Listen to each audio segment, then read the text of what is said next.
did we do? Have we been talking to ourselves? I think we have. Stop stream. Go live. Did you not hit the go live button? We talked about this. We talked about this. So we've had some technical difficulties to start with. That's all this is coming up there. Yeah. If you refresh that, it should be going now. Can you look at it first? We'll just double check that. Can you look at it first there on YouTube? We'll just double check that we are having a couple of technical difficulties, so give us a moment. Apparently myself and Mark have been talking to each other. We are live. We are live now. So personally, from the top. Personally, I blame Jade. Yeah, it's all Jade's fault today. Jade's fault there. Somebody has to get blamed. So welcome, guys. I'm going to go through this again. We've had a run through. Yeah. Welcome to the UK and Ireland Natural Strongman Finals.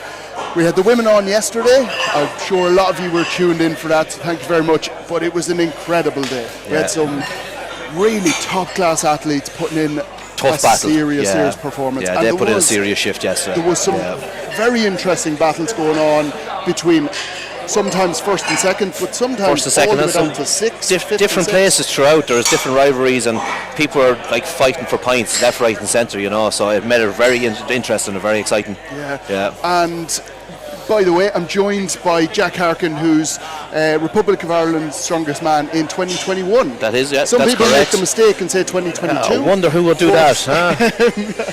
But yeah, no, 2021 Republic of Ireland's strongest man. My name is Jack Harkin. For those of you who don't know me, and hopefully we'll talk you through this live stream without any swearing, because we have a rule book done up. It's a already. big yeah, rule it's book. It's the full of it, so it is here. I have another rule book for the second half for you not to be able to curse. But yeah, we'll hopefully bring you some good, exciting content today. Everybody's looking fired up and ready to go. They're nice and relaxed behind us here, and there's a lot of them. We're going to be going to the first event very, very shortly. So I'm just going to switch onto the other camera. They're just calling the referees here now. Introduce in the first event. So the first event we have up here today for the men is the under 80 log and axle medley. The under 80s will be lifting 100 kilos on the axle and 100 kilos on the log. As many reps as possible will win the event. So I think the way that they're reffing it is a point apiece.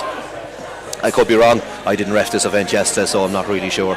But you'll see some very good strong pressers here today, very explosive athletes. That's the one thing about the smaller athletes, the under 80s and stuff like that, the under 90s, they have to really be explosive. They're not able to rely on just brute power like the open lads or the bigger guys can, you know. So it'll be very interesting to see some techniques, and just the technical aspect of things will be brilliant. So we're in for a fun start to the day, so we are. I think they're just about getting ready here to have one ref. We have Mark back beside us. We have ref number 2, Killian Groom. We all know Killian is fresh off his UK Strongest Man competition at the weekend, so hopefully he'll be feeling fresh and ready to referee this. Now, are we ready to go? Okay, folks, ready, so? Yes, we are ready to go. Fucking dropping stuff here. It's good start. Mark, no swearing. Give it out about me. So first up we have 2 little fellas up first. I know. First up we have Andrew Keys and we have Danny Curtis in the under 80 category. Hopefully now these lads are ready to rock and roll. Andrew is over on the right hand side, and then you've got... Yeah, we could do pictures on these sheets, couldn't we, to make sure we know who's who. It would make it so much easier. 3, now for 2, 1, lift. Now we're off. Danny is off to a good start. And Andrew just struggled a little bit on that press. Log was no hassle for him. Axel, same again. Nice and easy. Got a good down signal from the referee there. The one thing with this is sometimes first event you get a little bit overexcited and it can go wrong for you. Definitely. Usually you want, it depends on the person whether they want a good event or a bad event first, just to get it out of the way. Sometimes a good event to let them settle in, but then other times too, if their worst event is first, they're like, right, that's that out of the way, we can plough on. So you know, it's a big mental thing for them, so it is. I like that too, like Mark was saying, you can get very excited on your first event, you know. I I just make silly mistakes. Andrew is just struggling on the final press. Oh no, he's going to leave off the axle. Andrew's going to try one Will he get in? Will he win? quick. He won't get in, no. unfortunately. Just wasn't for him today. Not today, but it was a good fight throughout the whole. 5 reps for Andrew. Next up, we'll have Hugh and John. Daniel and Matt, get ready. Who do we have now next, Jade?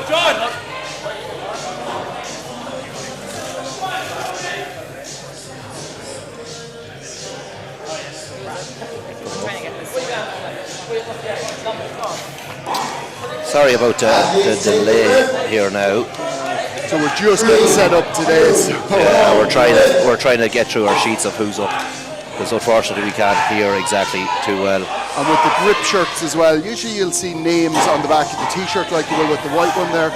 But when the lads have the grip shirts, yeah, you just can't see. Very different. Yeah. And the log just going forward there. One of the things is with this sort of event, if the log does come off those crash mats, it's up to the athlete to put it back or reposition it. It's not up to judges or any of the team here. That's the thing, you're not going to get any extra points from dropping it away overhead and it rolling around the place. You're just going to zap yourself, you know. It's going to be more energy to pick up that log, bring it back up. Now, same as the axle, you know, you don't want to be wasting any unnecessary energy. Oh, he almost got it hard, just missing out on that. The chance for one more go. Yeah, one more go. His head just came through a little bit too early, I think. Come on, big power from the clean. Now that's it, big drive, big leg power, let's go. Yes, yes, and he has it just in time. Yeah. And I think that's one of the biggest cheers we're going to hear from the that's for crowds. sure, yeah. Good start to the day. That was a he really monumental fought for effort that. there at the final bit. And I think he had about a second to spare there. He left it right to the if he was lucky, he had a second to spare.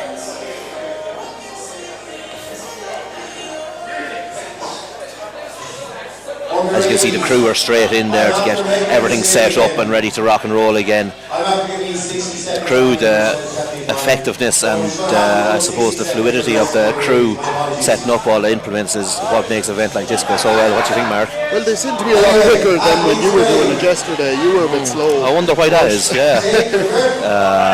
No, they are incredible. The crew here are like a Formula 1 pit crew. They're just straight in. Yeah, they're just in and out. They're so well rehearsed at this stage, you know, like it's no hassle for them. A nice clean there from Matt Wiley. And this is where you'll see those different techniques come in. There's a lot of, like yourself, you've got the pure strict press, you've got the clean and jerk, you've got the normal push press. Yeah, we've got a split jerk here in front of us from Matt. It's such a good effective technique. Like it's you know, it suits an explosive athlete like that. It does. You get a lot of leg power from that. That's it, and you're getting underneath it nice and snappy. Look, you can see there from his handle position on the logs, like it's perfect. He's well rehearsed here. Come on, Matt, nail it again. Dan Clark over on the right as well. Oh, nice rep again from Matt. Dan is back on the log again. Will he get another rep here? Oh, just couldn't get under it. Another big rep here now. No, just missing out. Decided. I think he realised he wouldn't have enough time, so he just called it there, saved the energy. One of the things with today's competition, I think the athletes will have to be clever with things. Because of the heat, because of the exhaustion that's going to come into it, it's going to be very, very tough on them. Yeah, they need to play things smart, you know. They don't want to be wasting energy where they don't need to be, you know. That goes for any competition. But like a day like today, when the sun is splitting the stones, you know, you don't want that happening. So over on the right we have Miles Hawkins. Yeah, and on the left we have David Toner. Both of them slow start, taking their time. This will be a big rep for it. His log PB is currently 100 kilos, so that's going to be a tough. It's going to be a tough ask for him today. Yeah. Miles is a little bit higher. His max is 110 in the log. He is looking good for this. Hopefully now, if David composes himself, he get a good rep here in the log. That'll just give him a bit of a kick and boost, or a kick and confidence there, boost, and it'll keep him going. I think event one, it's important to get something out of it, just to get that confidence settled in there. That's it, definitely. You know, from there, then you can keep pushing on. No, David has called it a day there on that event. 15 seconds left, Miles. Still Miles is going to keep going. Going to try again. Will Miles get another rep on the axle? Good clean, up to the shoulders. Big leg power. Oh, just missed out on it. Next up in the under 80 is Scott Alexander and Douglas Bennett, Matthew Yates, and Kyle Scott, get ready. 5 reps by Andrew Keys, the score speed. On the right we have Scott Alexander, and on the left we have Douglas Bennett. Athletes, Two Scots, two teammates head to head with each other. 3, 2, 1, lift. This will be a big ask now, this log for Douglas. His PB currently is 95 kilos, so hopefully now he can get a big press out of this. And Scott making that first one look easy, comfortable with it. Oh, just did not look comfortable on his chest there. 15 seconds. That's the thing too, these smaller athletes, like a big implement like a log will be crushing down on their chest. You know, it'll be killing them, it'll be pushing the air out of them, out of their lungs. Like, it's not going to be comfortable for them, you know. When you have that in that rack position as he does now, it's just stopping you breathing. That's it, like, it really is. That just shows the importance of a good solid upper back, good rack position to really be able to hold that air there and push on. I think one of the key things with the log is spend as little time in that rack position as possible. You see an athlete stay there, the longer it is, the longer they're there, the less likely it is they're going to get a rep. And he's running one more. Douglas is still cheering on his teammate here, making sure he gets there. Oh. If he had a couple more seconds, there was a good chance there. Next up, we have Matthew and Kyle Scott. And we have Kyle Scott up for Ireland. It's great to see the support from the athletes walking off. Okay. So yeah, it is great. There is great camaraderie in the sport of strongman. It's great to see it right from the lower levels right up to the likes of this, the likes of the pro level. It really is. There's never any real bad blood. It's always so supportive. No, it's so supportive. It's a great community to be a part of. 3, 2, 1. Now, Kyle Scott, this should be no hassle for Kyle. His log PB, oh Jesus, that was a rep. Super easy, and Matt is making it with look him. effortless. This will be a good battle between these two guys. We've got Matt Nice on the right hand side in the white. Kyle in the green. They're so technically efficient. Very similar techniques. Yeah, they're both using the split jerk technique. Kyle is just, his axle is absolutely mechanical looking. Both of them, It's just effortless. they are really making this look easy. They are putting on a lesson here. Oh, Ross has got it there. Come on, Kyle, straight back in there. Did well to get out from Did a good recovery there, good recovery, definitely. Hopefully that hasn't knocked him too much. Come on, Kyle. And that was possibly a case of trying to go too fast. There we go. Yeah, like you said there, went a little bit too fast and just misgrooved it, and that's what can happen. He wasn't happy at that last one. That was a schooling and a half by Kyle Scott. What happens in that sort of case is where you're up against somebody else can go against you, where you feel like, oh, I have to rush it to try and beat them. Yeah, it can, yeah, definitely. Like, that's why I always tell lads, to always just focus on themselves, you know, focus on what they're going to do for the day, you know. Yeah, sometimes there's a positive going against somebody, but sometimes it can turn into a negative. That's it, like. We have Liam Conville and Sean Cassidy up next. Two Irish athletes. Two Irish lads going head to head. Will we call them teammates? They are teammates. They're Irish. They're definitely teammates. A really strong first rep from Liam. Yeah. Sean just missing out on that first rep. Come on, Sean, get stuck back in there. Liam is below on the right. Another good rep for Liam on the axle. Come on, Sean. Big leg drive there now. No, it's just not. Just struggling. Just a little bit. Yeah. Focus and go again. You'll see some of these lads slapping themselves, using smelling salts, trying to get themselves ramped up, get in the zone to try and lift those weights, because at the end of the day, they're doing stuff that no other humans have been doing, you know. Oh, it's monster weights here, and especially when you consider they are under 80 kg athletes. Oh, it's crazy. They're pressing above body weight over their head, like, it's just madness. And an interesting one, of course, a lot of people in Ireland will know this. Liam on the right there is actually a zookeeper. Yeah, world's strongest zookeeper, I think his Instagram handle is. Yeah. So you'll find him over on Instagram as World's Strongest Zookeeper, and I think he probably is. I'm not going to argue with him. No, definitely not. Them underage are too quick, so they are for me. If you won't argue with him, I definitely won't argue with him. They're too quick, them little fellas.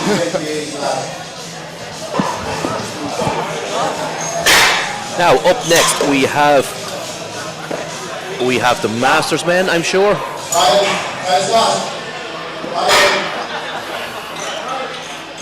They're just grabbing Kyle Scott here now for a quick interview. Stephen Wiley of GBA Gym in Edinburgh is going to be doing the interviews today. So, do you want to get that lined up for? And we're just going to cut over for the interviews with the winner of that event. Our Masters running order will be 2 medals and William. I'm here with the winner of the under 80s overhead, Kyle Scott. Kyle, how do you feel? Oh, I feel dead already. Just the heat is absolutely killer, but sure, rest up, go for the next one. How many reps was your target there? I've done 4 in training, so honestly just seeing whatever target anyone else would set and go from there just so. Awesome. How do you see the rest of the day going? Going okay, yeah, we'll see how the deadlift goes. That'll be the toughest one of the day, I think, and then You going to win? I'll give it a good shot anyway. Awesome. Good man. Good luck for the rest of the day. Thank you.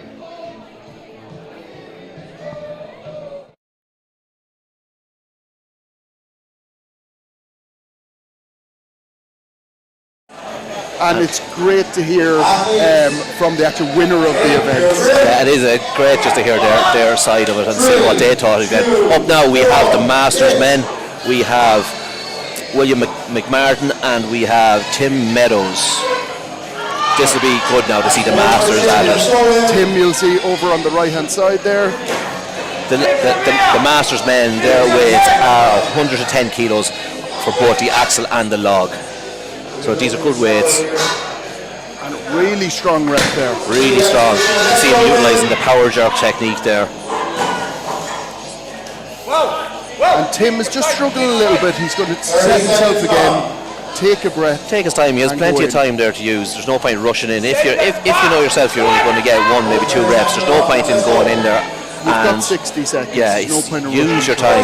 Like, you're just going to kill yourself and not do anything, and you'll be more annoyed for that when you know you can. And guys, if you are on the live stream, feel free, show your support. We'll be reading out different comments at different times. Yeah, we appreciate the feedback. It's any way to improve what the service we're offering here, you know. Whether you want to get rid of me, you want to get rid of Mark, bring Jade back, we don't know. Whatever you want.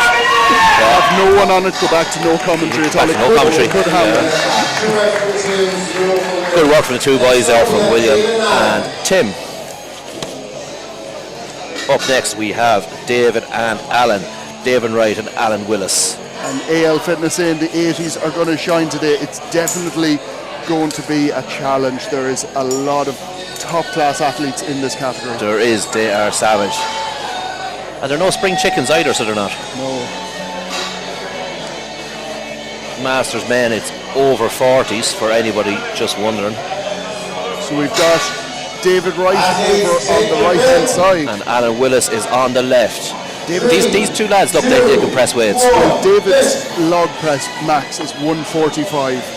145. So he should feel comfortable There there. should be no hassle to him. And he got Alan's is 125 as well, so these are going to be good solid battle. A bit more of a struggle for Alan, so will, but it still should be no hassle. And unfortunately David dropped out, just didn't steady himself. A nice pop up onto the belly there by Alan. Now big drive. And another rep for David there. A bit of a fight going on here from Alan to get that rep, and he's grinding it out. And a good rep. David still repping away there. 2 reps And for he Alan. just missed that. Just that's strange, that's surprising. He was very close to lockout. He hit it on the 2nd attempt though, no hassle. He did. That's the thing, like it's a different atmosphere and environment pressing 145 kilos in your gym or your shed or wherever you train compared to doing it out here on the competition floor. And like we said earlier, it can be like the nerves can really play a part. Just coming into the first event, Massive. these are obviously 2 big big pressers, but it could be nerves getting them. And that's it. This could be their best event, you know. Oh, David just missing out on that. Oh, sorry, we have a bit of interference from Mark's microphone, because Mark ran away from me. We have just one athlete.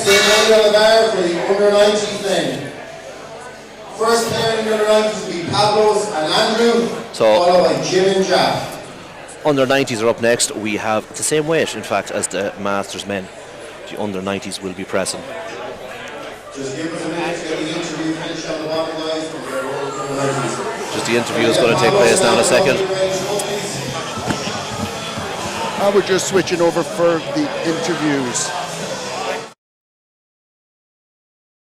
How did that feel? Were you expecting to win the overhead? I wanted to. It's my favourite event. It's tough in here. It's bloody hot. Yeah, it's hot. I just tried to pace myself. That's why I was asking if it's 3 reps done. Yeah. Luckily we were going last, so no, I'm happy. Good start. Good man. How do you see the rest of the day going for yourself?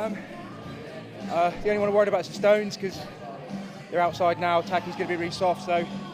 But I'll be honest, looking to win today. So. Good man. Be giving it all. All the best. Get ready. Is that how you do it? And again, hearing from the event winner there.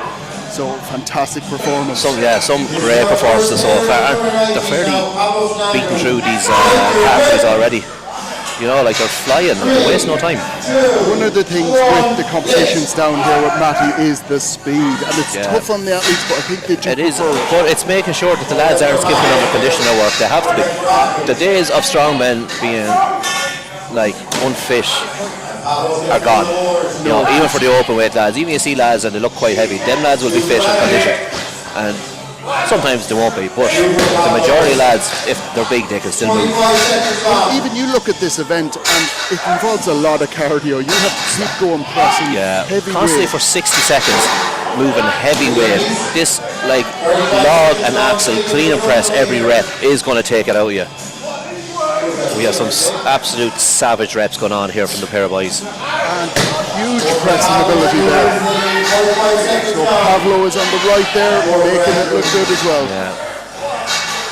Andy is going to hit another rep. Nice. Pablo's going to try again. 10 seconds. 5, 3, 2, And time is up on that event. Some great pressing from the pair of lads there. So let's have a quick look at the live chat and see who's on. See who is abusing us. So, no sound on that interview. I think somebody else is saying there is sound, so just if you would let me know 100% if there was sound on that interview. If there wasn't, we can try and sort that. Please do let us know, because we are getting feedback here that it is. We're getting more than one. We're getting sound that there is sound and there isn't. So up next in the under 90s we have Jack Wellard and we have Jim Wilcox. Some good cleans here so far. They look solid. Come on, Jack! Jack just missing out on the press. And Jim going a little bit too early, didn't get that down signal, so he was pretty much locked out and ready, but he just didn't wait, and you do have to wait, and it's one of the mortal sins. Oh, it is. The importance, and you can't stress this enough to athletes, whether you're training them or you're competing or you're the ref. You can't stress this enough, the importance of waiting for the referee's down signal, not jumping the gun. Wait for him to give you a good, clean call. And like at the end of the day, the referee's call is final. You know, like don't be arguing with him. You know, like it shows good sportsmanship whether you can accept, you know, you made a mistake. You know, or maybe they made a mistake. You have to accept it. You know. I think we've all done it where we've gone a little bit too early, especially in our early days when we started Strongman. It's very easy, and like you said in the first event, when you are revved up and you're a little bit excited, it's very easy to be repping there and not as such pay attention to the referee, you know, just miss it, you know, 'cause you're just kind of getting a bit overstimulated and just you know, yeah, that's it, you're just excited, like, you know. Thanks very much, Amber Rowlands. So we're doing the super chat, which you can do it by donating to the channel. So thank you so much, Amber, for the donation there. Sound on both interviews from Laura Weavers there. So thank you very much for that feedback. Oh, You're right. and Dean getting back there, saying he was on the wrong stream, so that's perfect. Very good, very I think good. Dean, you were probably watching the women's one from yesterday, maybe. 2 solid reps from the lads here on. Really solid. We have Harris and Shirley. Harris on the right, Shirley on the left. England v Wales. Good rep on the axle for Shirley. And a good rep on the axle for Harris. Back on the log here. Oh, that is a grinder. Oh, stay with it. Oh, and I did think he was going to grind it out. Yeah, I just lost the thought balance. that would have been a good rep. That would have been a good fight if he had got it. That would have revved the crowd up. As if the crowd need any more revving. Yeah. Go on, stay with it, stay with it. He has it. Good down signal from the referees. That is an incredible rep. He should be happy with that. And you see here, he's putting a double overhand grip on the axle while he's picking it. That means when he does do the continental he doesn't need to switch hands like a lot of lads do. And one more rep over for Harris as well. It just adds. And neck, these two guys. And they both decided to call it. Like I was saying, it just adds to the efficiency of the lift. When you get that over onto your belt, you don't need to switch hands. You're just straight up there and pop again. And Dean did get back, but he said that he was. So yeah, that's no problem at all, Dean. Thanks for the feedback there. Up next we have Alex and we have Craig.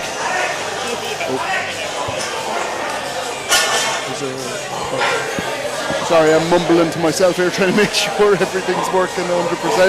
If you hear me mumbling away, you know I'm worried something's broken and I'm trying to figure it out. 3, 2, 1, lift. Alex says he only did 2 weeks prep for this comp. And Craig just missing We'll out see on that one. from this performance how true that is or not. It's terrible. The worse he does, you sort of go, oh, he was telling the truth. Oh yeah, he wasn't lying there. Yeah. It is terrible, isn't it? Personal best on log for Alex is 120 kilos. This is 110. It should be manageable for him. Well, you know Alex well, so you're allowed to insult him. No, well, I don't want to push. I'll insult him anyway. Yeah. Don't worry about that. I'll call him out.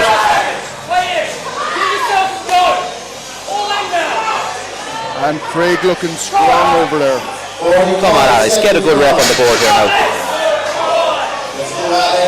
And Craig That's a solid clean from Alex. Head is good and back. Big leg drive. That's it. Grind it. Oh, just no. It's not happening for Alex today. And Craig actually has a good background in CrossFit, which you could see by his technique there. He's nice and So explosive. that split jerk, really explosive. He's got And time here. you can see the CrossFit techniques making their way over in the Strongman, as well as you can see the Strongman events making their way over to CrossFit. Very true. You know. There are techniques you can take from both sports to make each event better. There is, isn't there? Like with the CrossFit crew, you see the explosive power that they can create. It's very, very impressive. Yeah, it is brilliant. Up next on the left we have Sammy. And on the right we have Tom. Sammy, if he stops talking long enough now, we might get a good event out of him here. And a very interesting one for Tom. He's actually a vegan, so we'll see how vegan? the vegans do here. That's as bad as a CrossFitter. How was he let in? Come on, Sammy, let's get a good rep out of you here now, lad. Oh, come on, Sammy. There we go. Good rep, Sammy. And the vegans and the meat eaters are even at the moment. Yeah, we're 1 for 1. But Tom is looking extremely impressive at the moment. Sammy just taking his time here, making sure he hits it right.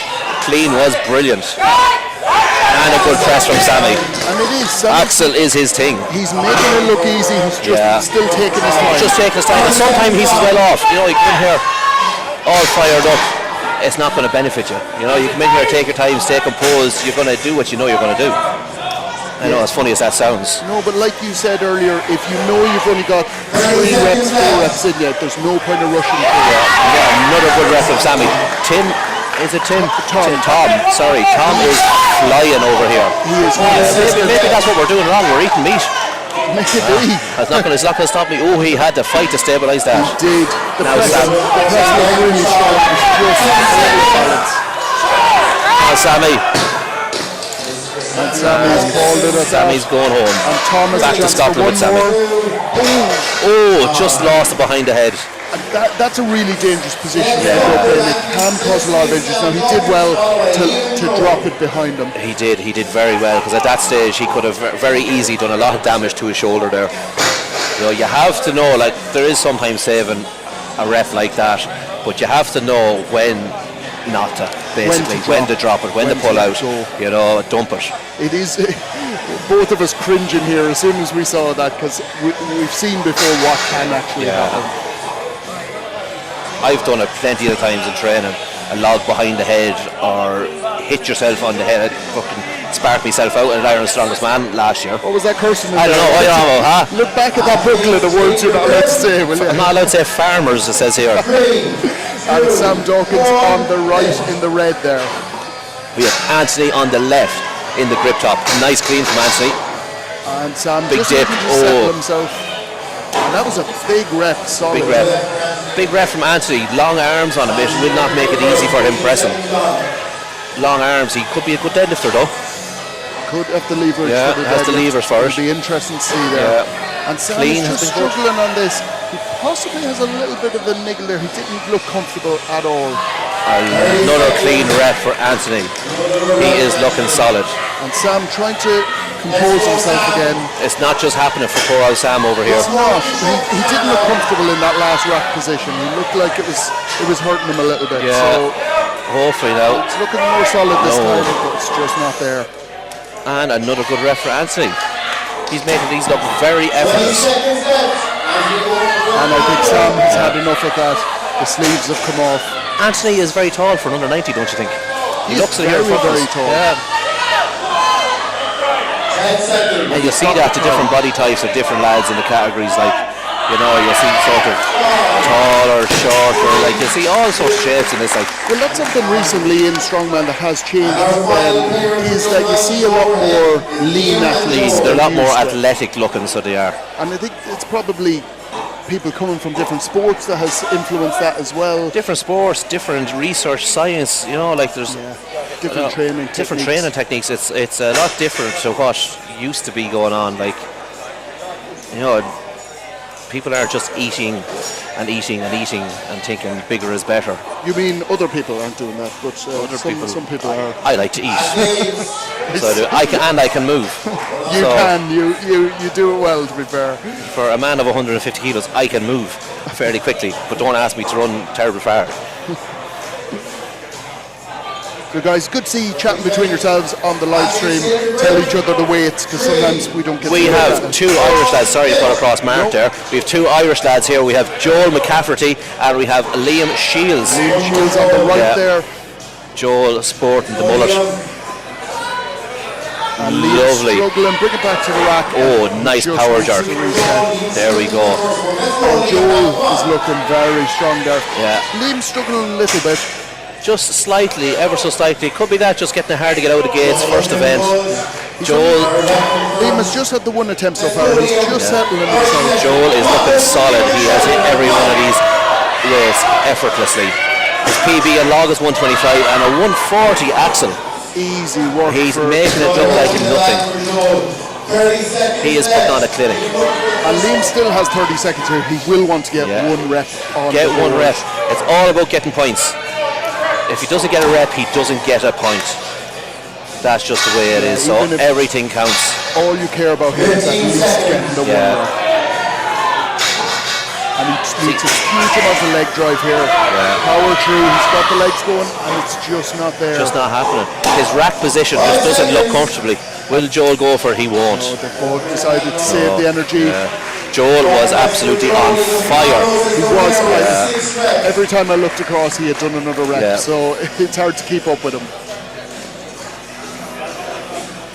Pavlo won that with 6 repetitions. We are over to Stephen now in a couple of minutes for another interview.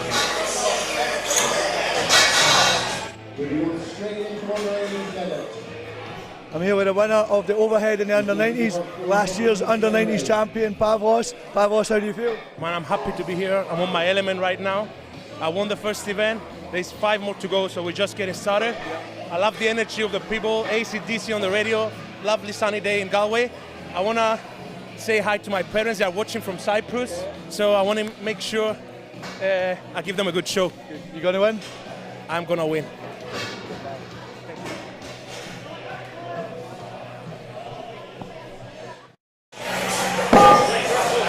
And there again, the event winner. Pavlo did absolutely amazing there on that event. 6 repetitions. He looked so strong. He was just so strong. It was effortless, mechanical. You know, like he really did show he was the winner there.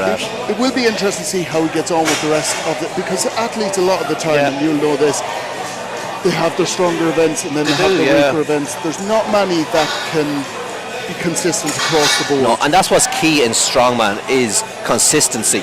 It's in any sport, it's consistency. But the man that's placing in the top 3, top 5 the whole way through the competition, he's going to be on the podium. You know, it's not the fella that's a one-trick pony. Oh, he's a good deadlift or he's a good overhead.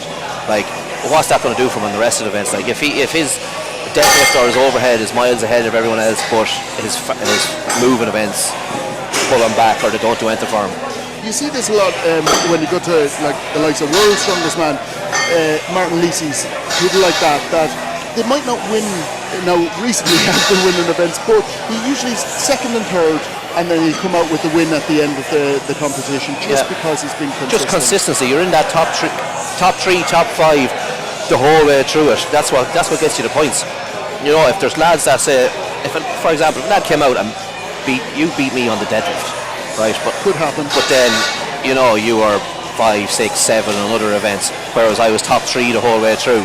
There's where I'm staying up at the top, whereas you're after doing, I'm after beating him on the deadlift, but then you're zapped for the rest of the day. You're, for instance, getting 6 points all the way through, and I get an 8 point, but then drop down to getting 2 points, maybe 1, you know, you're going nowhere, you know. And the 105s, just asking what the press is. Somebody was asking. 105s will be pressing 120 on the axle and the log, but 105s are not up until later on. 105s in the open men will be on in the afternoon. This morning we are doing the under 80s, masters and under 90s. It's just to split it up, and it means that we can get through everyone in a good rotation. It means that the lads aren't going to be waiting around too long to get to their next event, because otherwise if you have 5 heats or 5 different categories to get through, lads are going to be getting cold, there's going to be not enough room for warm-ups, you know, so it's all about the athletes. And so it is, you know. Like this way it makes it a lot quicker to run as well. It makes it a lot more efficient. Well, that's it, and the lads themselves in each category are going to be, I suppose they're going to be more revved up for throughout the whole day, rather if they are waiting around between events. It's going to be very easy for them to cool down and get cold and get unhyped, you know. Yes, to lose the focus. Yeah, because that's hard on the system too. Having to hype yourself up, come back down, hype yourself up. It's not easy going. On the left we have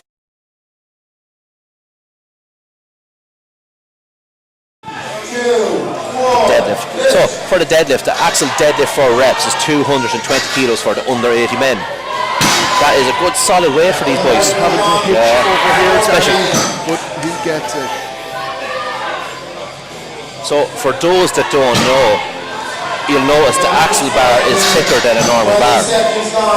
Did you see that, Mark? I did notice that.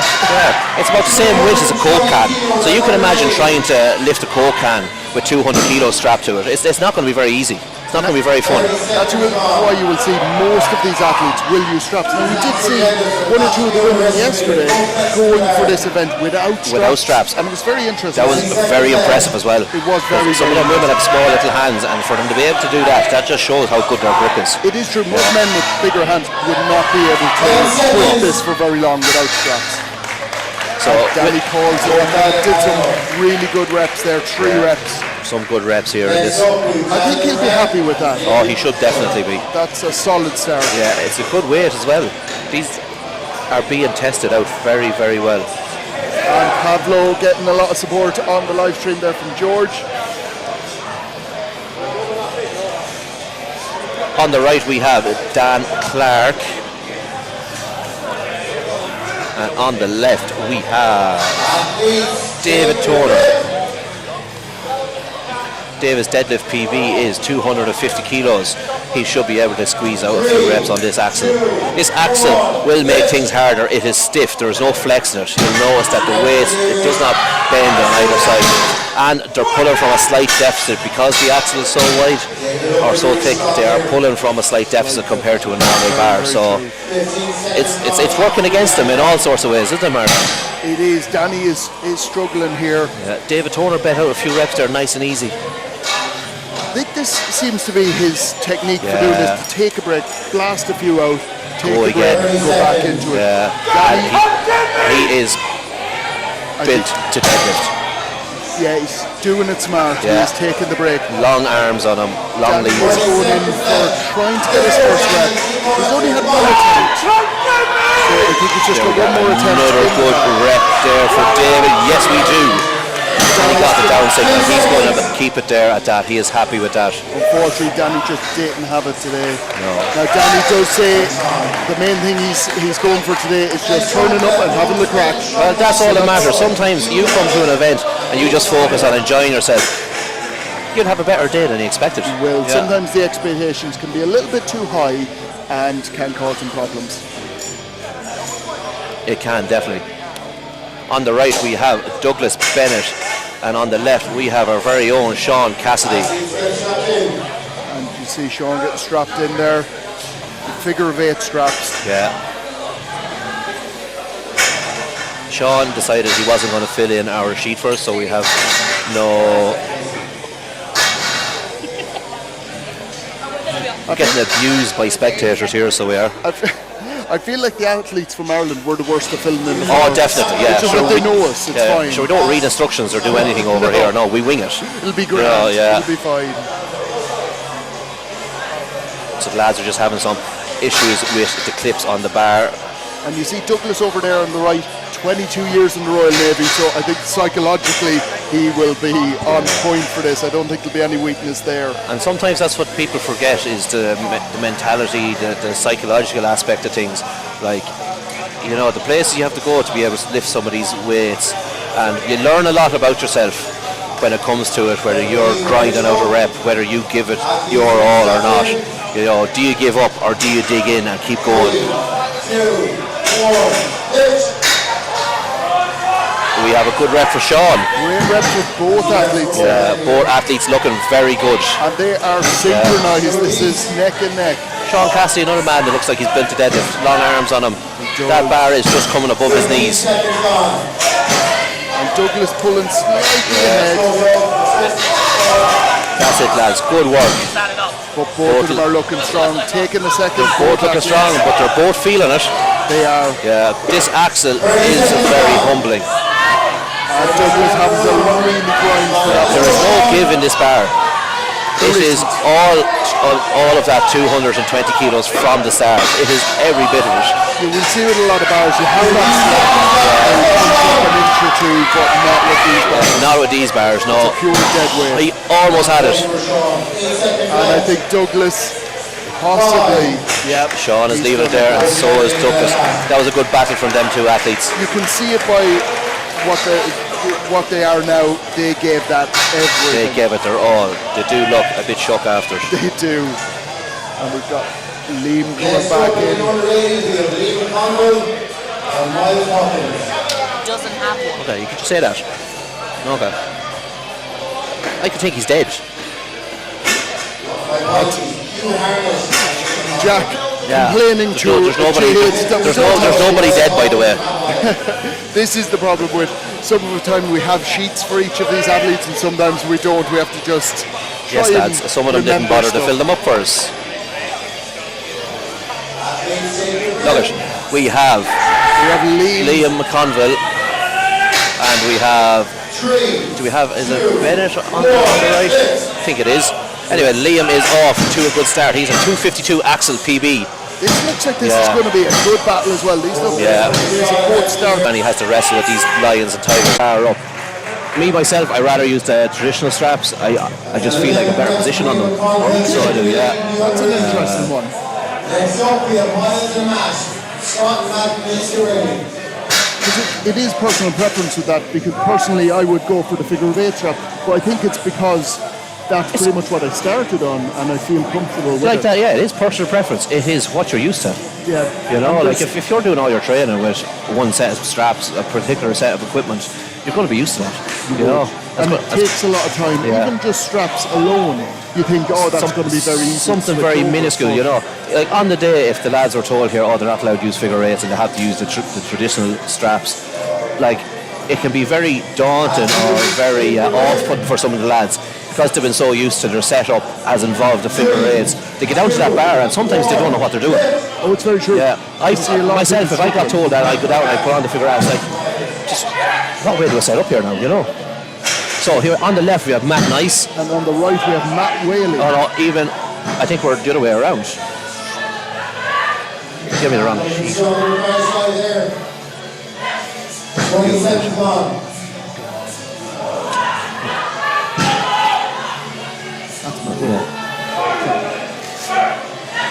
He's back in. Hawkins is back in for another rep. Matt Whaley is on the right there, just taking a break. Just getting Miles Hawkins.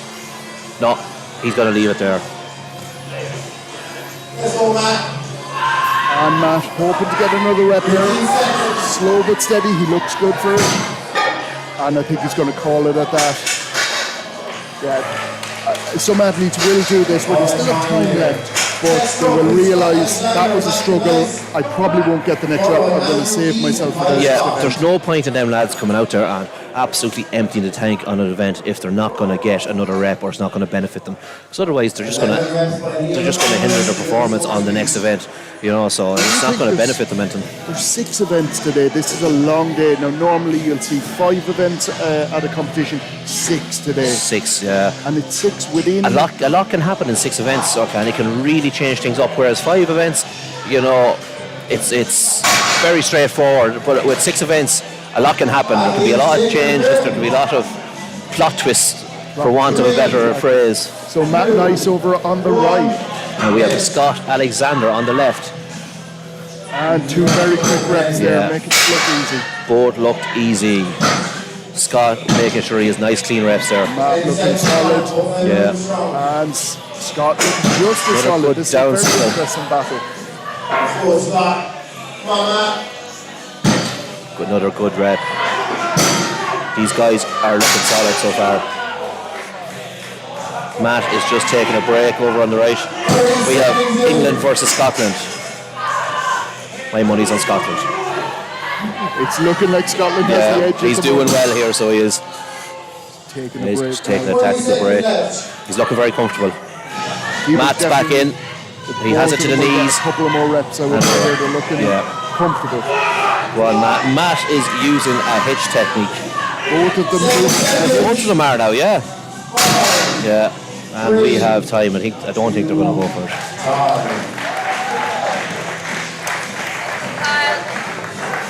At 11 reps by unit models to the scores of these. Next up, we have Andrew Keys and Kyle Scott to finish off the race. We have Andrew Keys on the right, and we have our very own Superman, Kyle Scott. He does look a bit Superman-y, doesn't he, Kyle? I keep saying it's Clark Kent. Clark he doesn't Kent, look like Kyle Superman. Scott. With the glasses on, it's only Clark Kent. There's only Clark Kent. He's got a bit of a haircut too. He looks focused. He looks very up for this. I had a brief talk with him beforehand, and he's feeling very good for this competition. His weigh-in went a lot better than it did last year. Food did not agree with him after the weigh-in last year. Or not last year, at Ireland, sorry. So he's feeling very comfortable, feeling very confident. So he is up for this today. Sometimes it can affect you, the cutting, and you're starving yourself and then trying to refuel and get food back in. It really does depend on what you're putting back in. Sometimes lads can overindulge and just eat anything, and that's not what they need. It's not what their body wants, you know. Let's go, Keys!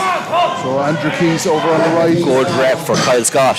Come on, Kyle! Both of them looking comfortable here. Kyle's PB on the deadlift is 240 kilos. He's looking strong and comfortable. It's nearly robotic how just efficient those reps are. Yeah, it's looking great. Every rep has looked the same. That's a little break now for Kyle. He's looking good. Andrew Keys is taking a break as well over on the right. See a little look over to see what Kyle is doing. Is there tactics coming into play here now? There's definitely. Oh, it's to the knees. He's going to grind that out. Kyle's got his back up. Come on, Kyle. Big pull. No. And again, has a look across. I think Andrew's thinking that's enough to do. Kyle's going to leave it there. There's still time left on the clock. He will get another rep. He will. If he gets it past the knees, he has it. There we go. Good rep from the referee. That was a great effort. Yeah. And I wonder, did tactics come into it there? I wonder. There was a couple of glances over towards Kyle Scott, so I think he saw Kyle, so that's enough. And said, I'll do another rep. That's all I needed to do. We're going to go over to an interview with Lee McConville now.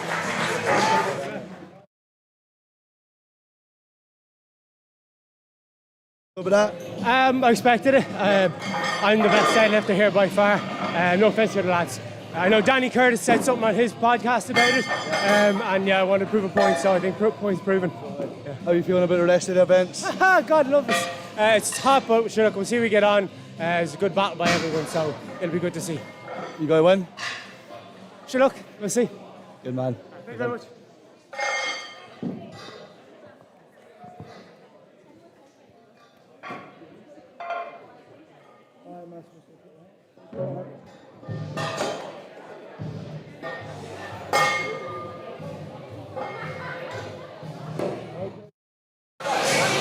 Sure, look it, I'm Irish, leave me alone.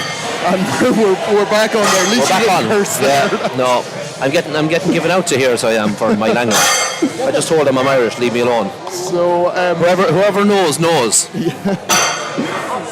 Rowlands, thank you for that super chat donation.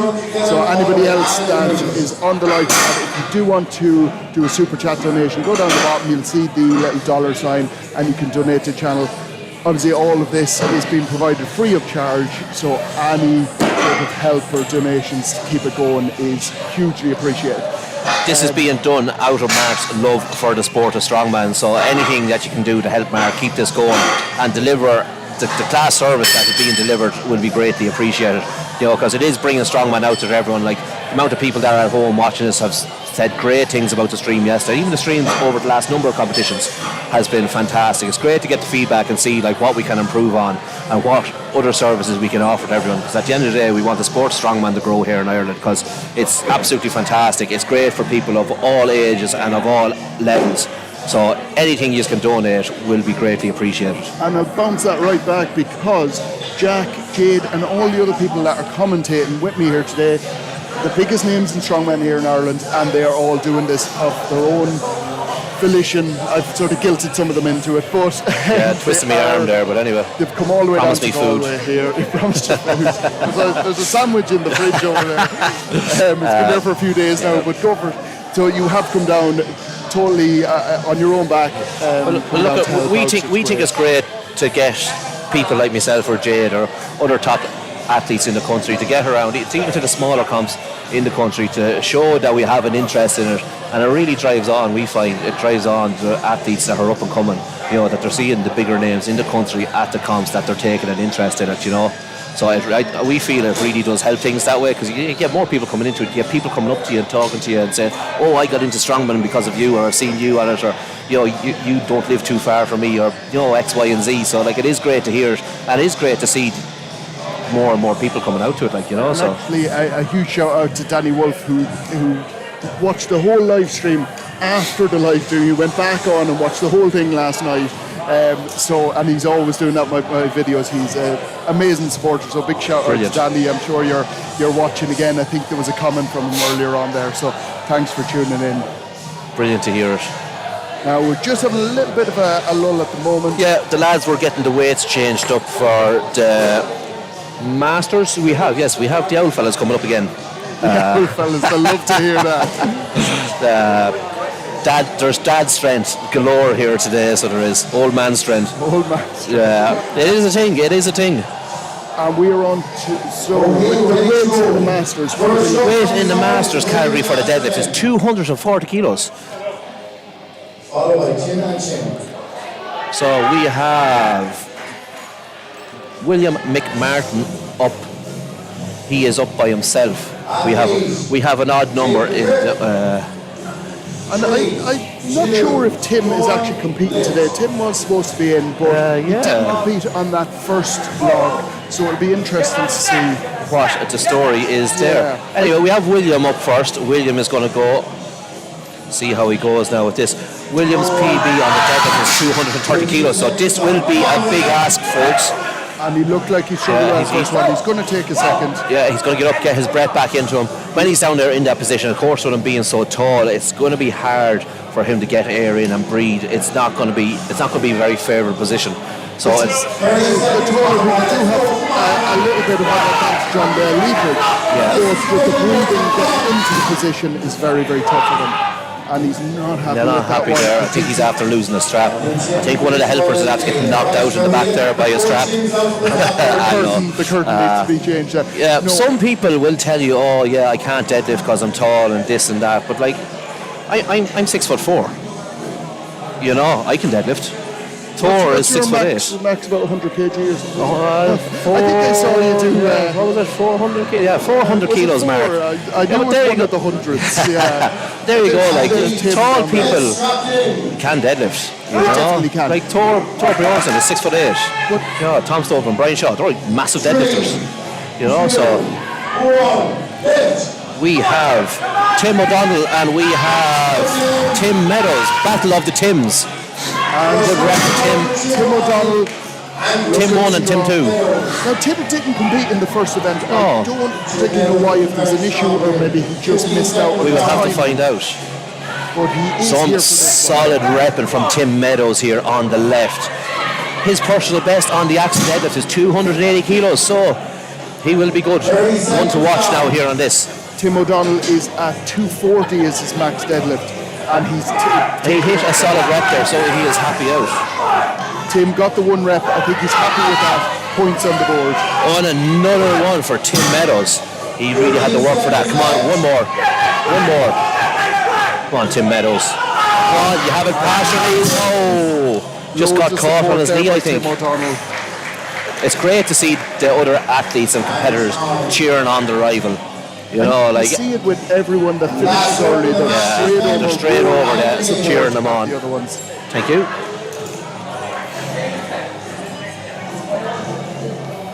So just while we're in a little bit of a break here, if you do want to keep track of the scores, click on over on Google to strength results, and you'll see the third competition that comes up is UK Naturals. There's 3 categories in it. You can click in, and you will see the results uploaded, and they adjust straight away. So you'll be able to keep up live with the scores. Up next we have Alan Willis and we have David Wright. David Wright on the right and Alan Willis on the left. Two Englishmen. David was very strong on the log. It will be interesting to see. Both of these athletes were actually very, very strong in the last event. Let's see how their deadlifts goes. We have a 290 kilo personal best on the deadlift for Alan Willis.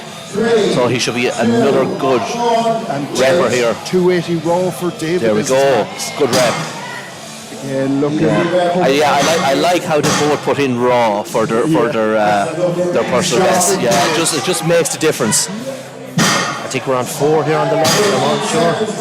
They're looking very comfortable, very smooth. David just a little bit slower, taking his rest when he needs it, and he struggled. I think he's got 2 reps so far. Anything can happen on the day, guys. 30 seconds on. Alan just taking a break, compose himself, getting his air back in, and he's going for another one. Another solid rep for Alan Willis. And he got the down signal. David Wright is off the bar. Strangely there, David went in, set up for the rep, didn't even try, just went. Something might have felt good to him. Just didn't feel comfortable, whatever it was. 7 reps for Alan and 2 reps for David. 7, is it? Rep Very fest from impressive. Alan, yeah, brilliant. I believe he's definitely in the lead after that one. Giving a wave to our interviewer down there.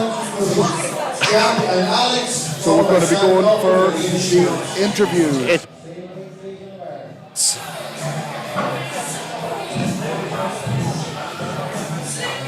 We're just waiting for the interviewer, Stephen Wiley. He's doing all of our interviews at the moment. So he's a co-founder of UK's Natural Strong.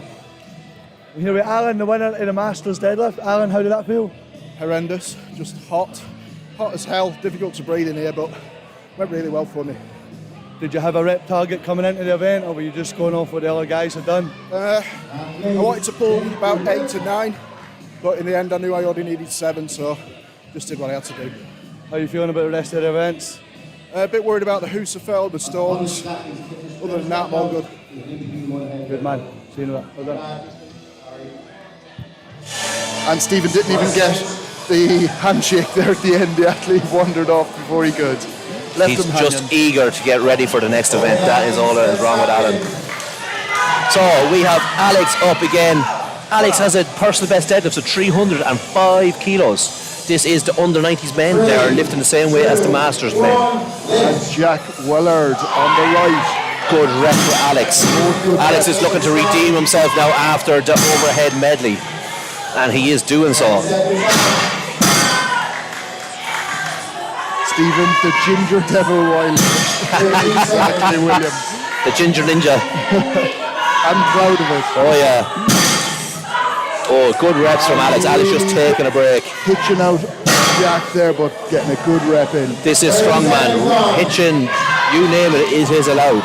As long as you get the weight to where it's supposed to be A at to the B. end, do whatever you want. Yeah. That's it, fast off the ground. Some great pulling going on here so far. And Jack has had enough there. Yeah. A bit of a hitch from Alex. He's going to go for one more. 10 seconds. Will he get it? That's it. Dig in, dig in. He's looking strong. Will he get it? Come on, come on. He has time, and he got it. Oh, he worked for that. That was a photo finish there. That was brilliant work. He definitely redeemed himself after the overhead. Brilliant work from Alex.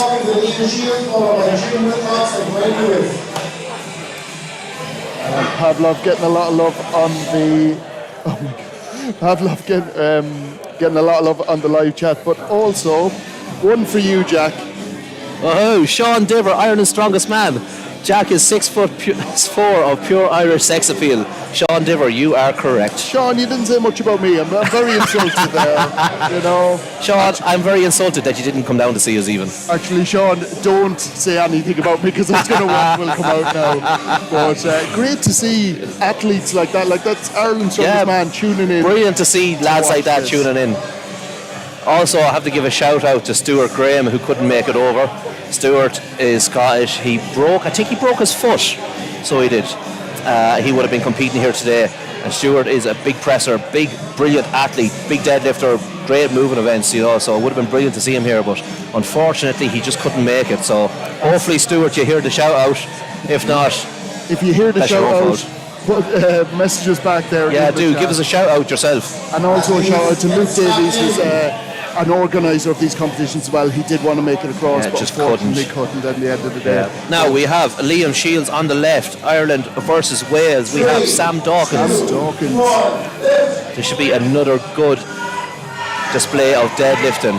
He is another solid deadlifter. But he is looking a lot more comfortable. Yeah, here. Liam looks solid. And his deadlift is 272 kg. Yeah, with 280 kilo personal best from Liam. So Liam is the owner of, what is the name of Liam's gym? Pure Grit Gym. That is it. Liam is the owner of Pure Grit Gym, where Sean Diver, Ireland's strongest man, trains. So there's some great pedigree in that gym. That makes sense for why Sean's tuning in right at this point. But it's great to see that supporting the gym owner, supporting his friend. You know, it's great to see everybody shouting for everybody here. Another great rep from Liam. And Sam has called it a day again, but he did an awful lot better there. Sam will be gain a lot of confidence from that. Getting points back on the board. Yeah, that's all it is about all day. Points, points, points. And like you said earlier, it is important to even just get that one rep. Yeah. Just to get the 1 point, it can make all the difference. If a couple athletes are on 5 reps, we'll say, for instance, and you can squeeze out a 6, that is massive in points difference. You know, so like Mark was saying there, every little bit counts. You know, you could end up with 3 or 4 athletes just on 1 rep, and then all of those placings, the points, they all get averaged out. So you might not end up with the 1 point, you might not end up in last place, you might be joint third or something like that. So if you can squeeze out something else, it'll earn you massive points. And Jim is on the right here in the white. Craig Lewis on the left.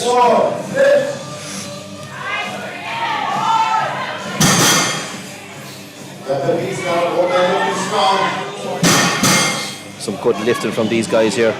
Notice how there is no use of deadlift suits here today, guys. It is completely, raw for strongman standards. Definitely raw for strongman standards. There's a lot of neoprene going on in different ways. Belts and straps, that's all allowed today. No deadlift suits, no super suits. Now you will see knee sleeves and stuff like that, that's all still allowed. Yep. But you won't be allowed wraps, but you wouldn't use wraps for these events anyway. Sometimes lads can get too wound up with having gear on them and stuff like that.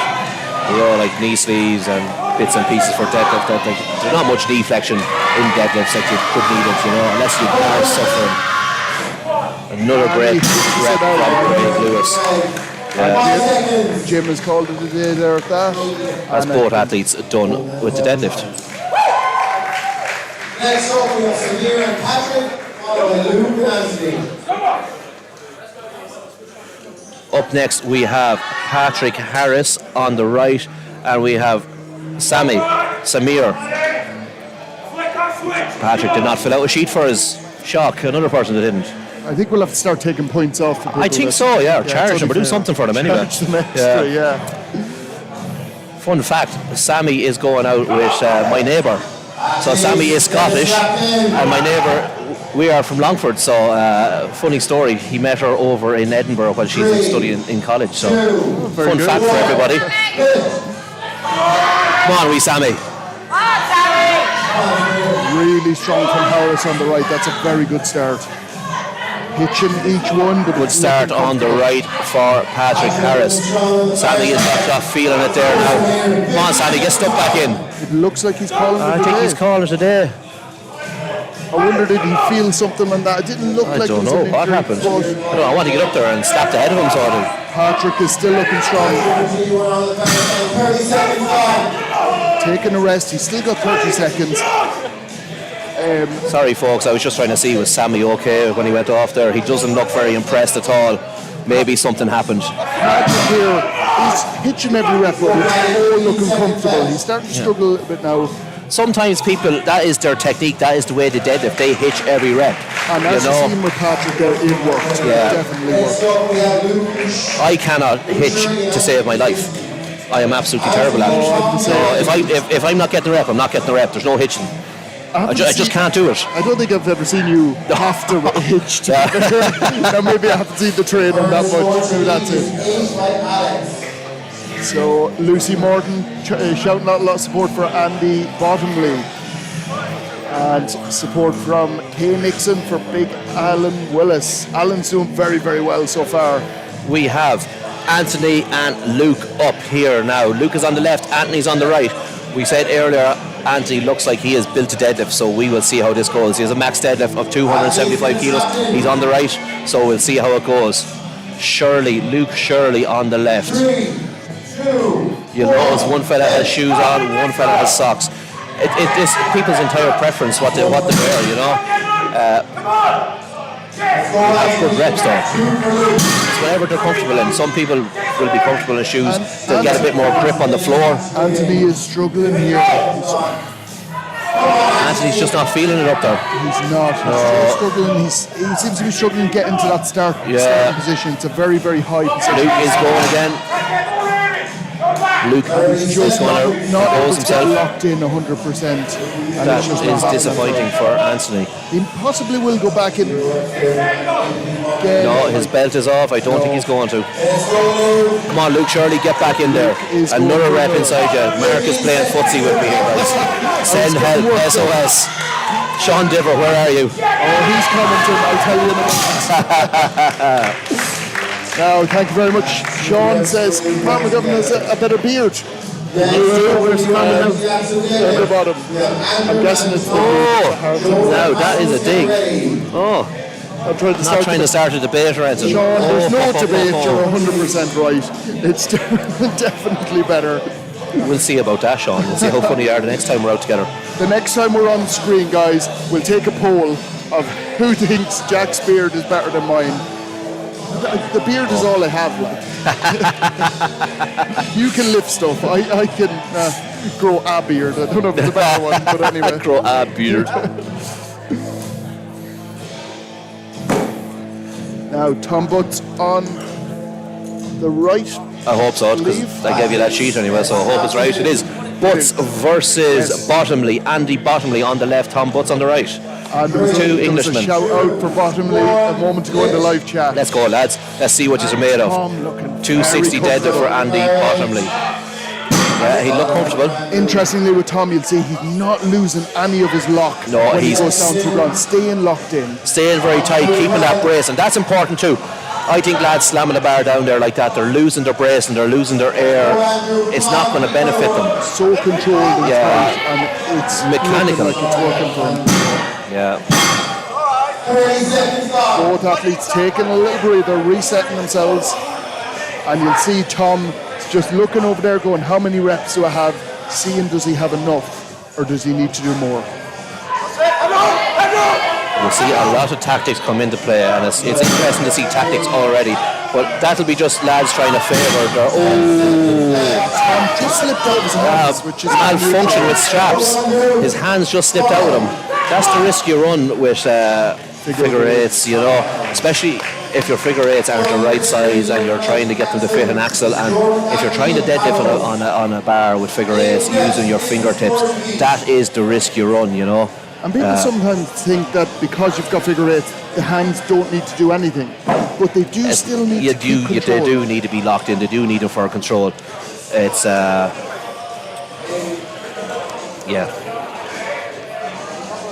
And we are moving at an incredible pace here today. Flying. This is why we struggle sometimes with getting the information sheets in. Yeah, we're getting sheets fired at us here, yeah. And a shout out to Jade over there, who is sorting out all our admin. Yeah. We'd be lost without her. It is absolutely brilliant. It makes such a difference for us here, trying to keep up with who's coming out. And like that's why we were saying we were having a bit of go with the lads not filling up the sheets, because it makes our life easier and it lets us provide a better service to all the people here. Like, you know, if we know who's out there, at least we can help you guys at home who's cheering for each athlete, you know, so it does make a difference. So we have Joel McCafferty on the left. Come on, Joel. Another Irish lad up. We've got Pablo. Oh, that did not look good for Joel. Pablo is a machine though. Beast in the mouth here. Yeah. And Pablo is absolutely jacked on there. Getting Sean Dipper run for his money there with jackness. Different technique where Pablo is dropping it down every time, using his lock. It'll make it a little bit tougher for him. Joel will be happy with that rep. It equals his PB on the deadlift, so he will be over the moon with that, as you can see. And Pablo, he's getting the straps back on. He might be going for a second one. I thought he'd leave it there and be tactical. No, he looks like he's back confident. for the smelling salts. He's going to go for another one. Pablo is coming in as well, and Pablo, with his prep for this, he said it was perfect. It couldn't have gone any better. So hopefully, and it looks like we're seeing that. Joel is actually trained by my own coach, Shane Germain at MST Systems. I did not know that. That's why he's so good. There you go. Yeah. Shout out for Shane there. Success breeds success.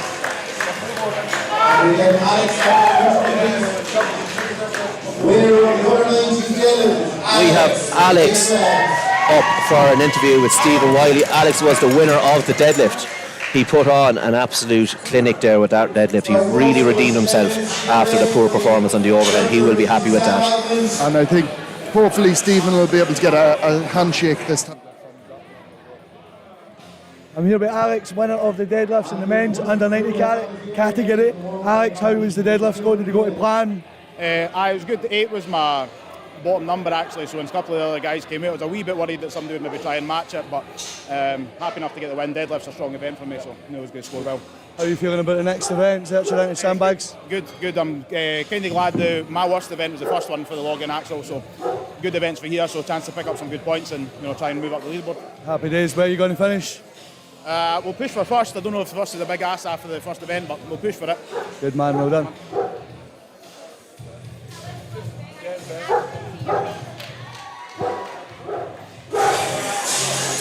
And so now we're setting up for the second event. Just the third event even. The third event, Mark. That's how quick we are moving. We can't keep up to the events. Third event here is a Zercher carry into a sandbag carry. The Zercher will be carried down the course, dropped at the end, and the athletes will sprint back to grab the first of 2 sandbags, which both will have to be brought to the end and thrown across the Zercher, across the yoke. So the under 80s, what are the weights for the... So the weights for the under 80s are 180 kilos on the yoke for the Zercher carry, and then a 90 kilo sandbag and a 110 kilo sandbag. That will be tough. I can tell you that much. Even from yesterday, working here, carrying some of the implements around, setting up for the lads, it's not easy, especially when you're not training. I always say to the lads, sandbags are the heaviest thing ever when you're not in the mood to be moving them. When you're just being told to move like 10 or 12 of them. So it will be a good event, this. There's a fella wearing a pair of questionable shorts. They're very short. It's shorter than shorts I'd wear. But anyway, it'll be interesting to see now how the moving events fare out for the lads. How will the statically stronger lads fare out?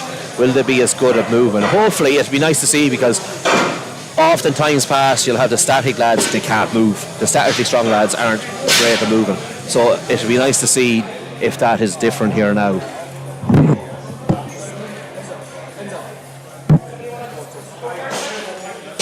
All the athletes are just getting a go of the yokes here just to practice their Zercher carry and to get their heights set up for it, just to see where to be lifted from. It just helps the loaders and spotters. We're getting shown sweets here and everything. We're getting well taken care of.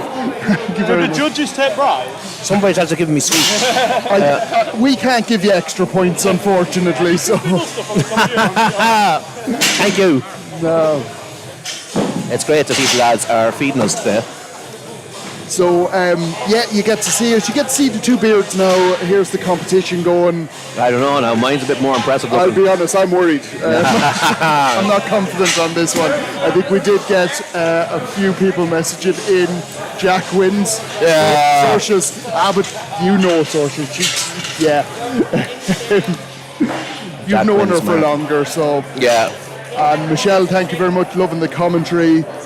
Look at relief from Stephen as he finally completes a fist bump. He finally got one. Every athlete just turns their back on him as soon as he stops talking. He's left hanging there. Look, lads, the longer ye leave Mark or Stephen hanging there, the angrier he's going to get. He is a Scotsman, so remember, they do get angry. They do get angry, and since he is a co-founder of this organisation, it would work in your favour if you do fist bump him. Yeah, he might take points off. Who knows? Might go up to the score team and just knock a couple of points off. And the live scores, if you are looking, guys, over on to strength results, but we are going to go through the live scores here now. But yes, you can follow them on strength results. Click on over the third event, or the third competition that comes up. That is the one, UK Naturals. And you click into that and you'll see down the bottom of the page you can switch between the weight categories. So let me just switch across. See if we'll just bring it up here and see, can we show you what the day is looking like so far. So let me just switch to the under 80s first. The day is gearing up to be absolutely unreal already. So we're 2 events in. Of competitors barely get them all. That under 80 is absolutely stacked. 14 men in the under 80. That is savage. So we've got Matt Whaley is in first place at the moment with 24 points.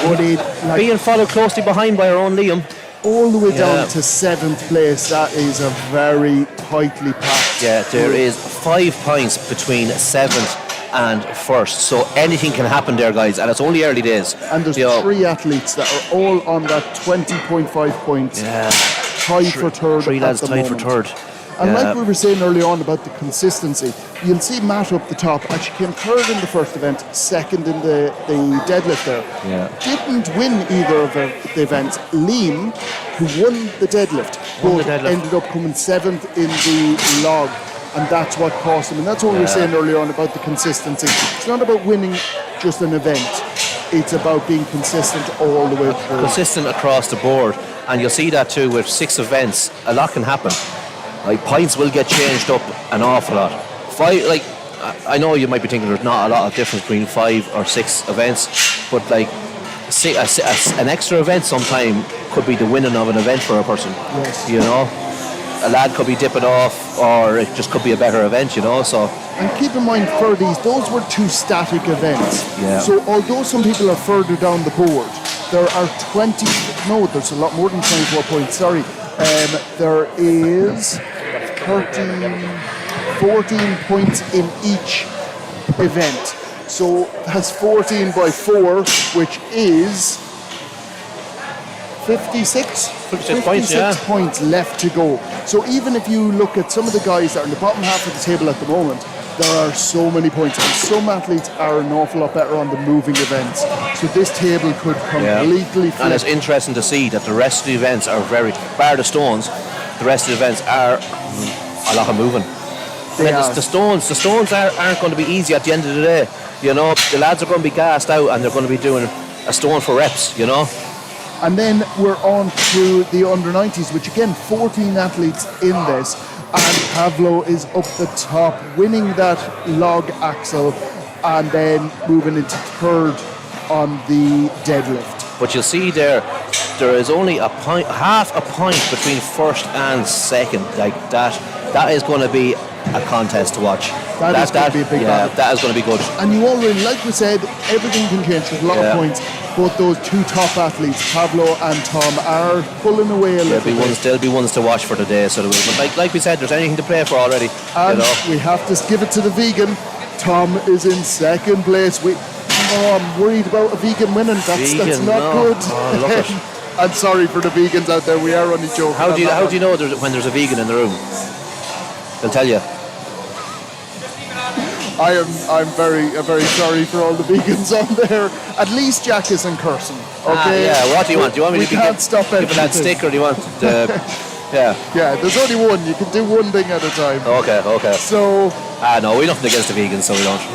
We're just having a bit of crack, a bit of light-hearted joking, you know. If anybody can't take it, that's their fault. To be fair, we are incredibly impressed with Tom at the moment. Yeah, he's doing unbelievable. So he is. Very well. You know. So again, don't worry if you are watching on the live stream and you go, the person I'm supporting is a little bit further down. He hasn't done great in the first 2 events.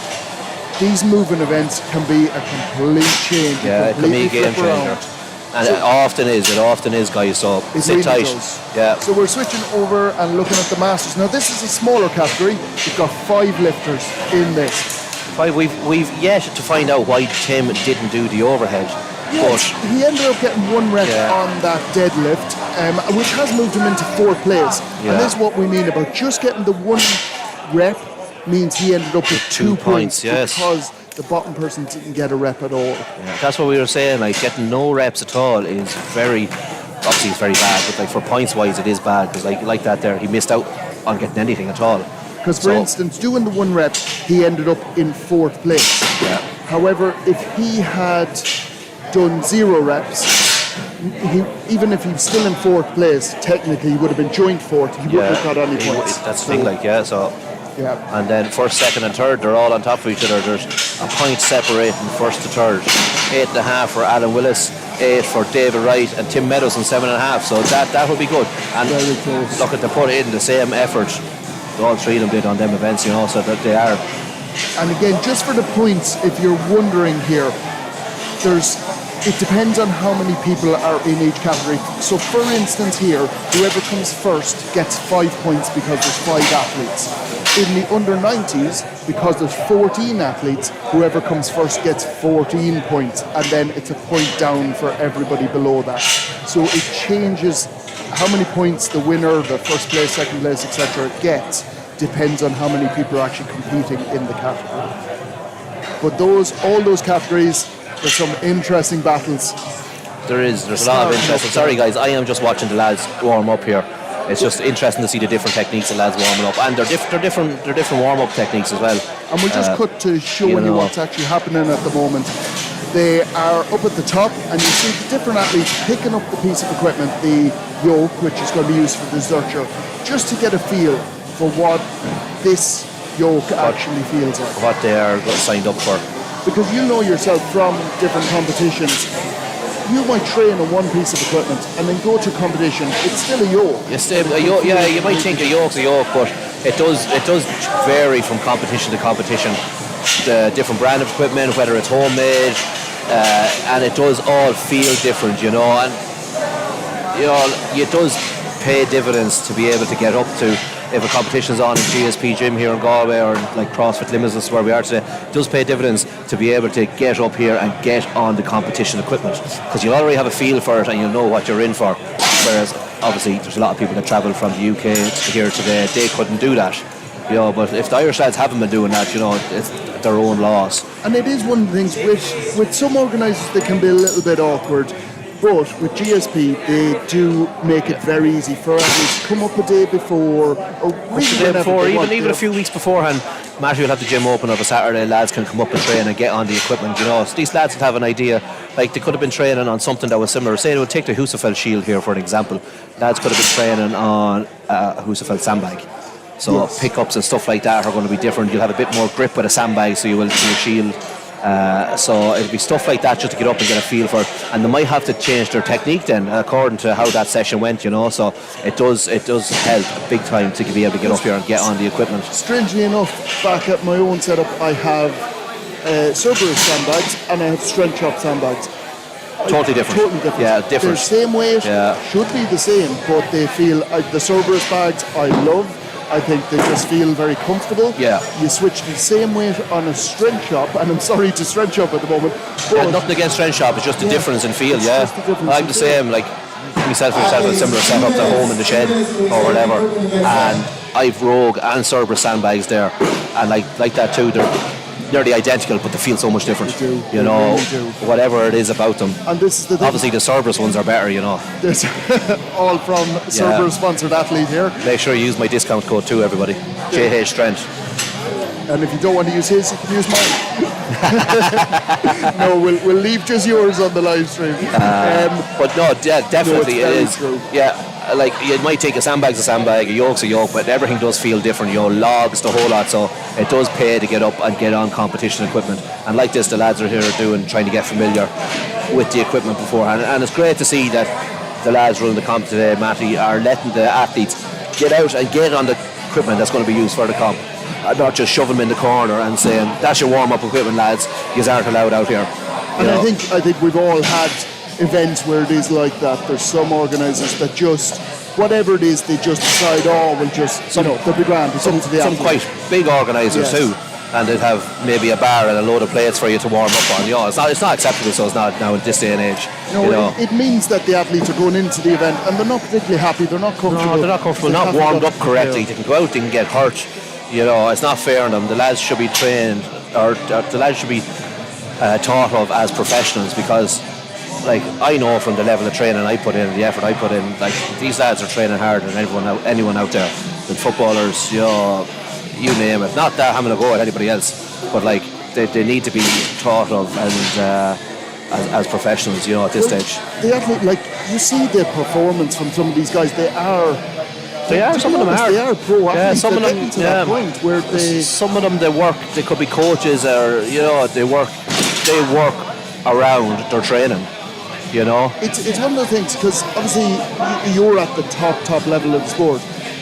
The athletes, because the sport is sort of in its infancy here, it's still growing, but in other countries these level of athletes would be sort of at the top of the level as well. They're going for UK and Ireland's strongest. Yeah. And yet, because we're still growing as a sport, they sometimes can't be as respected as they should be. No, sometimes they're not, and then they're not getting prize money that might be in other countries and stuff like that. And obviously as the sport grows, that will be able to be increased.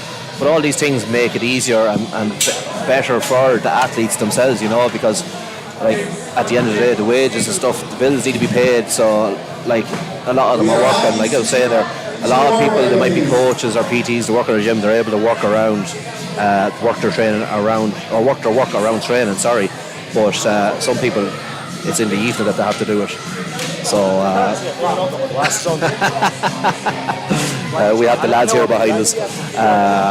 But yeah, no, some people, like it's in the evenings. It's a hobby for some people. For a lot of people, it's a hobby.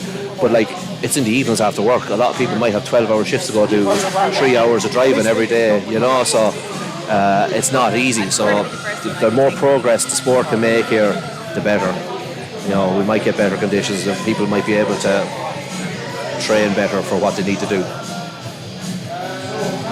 So I think we're almost ready to go. Mark is moving cameras down below, you know, getting the camera guy in full view there. So we are going to press a button here and see what happens. We have the start line there, so we do. The lads are all set up and ready to go. This is the setup that is going to be used throughout for this event, for the right through from the 80s up onto the opens. For the 80s, like we said earlier, it's 180 kilos for the yoke, and the yoke is archer carry, and then 90 kilo sandbag and a 110 kilo sandbag.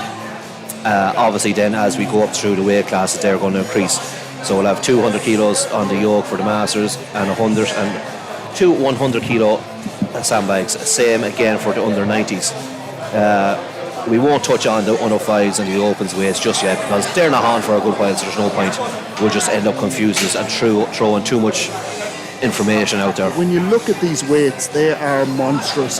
For athletes, especially like you look at the under 80s, and they're doing 2.5 times, or nearly 2.5 times the body weight on this archer. It's very impressive, so it is. And them lads will be rapid, they will be moving, you know, so it is impressive to see. A few people on the live chat being very jealous of our sweets that we have been given here. So we actually didn't come prepared. We did come prepared. I have a bag of sweets down here. Oh, you've got a bag of sweets. Yeah, from Athlone Sweet Company. Yeah, I should be sponsored by them now at this stage. I think you're sponsored by enough people now at this stage. I will take any sponsors I can get, anything to help me get to where I need to go. It'll be interesting if strongman competitions from now on are sponsored by the Athlone Sweet Company. Sweet Company, yeah. If anybody that works for them is on the live stream, please reach out to me. Please reach out, yeah. Athletes ready. I would. So referees ready. 3. We have John Martin and who do we have? Dan Curtis. Dan Clark. Oh, Dan Clark. My mistake. The boys were absolutely rapid on the search and carry. Quick. They're quick back on the bags, and we're gone. Let's go. Really solid. Jesus, these boys are rapid, aren't they? They are moving. Yeah. This event is going to be over and done with in less than 30 seconds, are we?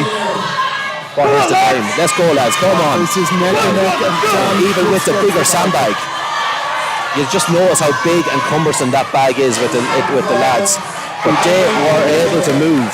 That was a very, very quick. That was impressive. We didn't even actually get to say much about the No, we didn't. We were so quick there. Yeah, we were just like engrossed in what was going on here in front of us. Sean and Andrew, Wiley Kelly and Johnny Barron, please.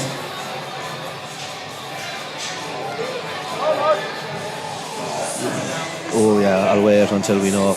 And you see the team straight in, repositioning things, getting it ready for the next athletes. Yeah. The guys here are incredible. The team working. You'll see them all in the same T-shirt, those black T-shirts. They are so efficient. They are. They're like a well-oiled machine. So they are, like Mark said, they're like a pit crew on the F1 team. So they are rapid. So up next we do have Miles Hawkins and Danny Curtis. Both men are wearing grip shirts, and I haven't got used to who is who yet, so I am sorry. See, the lads are just getting the sandbags set up for themselves, which is the way they wanted to pick. And I'm loving those leopard print shorts that they're questionable to say the least, so they are. Look, he's going to grab people's attention, so he is with them. Definitely. Let's go. They are off. They are moving. And again, yeah, they are flying. Let's go, lads. Neck and neck. And the belt is coming off. You'll see that with a lot of athletes when they go for the sandbag. Yeah, it'll just be a little bit restrictive when they're doing the likes of a moving about like a sandbag, you know. They want to be able to move and breathe as freely as possible. Now we're on to the bigger sandbag for both athletes. And we are across deserter. That was a quick one. It was tight though. Great result in the end. Yeah, rapid. Both men were flying. Next up is Sean Cassidy and Andrew Keys, followed by Kyle Scott and David Toner. Up next we have Andrew Keys and Sean Cassidy. Where is Sean? Is he out there? He is.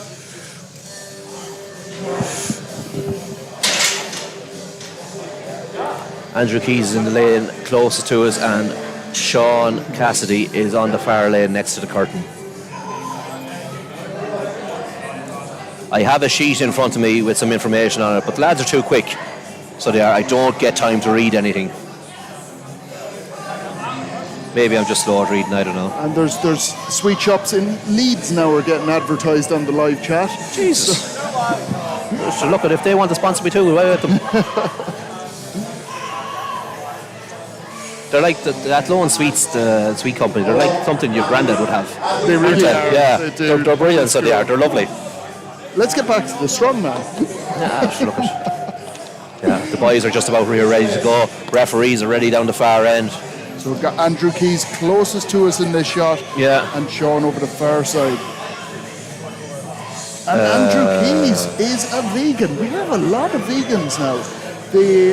Did he write that down on a sheet? Of course it is. I'm vegan and strong. I'm not going to say as something. I'm sure you understand what that means, guys. It's one of those expletives that came out of my mouth earlier there, so it is. Trained by MST as well.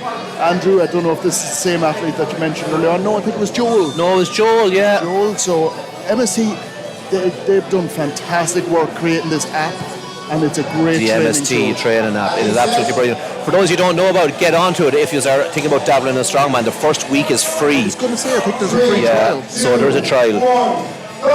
Now the two lads are off.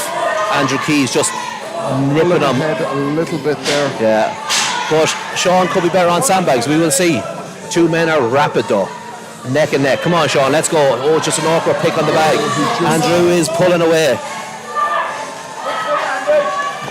Come on, Sean. But Sean might be Andrew's on the bigger bag. He ripped it off the floor and he is away. That was a lovely one motion pickup.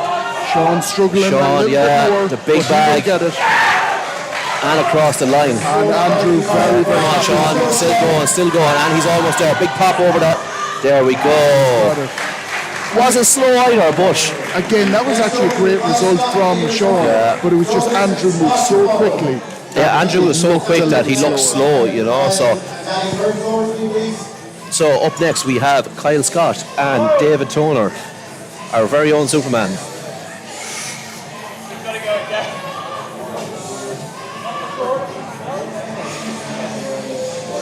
And just somebody did mention, Marcus there was asking about the interview commentary or the interview volume. Yeah. It's just because of the noise around. Unfortunately, there is a bit of struggle with the volume. However, we are just going to hold the microphone a little bit closer to Sean and whoever he's or Stephen or whoever he's interviewing. We might even get him to pull away from the crowd a little bit further because we do have a good length of cable up there on the microphone. Yeah, this is actually that might be a good idea. But hopefully for the next time that will be fixed. Yeah. Now the lads are set and ready to go. Kyle Scott versus David Toner, and the pair of boys are off. Kyle just pulling away at the start. Come on, Kyle. That's it, lad. And those yokes just have to break the line. Kyle is looking comfortable. Yeah, he's off. And David not far behind. No, he is getting there. And easily over. Yeah, it's the big bag that are catching, lads. Now, there's a big difference in size between the 90 and the 110. And Kyle made that look easy. Very fast time. Yeah, now David is coming. Come on, David. You just see how big that sandbag looks on top of David there. And he's gone across it. I don't think he understood it was the sandbag that just meant to go across it, but sure, look at it. As long as the sandbag goes over, he can go as well. We don't mind.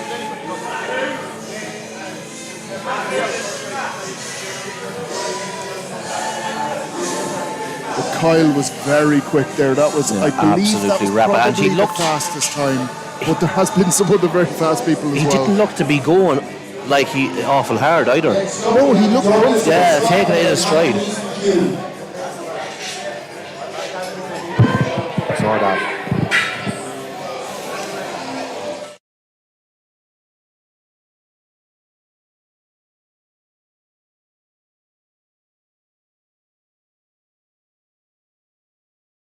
Blame Matty.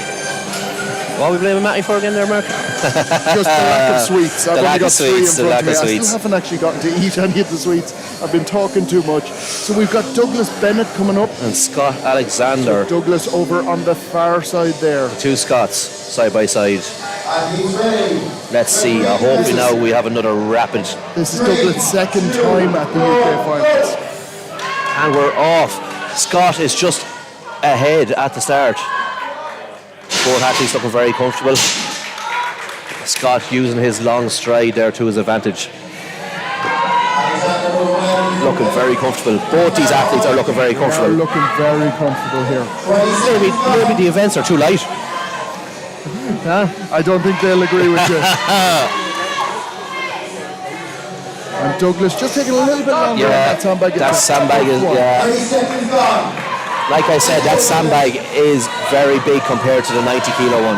It is looking massive on top of these under 80 athletes. Well, when you keep in mind that sandbag alone is an average, well no, above average. More than your average, yeah. Above average man's weight. It's like me when I was 10. 7, I'd say, 7 maybe. Up next we have Hugh Hartnett and Matt Nice. Matt Nice again. Matt won't be very nice now if he doesn't do well today. Well, he's a strongman coach, so he has a reputation to uphold here. He does have a lot of support from athletes that have been on the live stream there. I had a few women here competing yesterday too by the looks of it. He was almost out on the competition floor himself, so he was by times trying to encourage them on, so he was. And there's definite confidence there, because he said coming up to this competition, I'm going to be untouchable on the day. That is confidence. That is confidence. Hopefully now he's not overconfident and it backfires on him, because that's something you don't like to see either. No, I feel like you don't want to see it for him, you know. No, I think with Matt it's probably a little bit tongue-in-cheek, where he's just playing the I don't think he'll be too overconfident with this. No. Everybody seems to be opting for the grip top here today as well. They do. Yeah, I would not like to be wearing a grip top today. Not in this heat. No, it would absolutely kill you. They are so heavy. They're just a normal t-shirt, guys, with rubber, a layer of rubber on the outside, which just helps everything grip to it. So it's great for doing log and sandbag events. But they're not breathable. No, they're not. It's like wearing a weighted vest. Matt is flying here, though. That confidence was not wrong. He is moving at some but they're both neck and neck, so they are. Even the big bag, he made light work of that on the pickup. Oh, he's leaning backwards and back. Oh, there we go. He made that look easy. I think he'll be very happy. This man is flying too. And he has it over. Yes, that's it. And that was another case of one athlete just going so quick that it made the other athlete look slow. Yeah, that is a lot of the case here, because put him up against somebody else and he could have bet him. Yeah. You know? Yeah, definitely.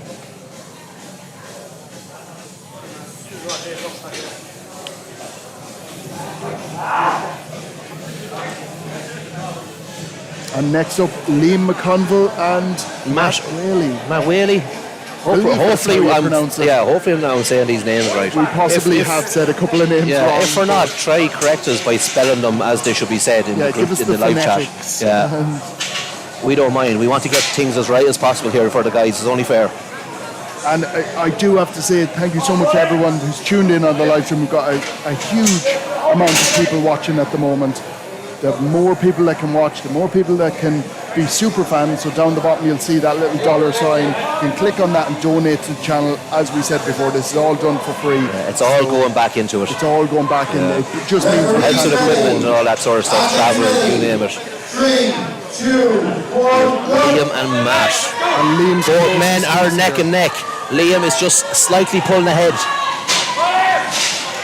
Liam is quick on the way back. Very quick on the way Something back. I always say to everyone: you're always quickest when you're unloaded, when you have no weight to carry. So that's the time you should be absolutely pelting it between implements. You see some athletes just strolling back and you just want to shout at them. Interesting to see that Matt has picked the bag up horizontally. Or not horizontally, vertically, sorry. Vertically, yes. compared to everybody else has been picking it up horizontally. For yourself, which would, I know you're quite wide frame, so you probably go I lengthways. can get around the bag lengthways, yeah, it depends. It's funny, when I was training sandbag the shoulder, I trained it both ways. For some bags, I prefer to do it lengthways. For other bags, I prefer to do it standing up. So I did. It was just... Okay. Because when you have the bag standing up... And the winner of the when you have the bag standing up and you get it onto your lap, the bag's halfway to your shoulder if it's big enough, you know. Whereas the other bags, the smaller bags, you lift them up sideways, you're explosive, you can pop them up onto your shoulder very quick and nice. So we are going to have Stephen on the interview with our winner here today, our winner of the Zurcher in the sandbag carry, Matt Nice. That confidence didn't go astray, Mark. It didn't. It paid off for him. Yeah, hopefully not. I'm here with the winner of the Zurcher UKNS sandbags of the men's under 80s, Matt Nice. Matt, I think you might have predicted that one. Yeah, boy, best event in training. I've been absolutely flying. To be fair, I'm pretty fucking untouchable on the sandbags, so best of luck to the rest of the boys keeping up for the rest of the comp, mate. Let's go. How are you feeling for the farmers? Farmers fucking awesome, just as quick. Good event. I think I won the qualifiers by quite a bit, so. Where are you going to finish overall? Gonna fucking win it, Steve. These boys don't stand a chance, sunshine. Good man, well done. Nice one. Cheers, Steve.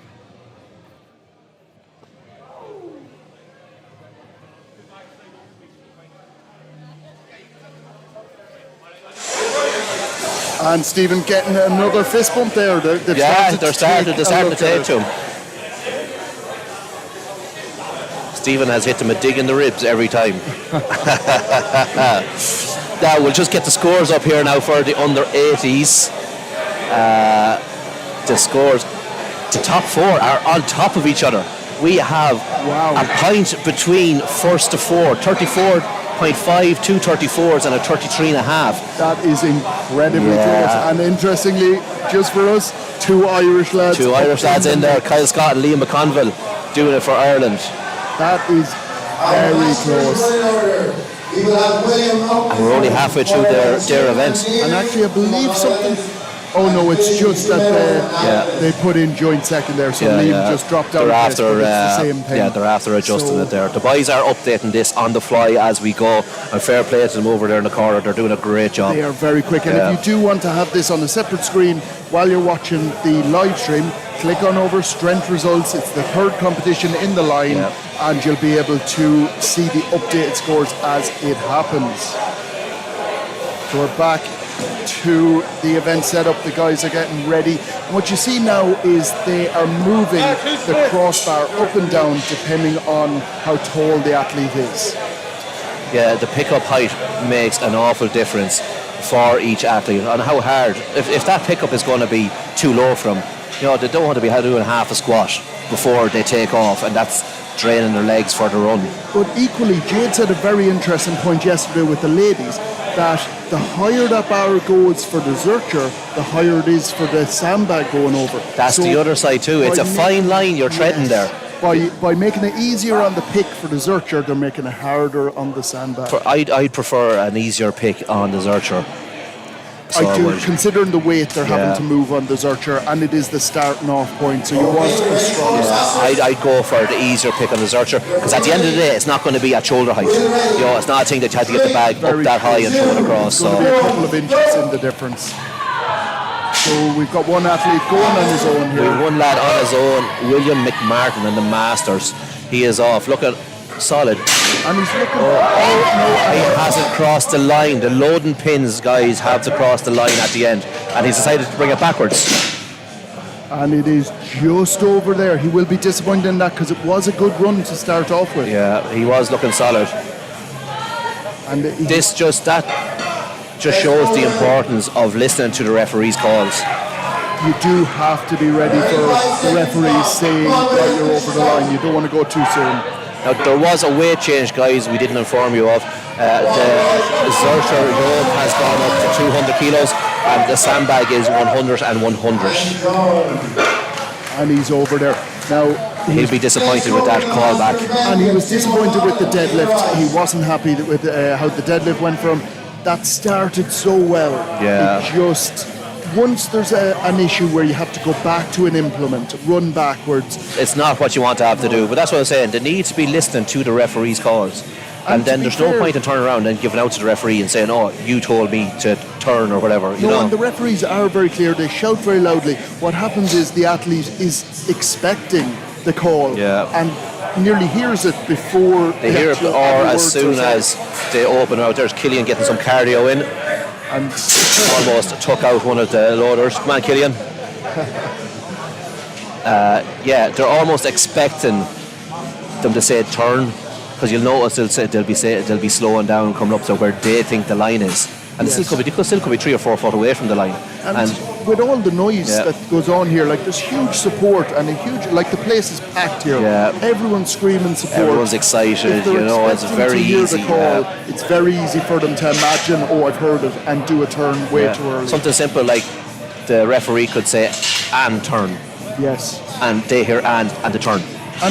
And I believe that happened a couple of times yesterday, where some of the ladies did think they heard the call, but they didn't. It wasn't.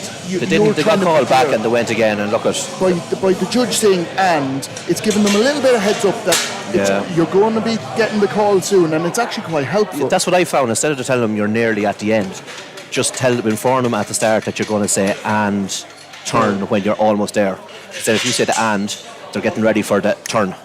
Well, I'll own up to it myself. I have been cheering people on before at events like this, and just being in the crowd myself, and I will be, when they're getting towards the end, I would be saying, come on, turn, yeah. And not realising that, oh wait, hold on. They might hear you, yeah. So simple it can happen though. But that's what the athlete has to be aware of, that there are going to be people that are shouting they need to be stuff for them. They need to be just clued in, or not clued in, zoned in on what they're doing.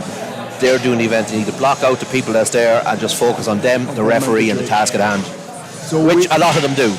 We are on to the next two athletes. We've got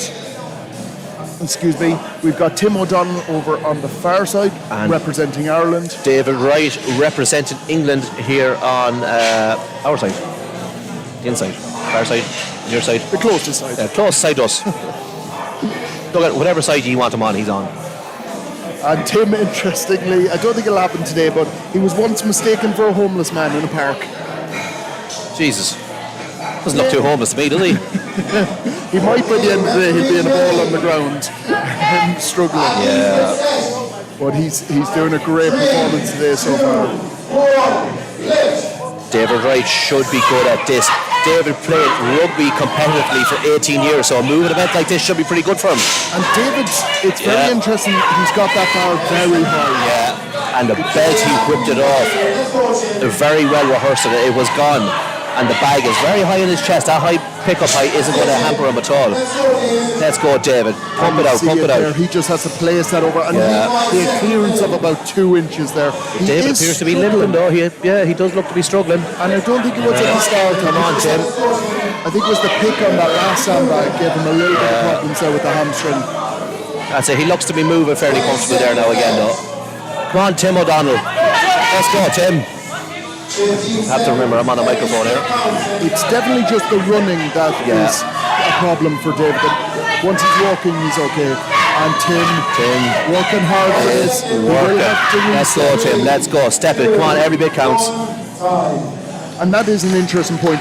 Every step counts. This will be measured out now. Yep. And because some people think, if he doesn't do the full run, it doesn't count. But by doing half of a length there, he might pip ahead of somebody.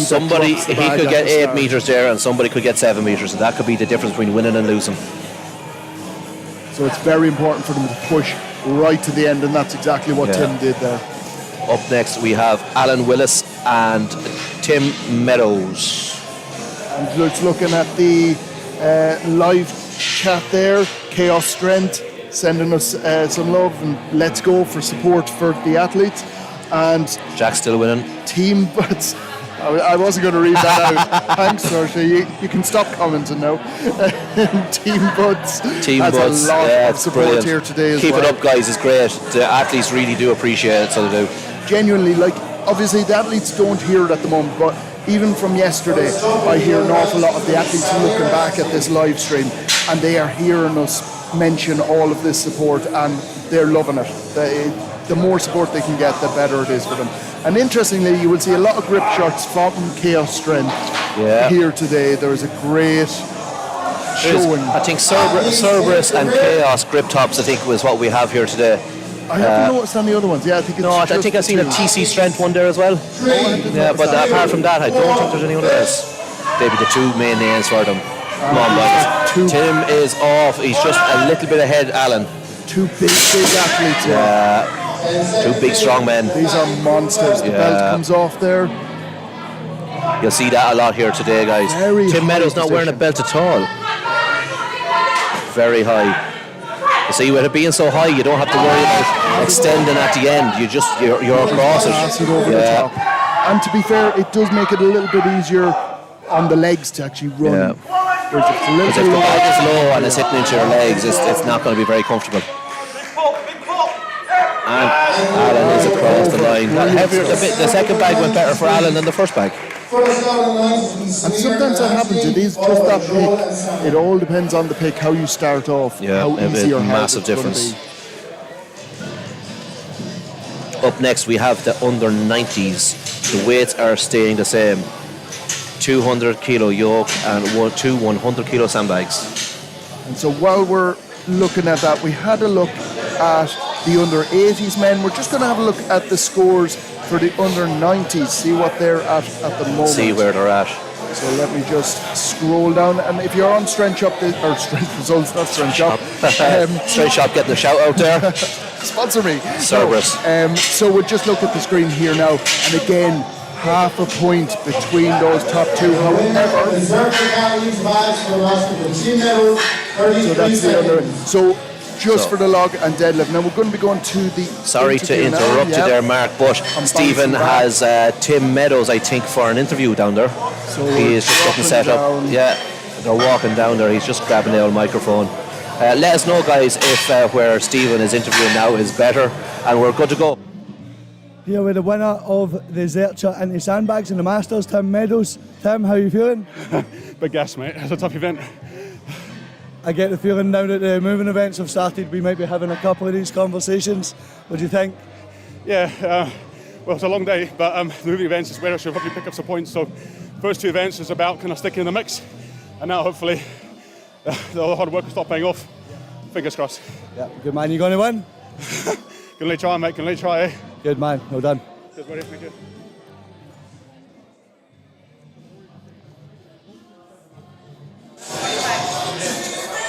And again, really interesting to hear back from the athlete there. That was a monster performance. It was a great performance. He really worked hard for it, but at the same time, he really made it look effortless. He deserved it. Having that sandbag so high in the chest made it so. It makes an awful difference. Up next, we have Anthony and Sammy. And Sammy is off. I know from talking to Sammy previously, he much prefers moving events, so this should be right up Sammy's street. And to be honest, Anthony looks like he probably prefers. Let's go, Sammy. As we can see, Sammy is moving. But Anthony's right hot as heels. Come on, Sammy. Anthony is actually caught him there. Come on, Sammy. All depends on the. Oh, he fumbled the bag. Come on, Sammy, keep her lit, lad. As long as Anthony can keep it above. Yeah, he's going to pop it. And after a disappointing start for Anthony, he has blitzed that event. He did fierce well, yeah. He definitely redeemed himself and will feel better after that. The next couple of events will suit Sammy a lot better. I know farmers he is very good at as well, so... the moving, and this is what we said earlier on, the static events, the first two, you can't guarantee that things aren't going to change completely because some athletes are so much better at the moving events. Yeah. And Joel is going to be coming up, I believe, for this next one, and he's just got a shout out from Curtis. I'm not going to try and say your second name, I'm sorry. Curtis Cusimano. Curtis is one of the MST coaches.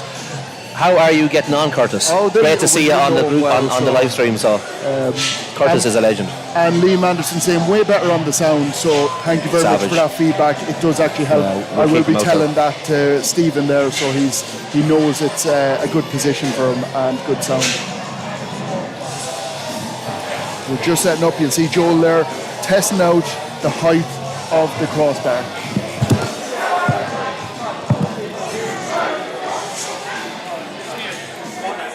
Sound way back. Stephen, are you happy enough down there? Yeah. I'm in the sun there, so as long as I feel nice and quick, like 10 seconds. Here we go. So up next we have Sam Dawkins and Joel McCafferty. And Joel is in the green top representing Ireland. Yeah. And Sam is in the red representing Wales. Both athletes looking solid. That's it, making sure it's across the line. Joel is flying. Now let's go, lads. Both looking comfortable on the sandbags. Oh, he nearly ran into the yoke with that. That's what we said, lads, just getting a bit too excited and pulling the trigger too early, making use of the knee to get it across. Too fast runs there. So up next we have Luke Shirley and Jack Wellard.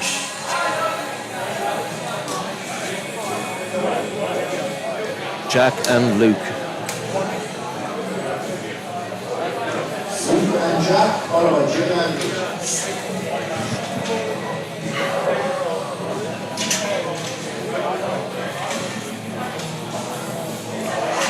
So I will say it again, it's amazing how much work the team has to do here, because every time they have to come in, reposition all the equipment, half the time they will have to bring these sandbags, which are incredibly heavy, from one end all the way back to another, and that's for every athlete. So where the athlete has to do it once, this team has to do it 14 times. 14 times. It's like 2 days of events training. And actually when you think 14 times, but that's for one category. That's just one category, so it's nearly 60, actually I think there's 100 plus athletes there. So 50 or 60 between both days, each day, day. So yeah, I think it's 130 athletes overall. So they have to do that 60, 70 times each day. And just looking over your shoulder there, Mark, it's great to see some of the women back from yesterday to support the lads here today. It's always great to see other athletes like that when it's a couple of day event coming back to show support. And it's actually packed so that even outside the gym is wedged. Both lads are off. Both looking comfortable at the start. Good start. Jack Wellard and Luke Shirley. And some of the time with the yoke in the Zercher, it can be a little bit unstable. Yeah. So it's important to keep hold of it and not drop it at the start. The swing on the Zercher can catch you out, so that's why you need to keep the momentum going. If you try and slow down to re-steady it, you can sometimes bite you. Yeah, it can sometimes bite you in the arse. Both men are neck and neck, and Luke Shirley just clipping Jack Wellard. That was a well-fought battle.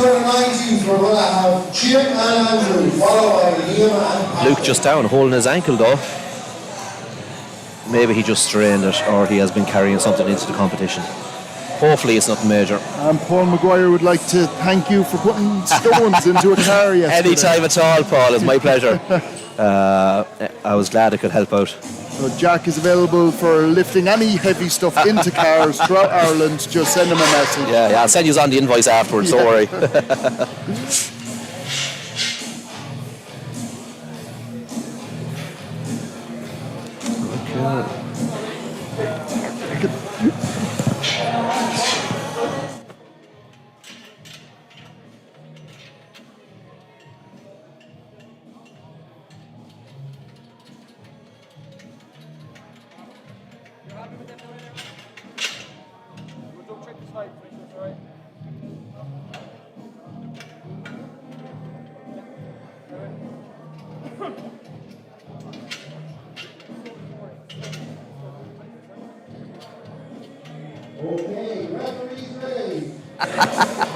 And we're ready for them. We're just confirming some information there, so we were, guys.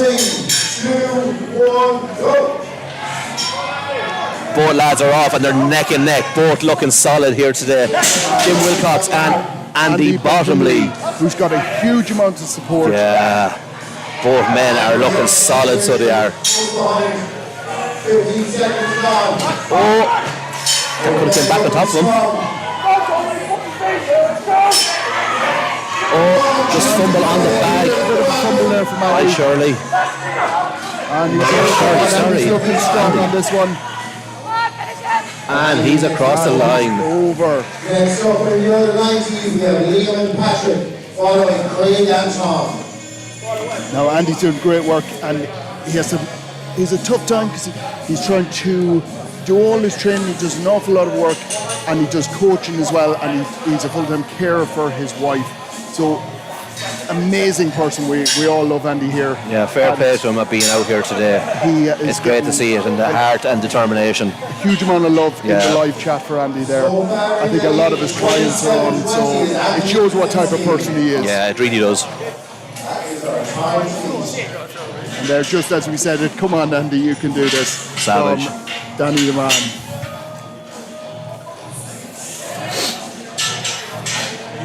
Many more people tuning in. The 105s, actually, a couple of people were asking just on details for the 105s. 105s will probably be getting going at, I would imagine, 2 o'clock, in around that, maybe half 2. No, I not even. I say it could be later. What time are we now? Possibly be later. We're 1 o'clock at the moment, so 1 o'clock.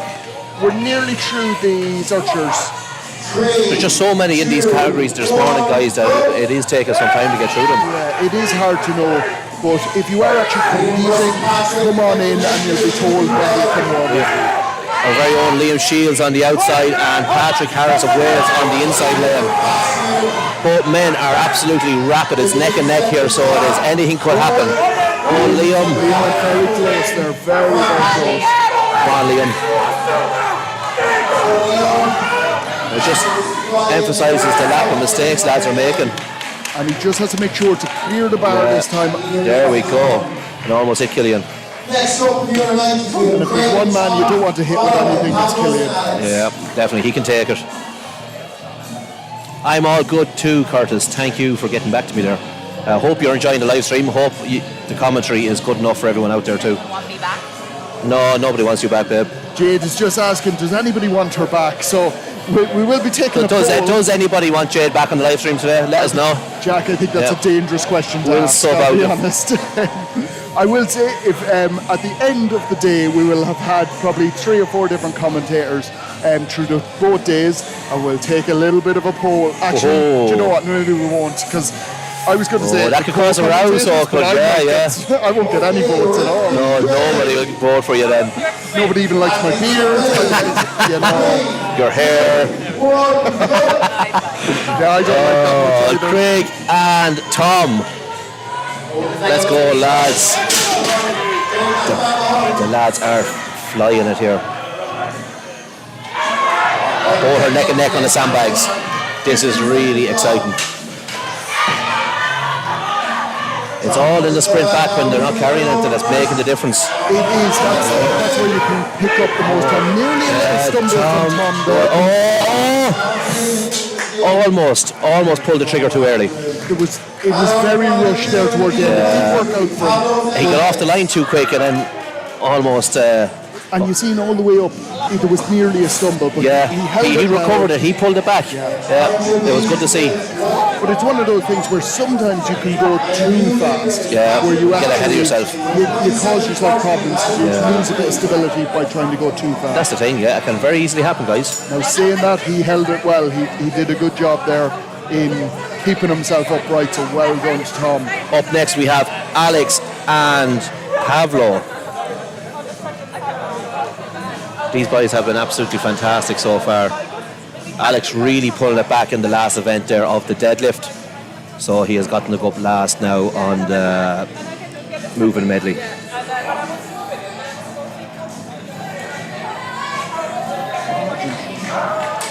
Strange. So Pavlo at the moment is in first place. So there's a lot to play for him. Yeah. And Alex is off the line before Pavlo. And Both men looking solid though, and both men are quick, so let's see how they perform on the sandbags now. Very quick. Sandbags picks are all makes the difference, and Pablo's off quicker. Great pick from Pablo there, very efficient. It's the fumbling around with a sandbag, trying to get your hands underneath it that makes the difference. Some people take too long, lads are just picking and ripping. Both of these athletes making that look very light. And they were moving. That was rapid by Pablo. I wouldn't be surprised if he won that. That would be first place. I would be very surprised. I put money on that. We don't know the Alex times wasn't far behind. Another good performance for Alex. Alex, that could hit second place really, because it was that quick. But especially sometimes when you come up against someone that's as fast as say Pablo is there, it can drive you on it too. It's okay, Stephen's down there. Our new leader at 26 seconds, Pablo is the leader on that event with 26 seconds. That was rapid. And we're going to have an interview now with Pablo. Stephen's just bringing him down there, as you see. Stephen doesn't like to be out in the sun too long. Being ginger, I think it can cause him a bit of problems. So I think he's making these interviews quite short. Short and sweet, that's all they need to be. It's probably even better for the athletes too. Very true. Here with the winner of the men's under-19 Zercher into sandbags, Pavlos, 2 event wins, last year's champion. Are we looking at another title this year? Man, I'm feeling amazing. There's one thing I want to say. This competition might be natural, but there's nothing natural about it. It's fucking unnatural. The thing you see over here, all the people are doing, is crazy. It's not normal. So yeah, we're going for the win. 3 more events to go. Yep. Let's fucking do it. Good man. All that talk about natural, Pavlos, we might need to test you again. We've gone from fist bumps to handshakes. Handshakes. What will be next? Hugs and kisses? Hugs and kisses for the winner next time round. Whatever keeps Stephen doing the interviews. Yeah, whatever doing keeps it him for happy, us, yeah. you know.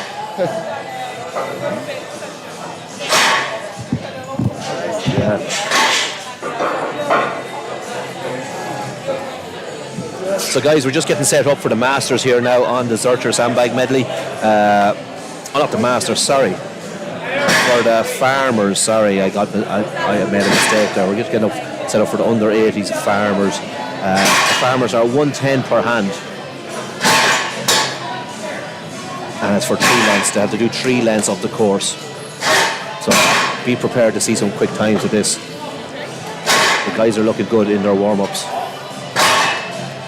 I will just change the camera to see what is going on down there.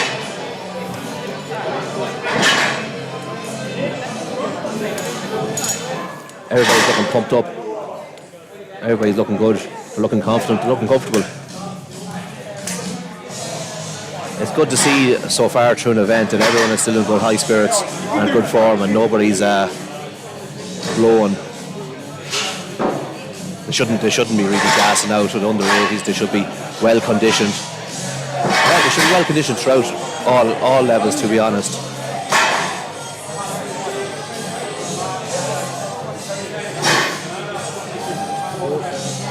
Our crew is working hard down the far end, getting stuff out of the way, getting set up for the next event as well, getting the yokes out ready for the stone over bar event.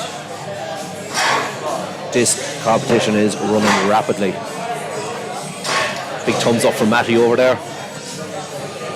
Matty will need a pint after this, or 3.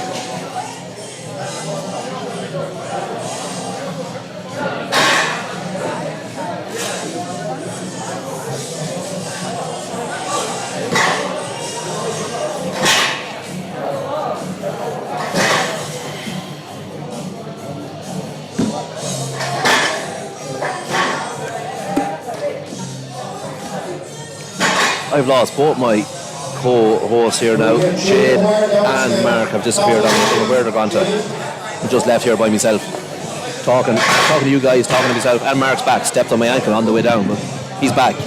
Now.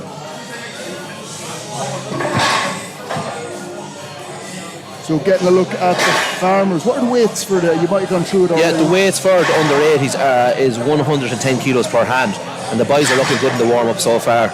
I know now they're only warming up, but everybody looks solid. They look steady, and they look to be in good spirits still so far into this competition. And you see with the warm-ups there, I think it's probably about 70 kg per hand.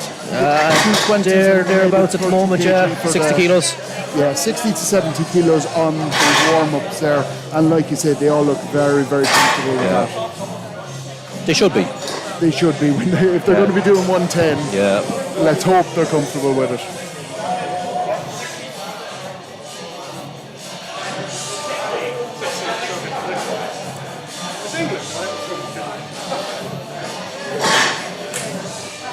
So we'll have a bit of time between, so we are going to just very quickly bounce through each of the scoreboards, see where everyone is.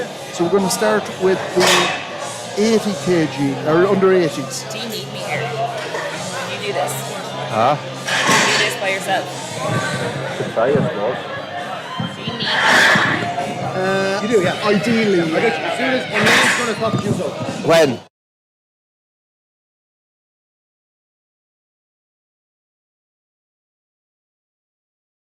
Hard is like So, being got rid of, Mark. I'm going to say, before we go through the scores, I'm going to say thank you very much to Jack Harkin. He's been dragged away because his beard is too good. Yeah, they better not expect me to do any work. I'm going to go and eat is what I'm going to do. Yeah. So it's been about 4 minutes since you ate anything, so you are going to need to go and refuel.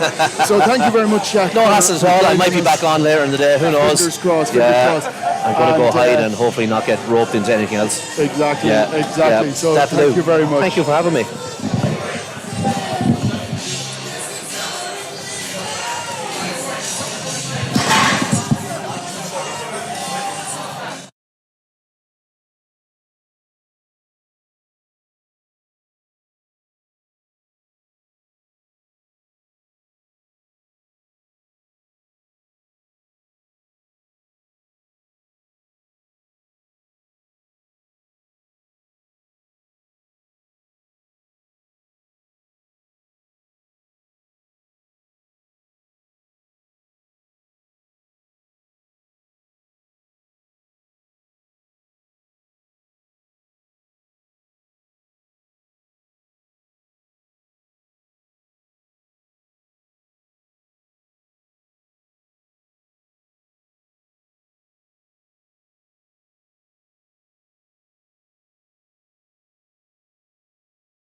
I got up to the 160 and I was just pushed. It was a grind, I will admit that, and then locked it out, and the next thing just the log kind of came like this, and then my arm went and just kind of came crashing down. on my head then, like, so. Unfortunately, there, I'm really sorry. I think there was a little bit of issue with the microphones there, so some That's people fine. will have missed that. But so I think with the log, it looked like it was so hard to get any sort of momentum into it, like, it was very, you're very much like very biceps getting it up, like, hugely, like, so I mean, like Lewis Jack, he got up to the 180 and pressed it, like, so I mean, fair play to him, like, it was absolutely incredible, like, well, I think another part as well, like, just not being used to that kind of equipment definitely made things trickier, like, because there's only so much you can learn, just before the event starts. You know what I mean? Like, because we were very limited in how I could like train that event. Like, so it was just more or less learning the technique right beforehand. Like, and it ended up they were looking very solid. The 160, which I think anyone that's seen it were just so frustrated because you pretty much had it locked out. I locked it out, I did lock that, like Terry gave me the down command, but the rules were that you had to control it back down on the pads, and that's why I didn't get the rep, like, and that's fair enough, because even here today, like, if somebody didn't control the weight properly down on the mats, I'd give them a no rep. Like, so even if you might get the down signal, but if you're not, like, let's say if it was a deadlift and they tell you not to drop the deadlift, you drop it, that's a no lift. So I know some people are saying, I should have got it because Terry gave me the down command, but you got to think of the other rules that kind of come for like after you get the down commands. Like, so it doesn't end there; it ends when the weight hits the ground. Like, I think that's what a lot of people do kind of forget about. Yes, you have to be in control all the time. Exactly. Yeah. And just in case anyone didn't see it, we do have clips of most of your lifts through. I put up update videos for UK Strongest Man, so you can click back on the channel, have a look. We've got, I think your truck pull is up there, a couple of different events, and the log press is up there for everyone, and you have been posting a few images as well. So that's why we have the hard hat hit for Gillian here today, just to protect the head. Sure, you never know. It might fall on you, so a little bit of protection. And I feel like after seeing the clips, seeing the results especially, and I was watching the results on the day, I felt like your deadlift was probably very much affected. Your deadlift is very strong. Very strong. Yeah, silver dollar would be like the weakest part of my deadlift. Like, I get a lot of drive off the floor, like, but I was fairly kind of frazzled after that. Like, I even had like some of the administrators convince me. They were just like, look, everyone saying like we wouldn't blame you if you didn't finish it, like, but the way I see it, there was a lot of lads who didn't make it to the final who would love to be competing, so I felt like I could still force myself through it, so I was like, I might as well just do it, because I wouldn't have felt comfortable like backing out, you know what I mean, like, unless I would have to have been completely knocked out for me not to finish it. To sort of, it's not giving up, you would have been injured. I can imagine for an athlete it feels but I think everyone was super impressed. Everyone that was following it, that's seen what you went through, is super impressed. It's incredible. Thank you. I really appreciate that. So we are ready, I think, for the farmers. We're about to start that. So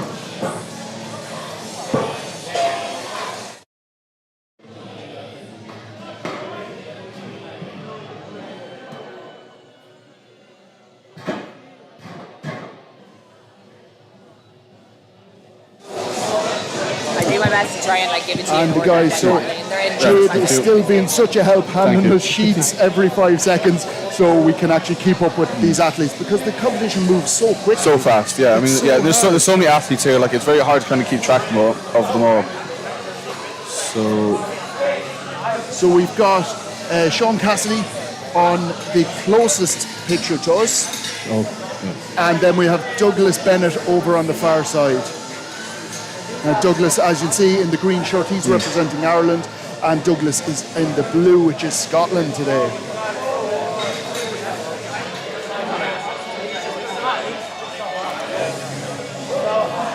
So for the weights for this farm is going to be 110 kilos each hand, which is, there's pretty big weights for under 80 kilos now, so it'll be very interesting to see how this event goes.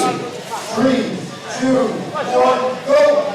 And the pick, great start. So very good start. It is. Really well. Yeah. Down goes Sean. Just didn't get the grip right there. Douglas finishes first. And it's interesting with some competitions, if you drop, that's it. Whereas this, they're allowed to pick up and go again. Yeah, I think these are pretty big weights, so I think there's kind of anticipated a few people might drop in between. So Sean's off to his second length. Douglas is almost finished. Come on, Sean, that's it. Good. Sean's taking a little second, just getting his breath back. Come on, Sean, let's go. Douglas is done. So it's There we just go. Sean here now. Loads of support here for Sean. He'll probably drop him off the pick again, but he has time. I've watched Sean now over the last maybe year or two, and this is a big step up for him to come to competition like this. I'd say he's definitely pushing himself, here. And it's really good to see.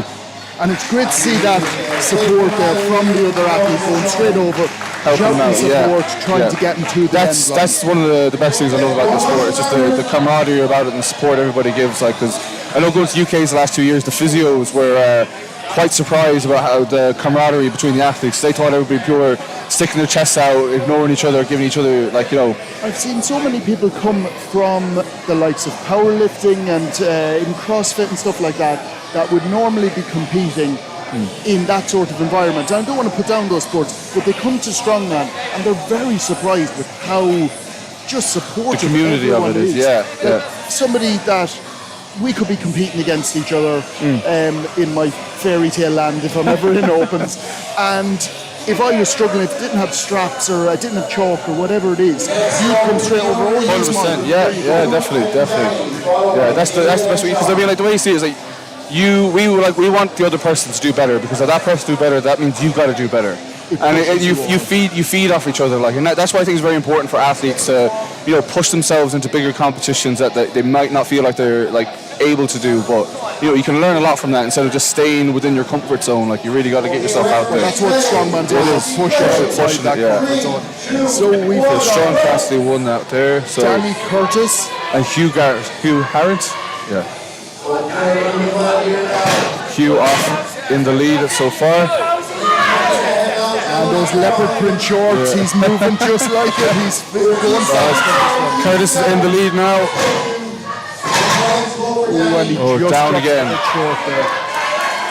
These are big weights for under 80s. Very big weights. And he has done, I think that's a pretty good time. And he does have enough time. He has to get that grip right. He has time to pick this and go again. You think after doing farmers after the events they've already done today, it's very tough. I mean, that's circular events, the hamstrings and posterior training are fried right now.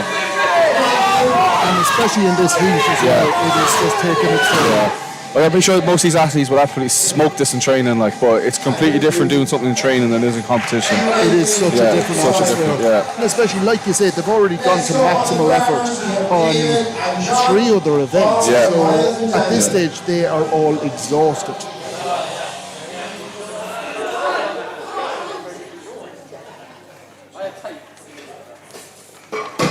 So up next we have David Toner and John Martin. Both Scottish athletes here. Yeah.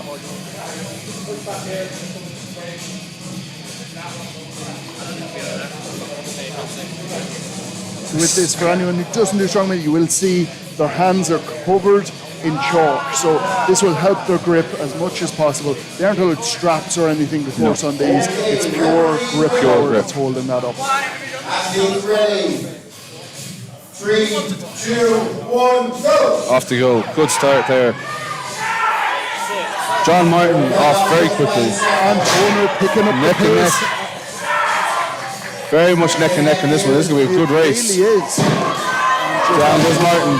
That drop might cost him a little bit. He's struggling to get to the end. He's not standing up straight before he starts moving. You see some people with farmers, they start walking before they fully stand up straight, and you're not going to be able to keep your balance, especially when you're coming to optimum weights. The farmer's going to pull you off. Same thing again. He's managing, but and so again, you see a lot of people try to do this thing where tilting the farmers. Me personally, not a big fan of it. I feel like you need to keep your wrist neutral as much as possible. It is.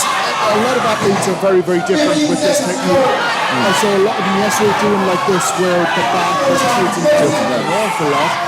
Personally, I go slightly back from centre and tip them forward. I feel the momentum. That's what people do. Small. You don't want to be too much of a tilt on it. No, sometimes here it feels like they're nearly dragging along behind the athlete. They're not, but it looks like that.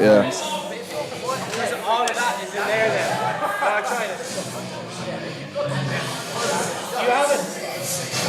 So up next we have Miles Hawkins and Dan Clark. Ethan Preston says, that headset looks like it's under serious pressure on Killian. Ethan is actually one of my clients and a long-term friend, so he's going to be getting a lot of sandbag work for that comment. I think he's booking flights out of the country right now, so. And so we have Dan Clark, Yeah, Miles Hawkins.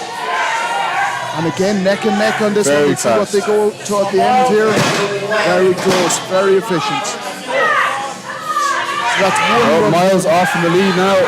They have to do 3 runs in total, so 36 metres, 12 metres for each run.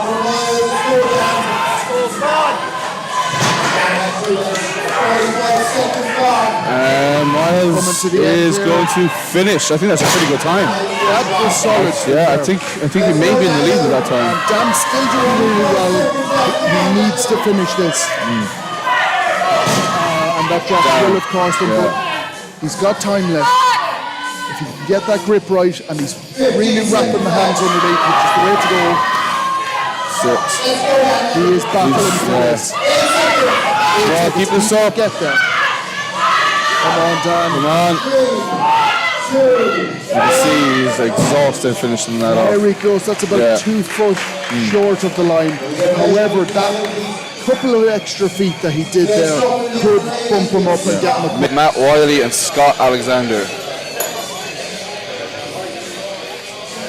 So Matt, when he was asked what events he's looking forward to, all of them. That's what we like to That's hear. a good positive, yeah. That's a very good attitude.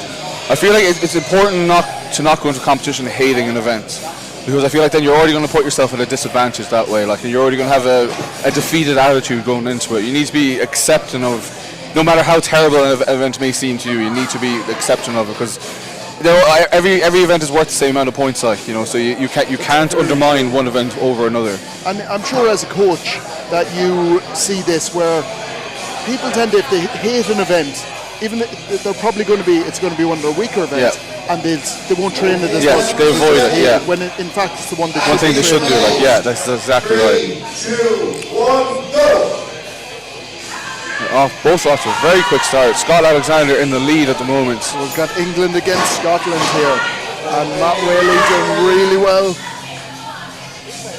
Apparently Scott Alexander has never had a coach before. It's just something he's done himself, and he is proving himself worthy. This is a very good time for both athletes, actually. He has done incredibly well. I think neither of them have had any drops in between. That was a strong performance. That was very strong. Next up we have Andrew and Liam following Kyle and Matt. Now Liam Convo coming up. I think he is probably one of my favourite athletes to watch. Between him and Kyle, they've had some great battles. The two of them they're fantastic to watch. It's usually the two of them up the top of the table fighting it out. And the fans love watching them. Everybody loves watching them, because they know how to put on a show. And Liam and Kyle, for anyone who knows them will know this, but incredibly nice people. So nice. Very Both are genuine so modest people. And a good laugh. Yes, great laugh, yeah.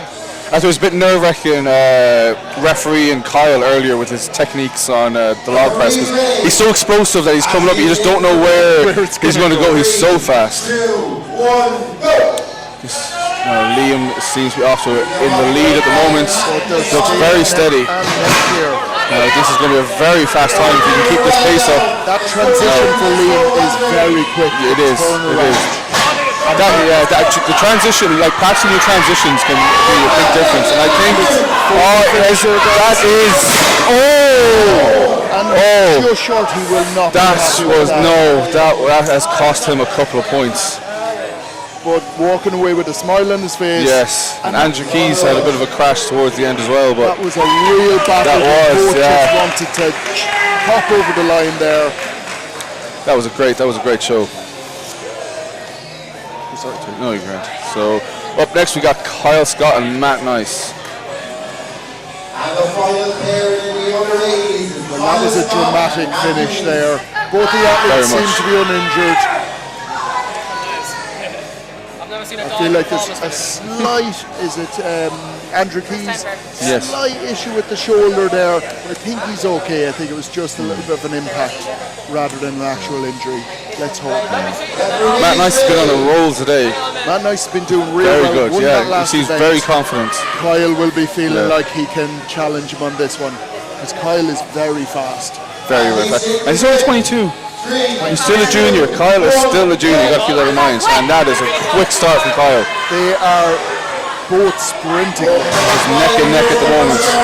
And transition-wise, Kyle just Unbelievable. a tiny bit faster. Well, this is great speed by Kyle. If he keeps this up, he's going to win this event. And I think he's going to do it. I think he has it. That is absolutely fantastic by Kyle Scott. That is amazing. To hold on to, I don't know if you noticed it, but his grip, it was at the top. It was at his tips, his fingers there. From nearly halfway all the way down. That was so much psychological strength to hold on to. That was incredible by Kyle. I love watching him compete. He's coached by Lauren Charley, and you can see the experience definitely passed down to him.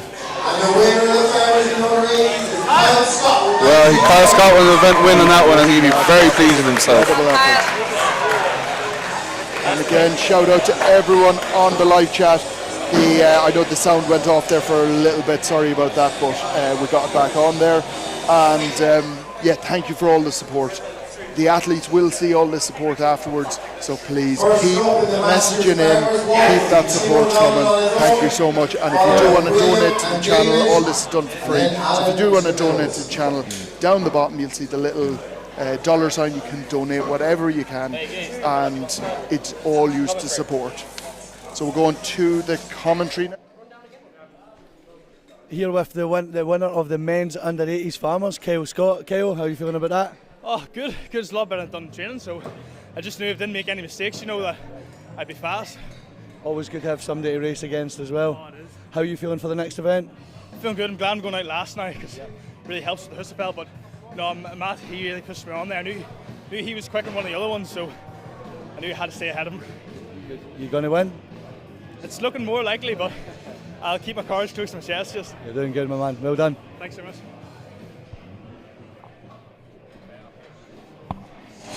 And we are back, guys.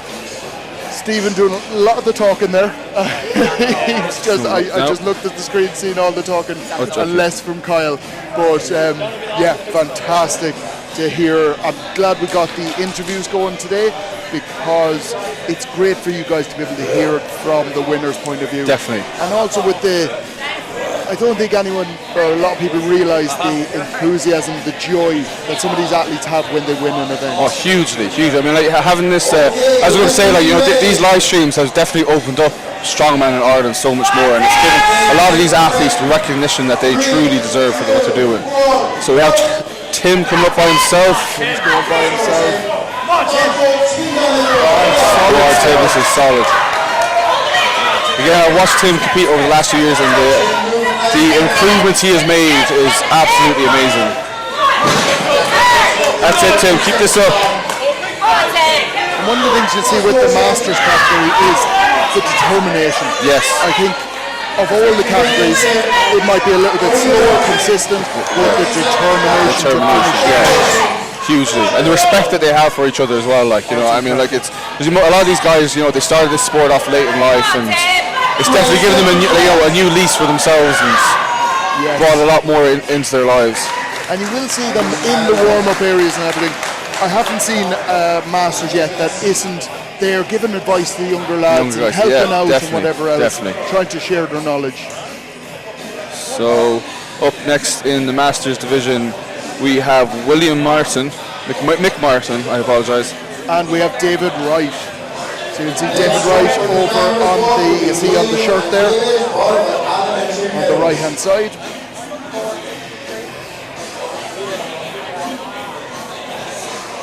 And David has actually, you can tell, he's played rugby for 18 years. I would imagine he's a prop by the look.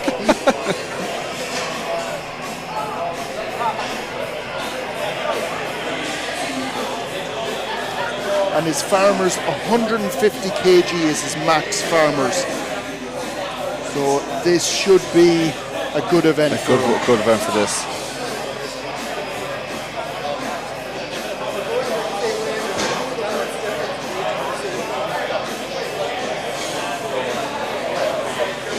And they're just preparing the equipment there now. Could be 2:30 before they begin. So we're looking at 2:30 start for the under 105s at the moment. It may change slightly, maybe a little bit later, a little bit earlier, but roughly about 2:30 for the under 105s and opens. 3, 2, 1, go. William Martin has got a 140 finals. That's surprising. Two drops now. They just can't get that grip right. Come on, David. And William McMartin is definitely proving his grip strength here. Martin off to a solid start. And David Wright will not be happy with this because this would be a strong event for him.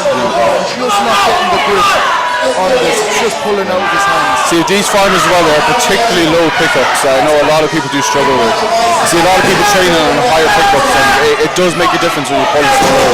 McMartin goes down just before the line. I still think these are going to be big points for McMartin. He will want to make a good effort at this. Can he finish his 15 seconds to go? He gets over the line. Now David will want to finish this final couple of meters just to get the the one length in, sorry. I think McMartin will definitely be happy with that after his mistake on the carrying the yoke over for deserters. He hasn't had a great start to competition, but that will have definitely brought him back into the running. Now David Wright just feeling that a little bit. I think it was just so many picks that he had to do. I think that was 3-4 picks in the end. And when you think about that, the weight on that for the 120. It's 120. So 240 kg basically of a deadlift. Repping it basically, bringing that up. And I think as well you got to understand, like, these shows that we run are particularly high pace. And I know a lot of people when they're not used to coming to these to our shows that the pace is a bit of a shock to them. It is, but I do feel like most athletes, and I think I've only heard one athlete come back and say they felt like it was a bit too quick. I think and the other 1,000 athletes said, no, I actually love it. Yes, I think they do enjoy it. It makes more sense. I think it's a lot more competitive that way, and it really kind of tests the athletes a lot more. And to be fair, GP do hold one of the most organised companies. You always know when you're lifting, as opposed to sometimes you're looking around going, not sure what's going on, So we have Alan Willis and Tim Meadows coming up here now. Tim just a little bit slower but steady. Alan Willis is a bit slower, And Tim Meadows doing good. If he keeps his pace up, he can definitely get an event win on this. And for Tim Meadows, for a Masters athlete, he's in great shape. He is. The cardio is definitely there. He's a big man, but he looks quite lean. He doesn't allow any bad weight on him. Looks very well conditioned, and that is a strong performance by Tim. I would say that's definitely the event win, I would imagine. Alan Willis gets to the end of the length and is happy with that. And our winner. We're going to 34 seconds, our winner in the balance walk is Tim Meadows. We're going Tim Meadows. We're going to grab him for an interview. Weight stays the same. First up, just getting his breath back there. And we will give him a minute because he's definitely did an awful lot of work there.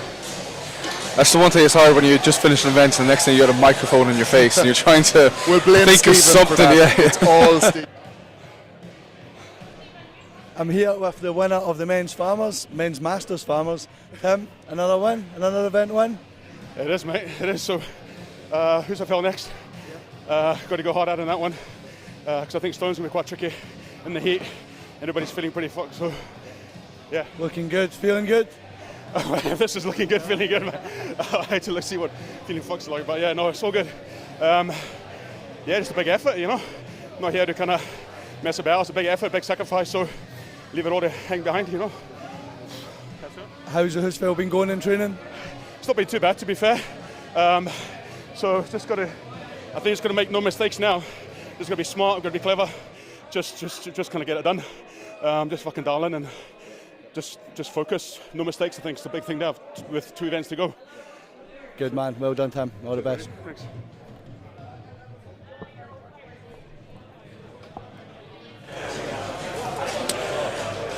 So, we're coming up.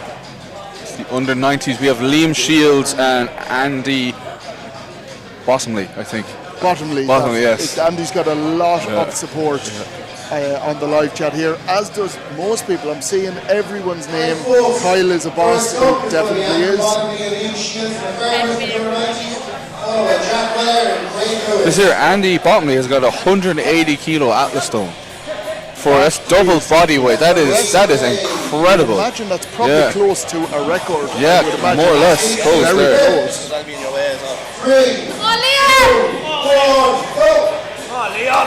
Both off to a good start in this weight. Very fast. And down goes Andy, but Liam is still moving strong in this. Now for the first pairing, this is very fast. Liam will want to do well in he this. Will, yes. He will. A great day so far, and this is looking solid. And Liam is going to finish this in great time. I'm going to say that would be pretty hard to beat going forward. I think that was very quickly. Considering that's the first, I don't want to go too soon. But I know, that's for the open time, Come on, Andrew, 20 seconds left. He definitely could finish this length if he can just keep that grip. He has time here. 12 seconds. And he will be happy. Oh, he's going for more. He's going for more. Wow. I'd like to see. 3, 2, 1. Fair play. You know what? Even that, I'd say it's maybe 2 inches. That could be a difference. That really could be a difference. A lot of athletes will get to that final, and like we just thought we thought he was going to leave it there, yeah. because a lot of athletes do, and that 2 inches could mean he jumps up an extra 1 or 2 places. Next up in the crowd will be Jack Willard and Craig Lewis, followed by Luke Shirley and Joe McCaffrey. So Jack Willard and Craig Lewis coming up next. So Craig Lewis under 90, 300 kilo deadlift. That is crazy. I wonder if that's in a suit or not. But his farmers, 150 kilo each hand for 10 meters. So this could be a very quick run as well.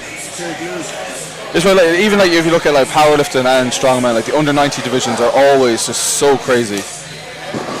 Because they've got the speed, they have the athleticism, and they have the strength to combine everything into one. I'm expecting a fast time here. So there's a Craig Lewis coached by the Beef, Chris Beetham. And then we've got Jack Willard, full-time student. Wow, pretty good. And he plays rugby, so he's got a lot of things to bounce around and try and train strongman as well, so fair play to him. That's one thing as well, it's no matter the amount of time people put into this sport, but we still have lives outside of that, everyone's still got their own jobs and stuff, it's... And it is a huge amount of time has to go into training. Hugely. So it's going to be very good to see. 3, 2, 1, go! Craig off to a good start. Looking very solid, very strong. Even Willard as well. Staying with it as well. Let's see if Craig Lewis can keep this pace up. He may go in contention for beating Liam in this. It's 2 down. He just needs 1 more.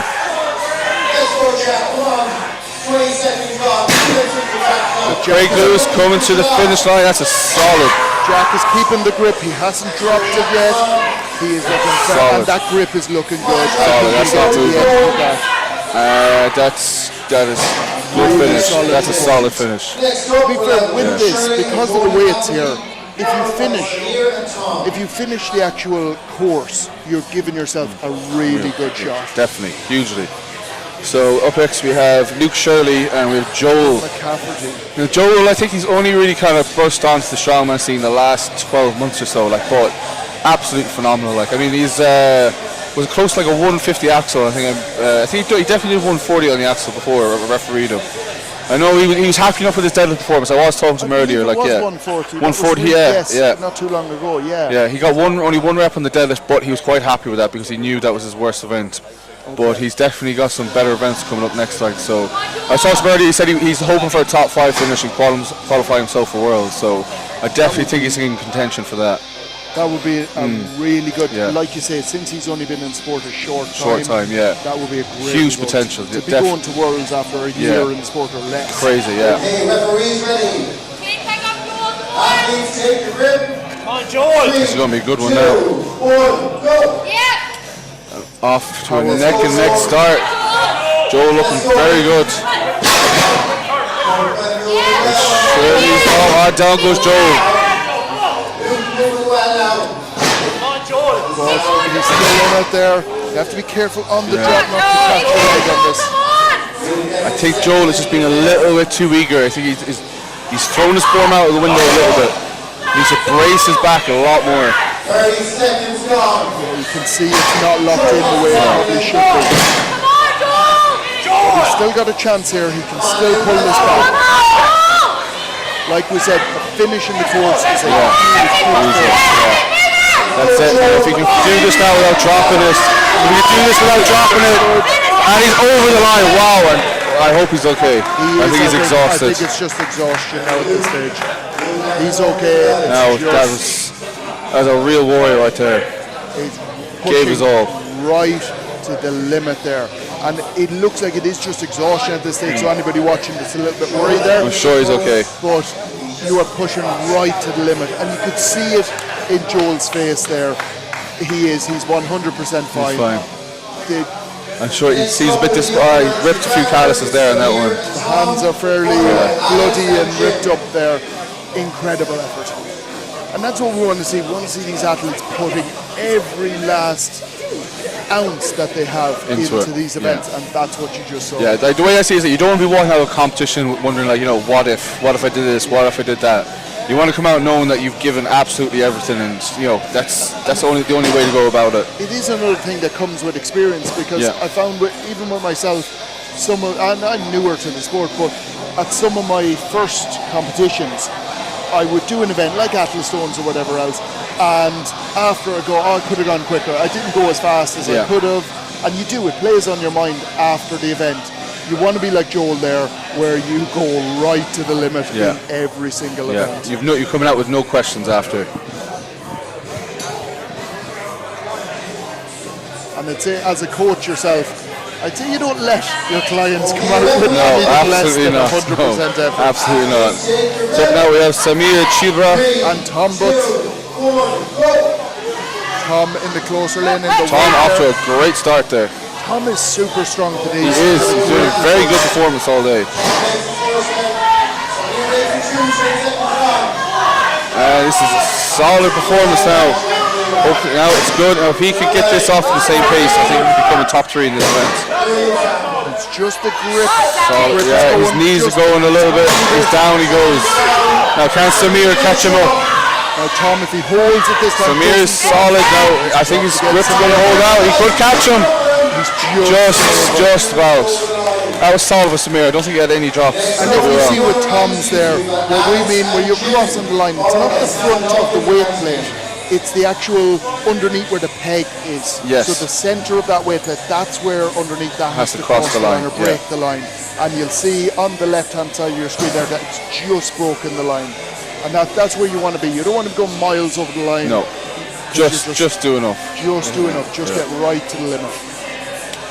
So, up next we have Alex Venezuela. Jim Wilcox. Because here Alex has a 150 farmers for 20 meters. So this hopefully should be a good event for him. And just on the live chat there, keep those comments of support coming in. Like I said, the athletes will be able to see these on the channel afterwards. So the more support, they will love seeing that people back home are watching this. Says here, Alex Venezuela at the bottom says he's 18% Irish, which makes him a home athlete. I love it. He's wearing the wrong t-shirt. Yeah. And he's off to a flying start. This is a great pace. Alex Venezuela is running with his farmers. This is a great pace. Jim is looking really He's making this look effortless. And Alex Venezuela, I think that is definitely the best time so far. Jim is still in with a chance here to finish the course. He's got the time.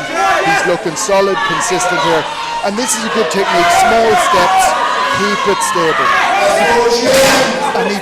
Just before the line. I hate to see it. Hopefully now we can finish this off. There we go. And there he is over the line. That was so close. And again, did you see the exhaustion at this point? But we're 4 events in. This is the 4th event. The heat here, I was about to say the heat does not help. Especially in a country like Ireland, I find like the heat itself is much different than other countries. Yeah, we're not prepared. No, we're definitely not. So coming up now in the next heat is Sam Dawkins. And Anthony Krasinski? Krasinski, I think so. I believe that's the name. I'm sorry if I'm butchering some of the names here. There's some huge lifters here, like Max Stone for Anthony is 170 kg. Wow, crazy. For an under 90s natural athlete, that is incredible. 3, 2, 1, go! Off he goes. Now Krasinski off to a good start. Can he keep himself steady? He's got good pace, but he seems a little bit shaky. Hopefully he can finish this off without dropping it. Would you see those steps? Short, quick steps. And that's something you hear. Down goes Dawkins. Talking about big losses. Very big promoter of that. See, this is where the tilt gets a bit awkward. It starts rocking, it makes the grip harder, it makes your balance harder. And goes, decent time. That was a surprise, they kept that grip. It was a really good effort. He seems disappointed himself though, Krasinski does. I think his grip changed for that last. I think he did, I don't think he definitely wasn't like that the whole time. I don't think he meant to do that, but for something where your form, you don't get it 100% right when you get the grip, he still did an incredible effort to hold on to that. So we have Paddy Harris coming up, followed with Pablo Cruz. The time so far, the time to beat is 19 seconds 84 by Alex. Pablo getting a lot of support online again. Paddy Harris is a great athlete. I first met him over in Matt McKeegan's Record Breakers. And phenomenal lifter. He is absolutely phenomenal lifter. Very unassuming with his size, but he's an absolute powerhouse. And still, I think he's only in juniors or just out of juniors. 3, 2, 1. This would be a very quick race. Both of them also. Paddy in the lead. This is flying with it. Paddy is absolutely running with this weight. Can he stay ahead? He seems to be. If he can keep this up, this could definitely be a winning time. On the straight, Patrick is definitely quicker, but on the turns, Pablo is definitely, yes. Patrick goes, down goes Patrick and Pablo. Oh, wow. Patrick, that was so unfair. His grip is going. I hope he can finish this off. He's going to be disappointed with that. Incredible. That was a crazy run. The winner of the under 90 farmers is Alex. Yes, Alex Venezuela with a well-earned run. He sprinted with those farmers. That was incredible. And Alex will be going down, taking the plaudits at the moment. He will be going down for an interview with Stephen. So again, incredibly, he doesn't even look out of breath after that.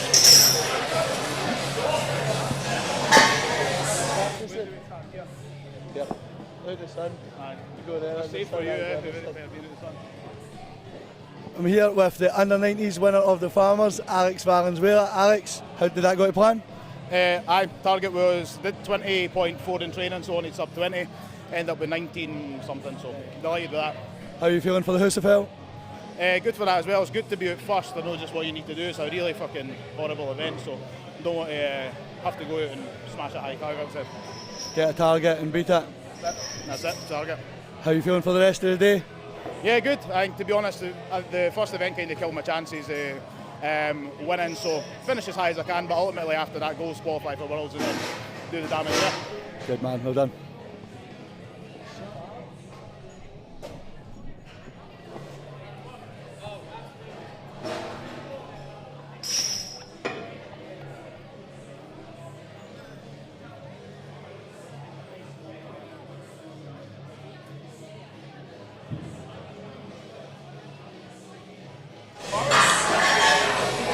And we are moving on to the Husafell next. So what weights have we got for the Husafell? So starting off with the under 80s, we have a massive 120 kilos. So as you see here, we're throwing in chains at the bottom. We're going to have about 30 kilos in chains at the bottom. That will bring the weight up to 85 kilos. Followed then, we're going to fill them up with plates.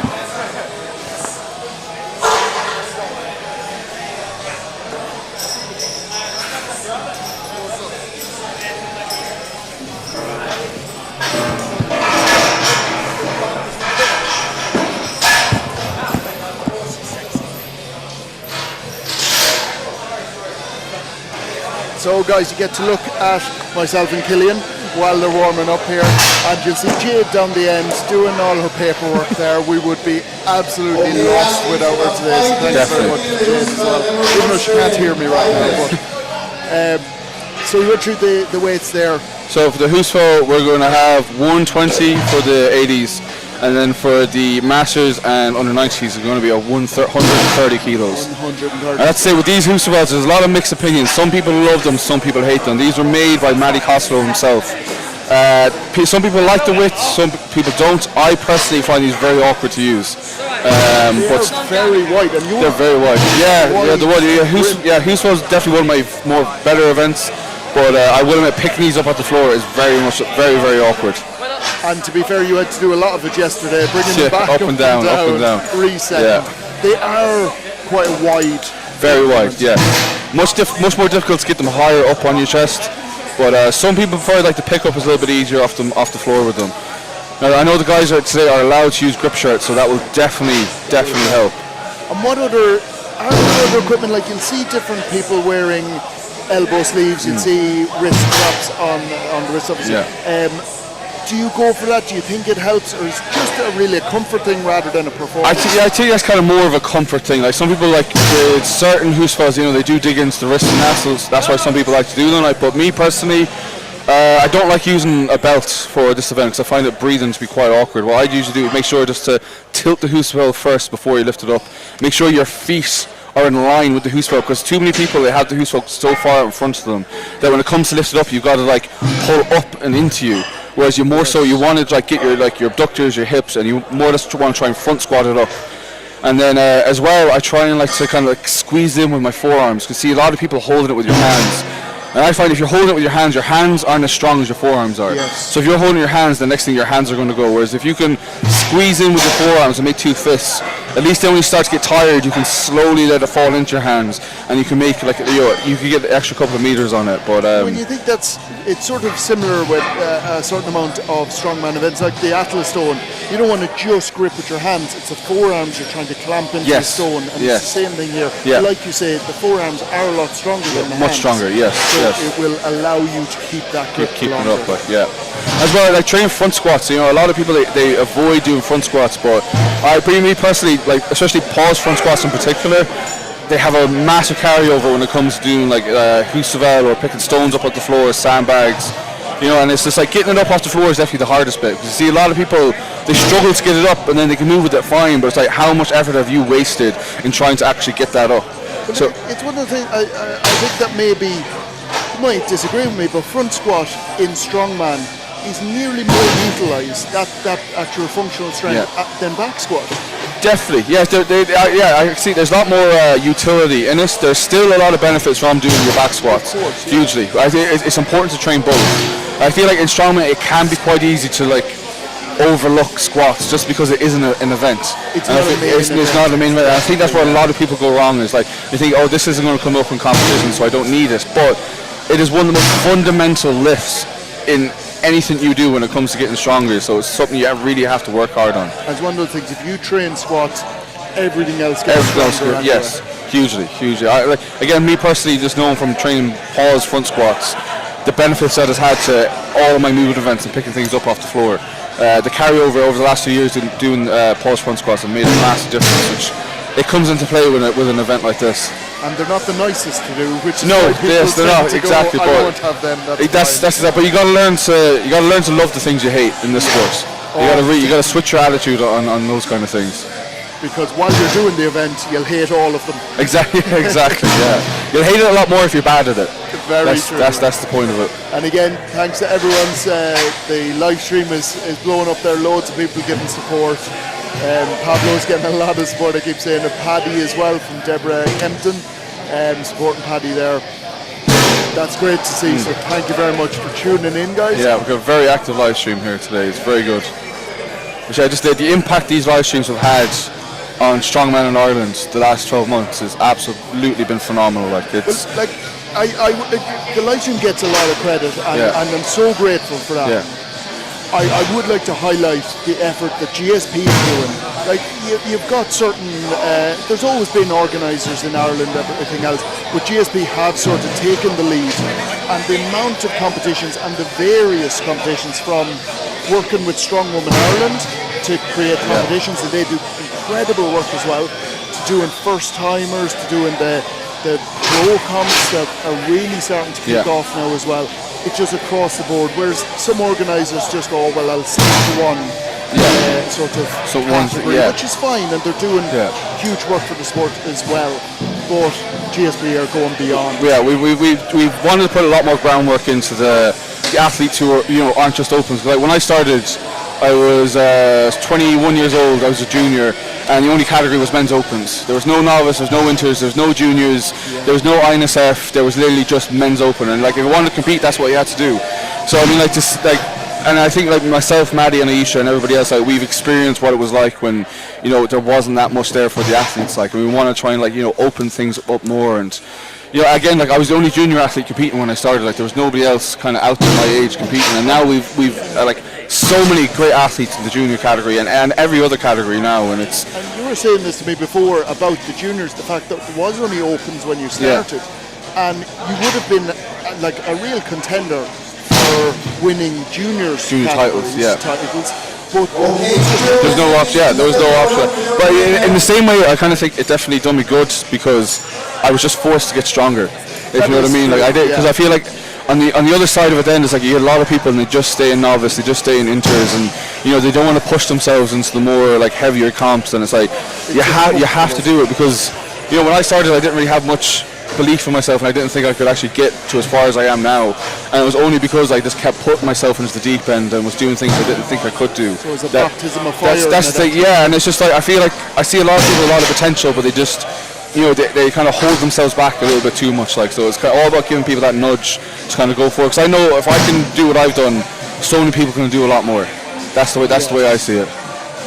Well, I don't know if they can do a lot more. They can do a lot more, yeah, I know, but still. But no, it's good that the options and the opportunities are there now, which is great. They haven't been there up until now, or not as much. Yeah, because I know I talked to Maddie the other day, I think this year in total, by the end of it, will be 17 competitions we've run throughout the year. 17 in the 1 year, That's incredible.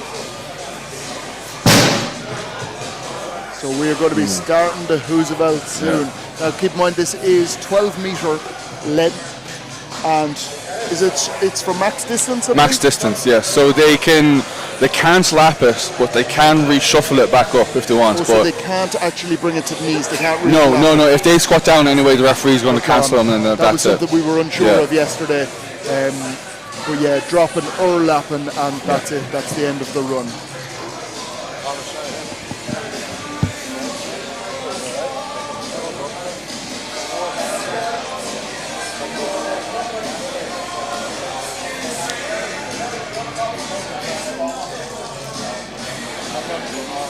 Okay, referees ready. Athletes ready. 3, 2, 1. We are off with the first heat. I believe Sean Cassidy on the far run there. Sean and Dan going off to a good start. And that is about dropping down a little bit for Dan, but he's still moving well. 20 seconds gone. And this is a real war of attrition here. Just trying to keep that psychological. Just keep going and going. See, I find with an event like this, you've got about 40 seconds until you truly gas out. So for me, it's all about like trying to cover as much distance in those first 40 seconds, and then grinding out the last 20. Yeah, because you're not going to be able to go fast for the 60 seconds. No, you're not. Yeah. You're not even going to be able to go slow for the 60 seconds. So you might as well try and get the distance.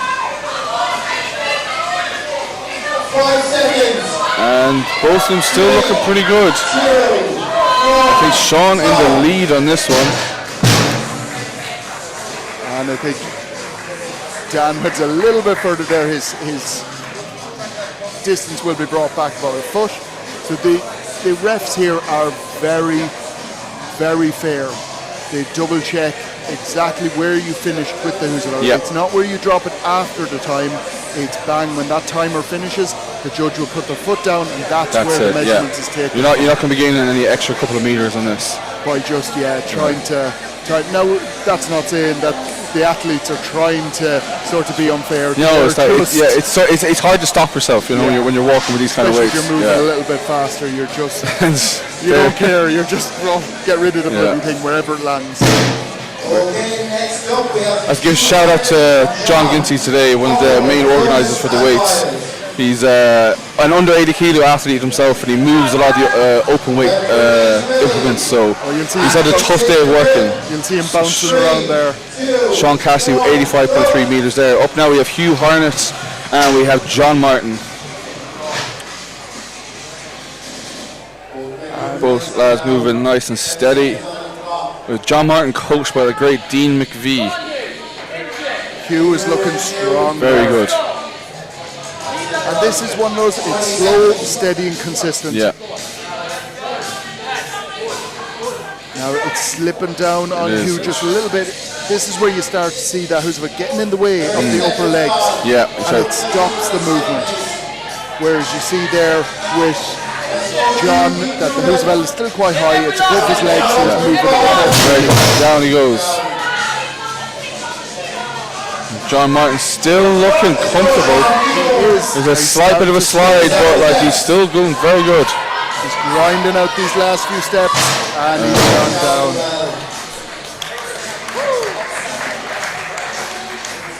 Next up is the Husserl under 80s is Douglas and Miles, followed by Danny and Matt Wale. So up next we have Douglas and Miles.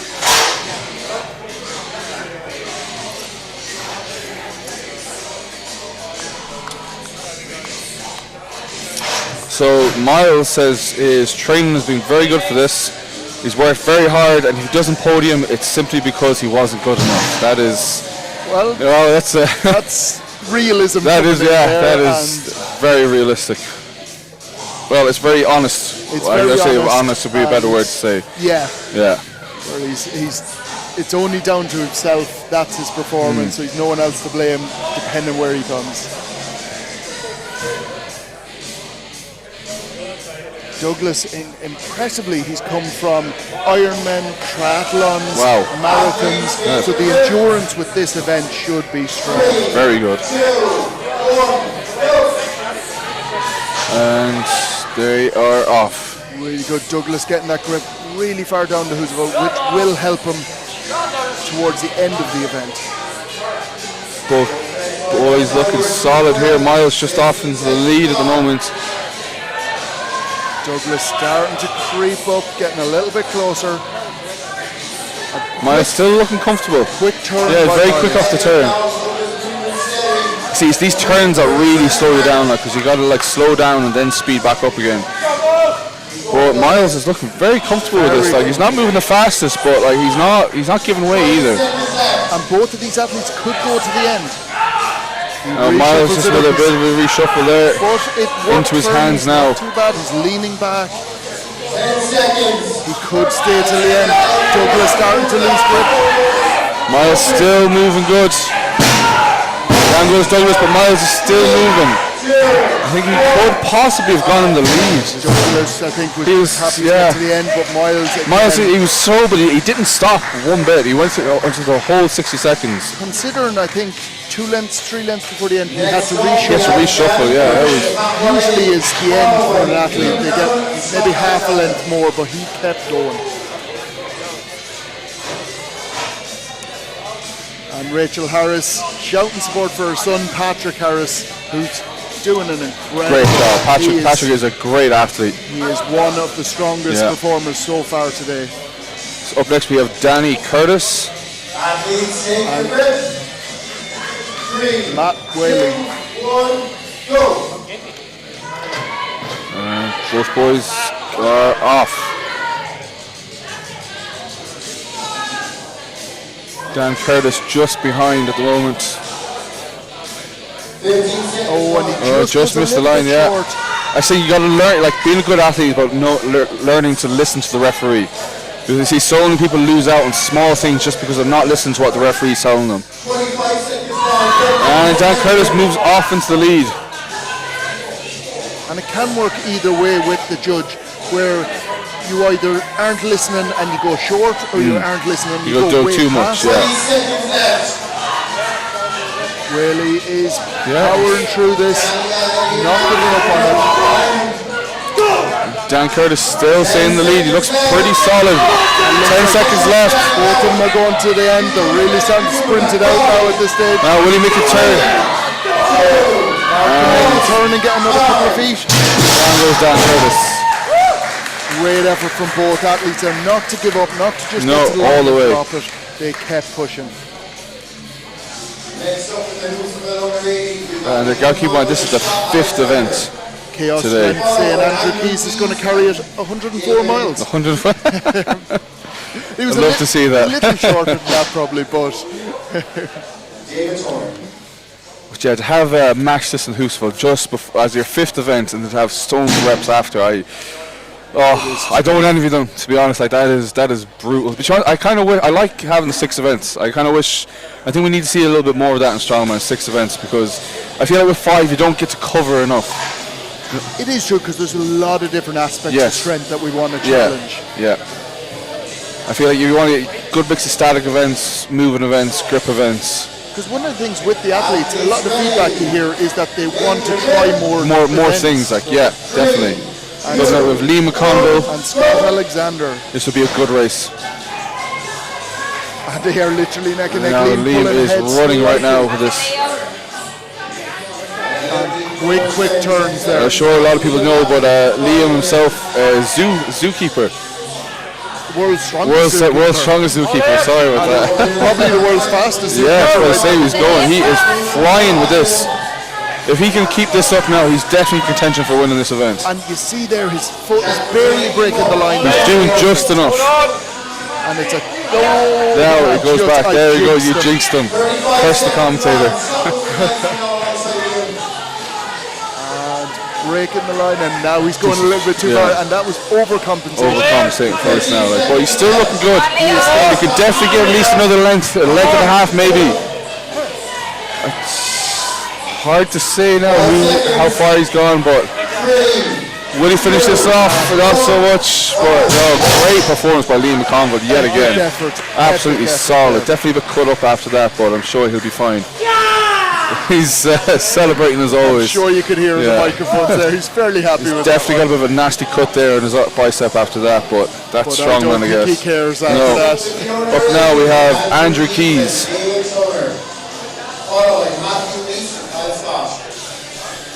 And we are hitting towards the top of the table now, so these guys have a lot to play for. Do we have who's currently in the lead in this event? In this event, currently in the lead, it is, I think it's actually Miles Hawkins. No, sorry, Sean Cassidy with 85 meters. The first one to go, and the first couple of events didn't go his way. No, he didn't. He has pulled that one back. Sorry, 85 meters, that's a great distance to be covering. 85.3 meters. And like we say with this, it's 85.3 meters. That 0.3 meters could make a big difference. Now we have Andrew Keys coming up.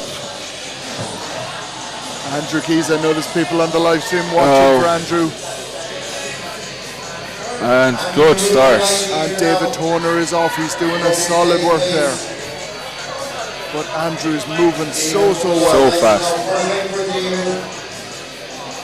David Toner just slightly struggling with this, but Andrew Keys is making this look easy. David trying to keep that breathing going. That's one of the hardest parts of this. Breathing, yes. Keep coming, Andrew!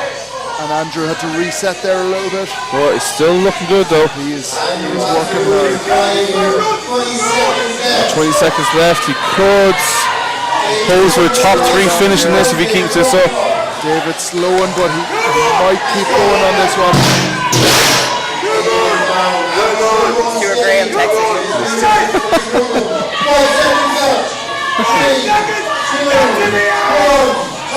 That was a solid performance. And he needs to sit down. I don't blame him after that one.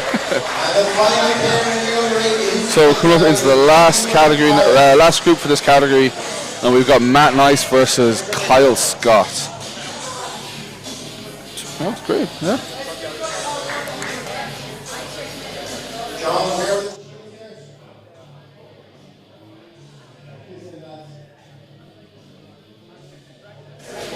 And next up, we've got Matt Nice and Kyle Scott. These are the two leaders at the moment, but like I said, it's so close. The top 5 places are very, very close, but still Sean Campbell is in the lead on this event. And this just shows you, like you were saying, having more events, it sort of sees a more overall picture of people's strength, because Sean at the start of this event was in last place, and he's after possibly winning this event. Right, let's go, Kyle. And Clark Kent is up for this one, or his other name, Clark Kent. Kyle Scott. Kyle trains at home by himself for the most part, which I think is a true testament to his attitude. It takes a lot of discipline. It does. To train by yourself, like, that's hard, especially in this sport. And he's doing well here. Yeah, but Matt Nice just ahead. Just a bit short there. Come on, Kyle, now we need this. But he is starting to speed up. He's dragging it back in there. Matt Nice is running with this. He's making this look very easy. Kyle is still looking strong. He's only about half a length behind. I say Jack Harkin is definitely getting some good conditioning work today, keeping up with these boys. And he's short again, unfortunately. I think Matt Nice is definitely taking the lead in this heat. Has he taken the lead overall, though? It will be interesting to see. And it'd be interesting to get the final results on this now. Kyle, unfortunately, I don't think he'd be happy with that. No, I don't think so. The couple of turns really cost him there. He will be disappointed with that. Speed was really good, but it was just that those turns cost him a little. But we will see what the scores actually come out with after that one. We're just waiting for them to update there. Just going to bounce across, so you'll see them update as we see them. But at the moment, Andrew Keys. Matthew Neese takes the lead in that one. Andrew Keys actually did 95.6 metres, so I would imagine that would put him in second place. But we're going to go for an interview with Matthew.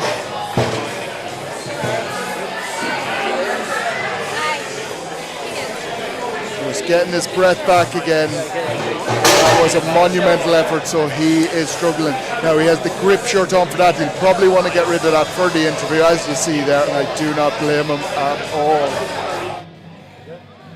Yeah, I'm trying to remember that Mike Tyson speech. Okay, I'm here with Matt Nice, winner of the under-80s carry for distance. Matt, how you feeling? Wendy? Yeah, Wendy. Feel fucking awesome, Steve. Fucking awesome. No surprises in today, apart from the shit overhead. Stones is next, feel real confident. You should be feeling good, that was awesome. I'm not going to lie, I thought when I seen that event that Andrew was going to be running away with it, but... Andrew Keys can suck my endurance. Matt. He's a good lad. He's a good lad, but he can suck my endurance. Matt, well done. All the best for Stones.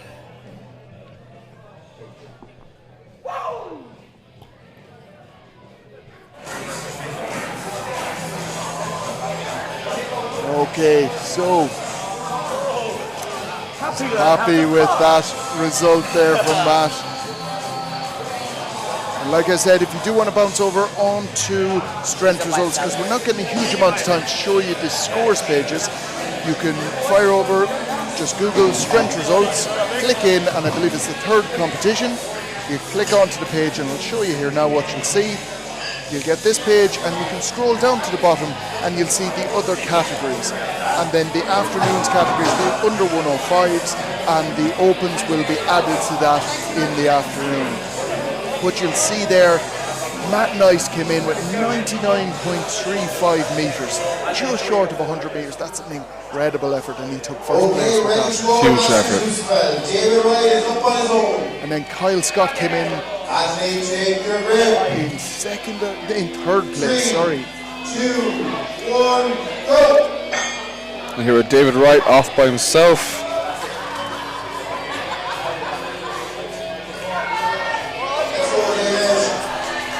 Taking a slow and steady approach to this.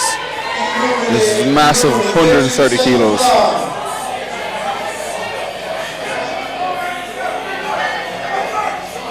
Nice, picking up a bit of pace.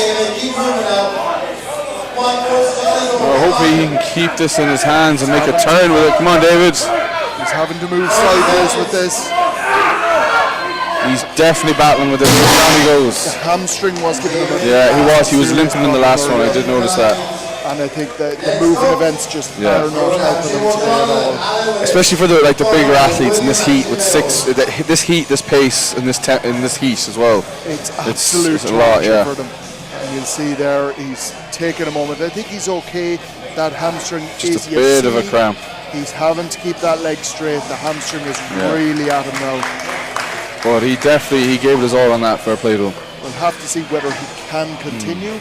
He is a warrior, so I'm sure he will want to continue as much as possible. But that is looking painful. Next up, we've got Tim O'Donnell and Alan Willis. I know these events usually do suit Tim, so we'll see how it goes for him. We've seen that in the last couple of events. Tim started slow on the statics, but he is really coming to his own. Definitely. I know Tim's also had a grade 2 calf tear not that long ago either, so definitely not the most ideal when you're coming into an event like this. But he has started with the Roosevelt quite low. Quite low, yeah. I think he could have done with getting with that a little bit higher. He started a little bit early there.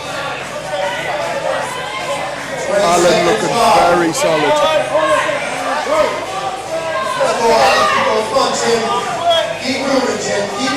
He's still moving well though.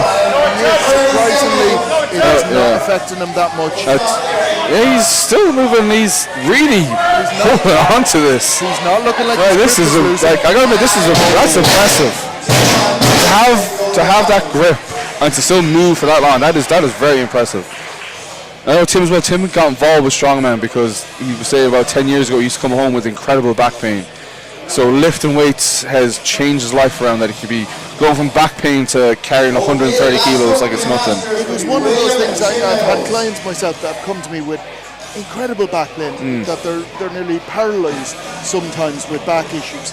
They start strongman training and they don't have those issues anymore. It's just this sport for functional training, for stuff that you do day to day. Yeah, there is no better training. No better training. Yeah, even I know some people like ACL problems or torn cartilage and stuff, and they're afraid to squat because they think it's going to make it worse. And I think that's the thing you should be doing is squats, because you need to strengthen up the muscles around the injured area to kind of help alleviate that pain.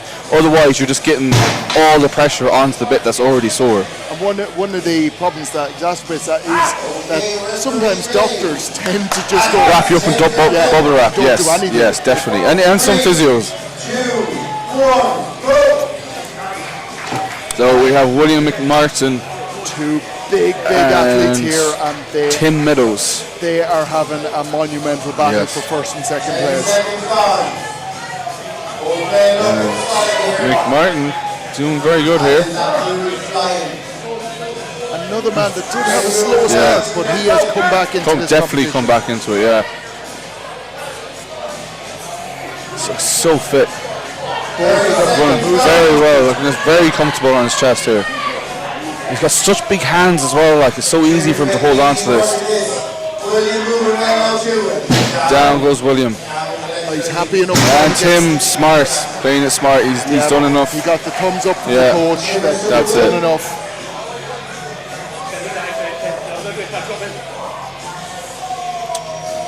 And now we move into the under 90s. I feel like for this next category, we're going to see some big distances on this. We've got Tim Meadows, who's the winner of that Who's About Run. and he is going to be joining Steve Wiley for an interview once he gets his breath back.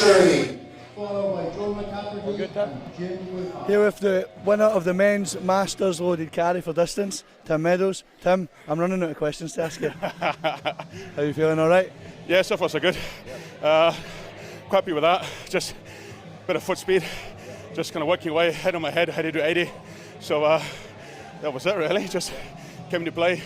And this is where I kind of thought like the game plan was to put the foot down in the middle events, hopefully in the heat, fast comp. This is when everybody might be struggling, and I knew that I just put the foot down and just get warmed up, get ready, and just keep scoring the points. Feeling confident going into the stones? Aye, it's warm. 140's not the heaviest, but it's heavy enough after a fairly quick turnaround comp. Axle deadlift as well, so the back and the ass and they're all screaming. So hopefully 2-3 reps will do enough. Eh? Yep. Good thing is you get to see what everybody else does and then just do what you need to do. Tim, well done. Cheers, mate. Thank you.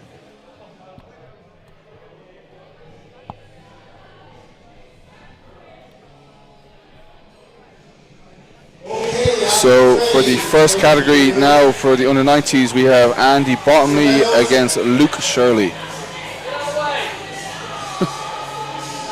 Athletes, take your grip. 3, 2, 1, go. And Andy with a strong pickup there. He didn't reset or hitch it up any, he just went with it. That's kind of similar to the way I do it. I just got like one good position, pick it up and go. Get it done. Yeah. But again, this hooseball is very wide. It seems like it's just slipping a little bit on Andy's left hand. But both boys still looking relatively comfortable. Andy's slowing down just a little bit, but Luke still flying.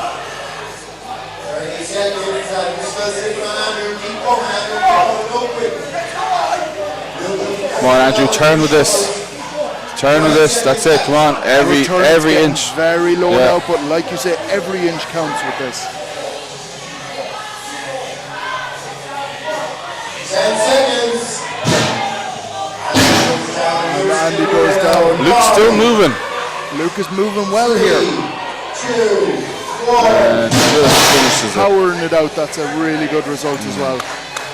It's just when you hear the bangs of the hooseball when they hit the floor, like it really gives a bit of an idea how heavy these things are. Of how tough it actually is. Following them will be Smear and Sam Dawkins.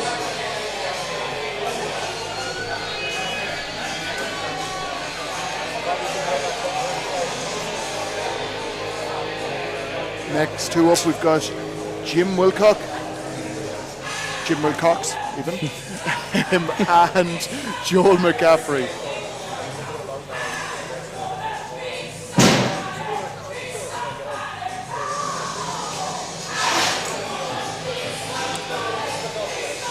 It says here Joel is on a 170 on the hooseball. Wow. And Joe, I would not be surprised. He's an absolute warrior with these. Very interested to see how he does. I'm pretty sure he's definitely disappointed in his last event, so I'm sure he's going to look to make things up in this one. 3, 2, 1, go. And up, and off they go. And he started well, Joel. He is. I just think he's a little bit too low with his elbows, but we'll see how this goes for him. Still moving good. Jim, although he's behind, he does look more comfortable. He looks like the positioning's a little bit better for him. And that Hoosevel is starting to slip down. Joel, yeah, I think he just didn't get his elbows in underneath of it. Once that Hoosevel angle goes below those elbows, he's not going to be able to hold it. See, that's the thing when you get one of these wide Hoosevels, like it's very much different from the narrow ones. Let's see if we can turn with this, Joel.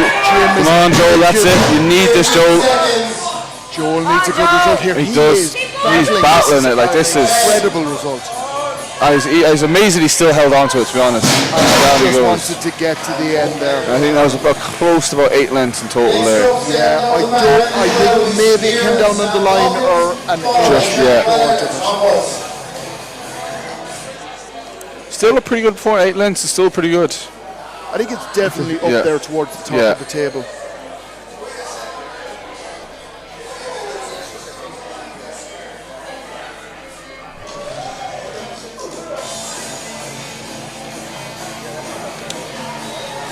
So up next for the next run we have Samir Kibra and Sam Dawkins.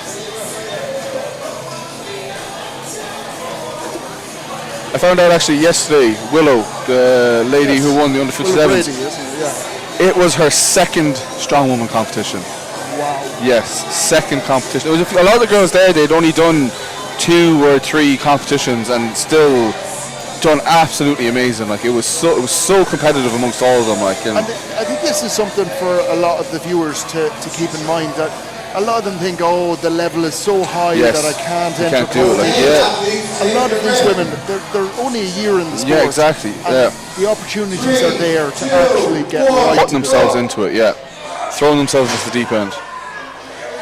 Okay, the 2 boys here off to a good start. And you see that Hooswell is so high for Samir, he can't even see in front of it, but it's a really good that will buy him more time when it starts sliding down. You just have to trust in the judge that he's going to be. It's a real trust exercise. Now Sam moving very good. Hopefully he can stay steady enough. He seems to be a little bit wobbly, but Samir's grip just dropped down. Dropped a little bit. Sam still looking decent. And Samir just struggling. Down he goes. He won't be happy with that. He had a great starting position. But I think if Sam can turn with this, I think he can take the lead overall. I'm pretty sure he's taking the lead in this event now. Now it's just how much more can he get out of this? He can edge it out. You don't want to drop this right until that. Down he goes. He had enough of that, and that was a tough one. Next up for the under 90s, Jack Weller and Tom Woods, followed by Patrick Harris and Anthony Krasinski. So, Jack Wellard and Tom Butts up next. You'll see Jack Harkin is starting to struggle there with all the running up and down. I don't blame him at all. That's tough going. I'm glad I'm sitting down and not running up and down in the sun.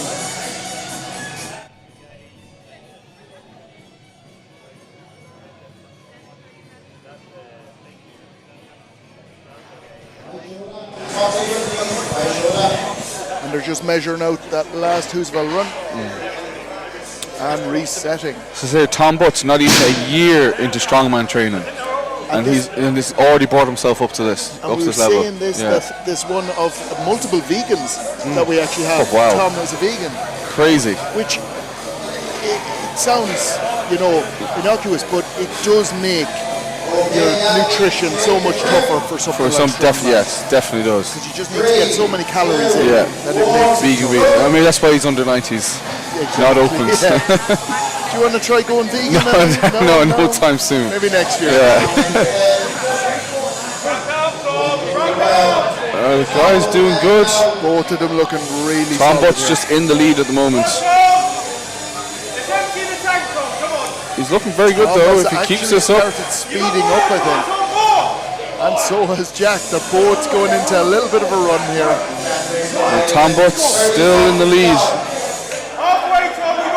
This could be pushing up to Tom Butts could be pushing for an event win here, and he's readjusted a little bit. To stop.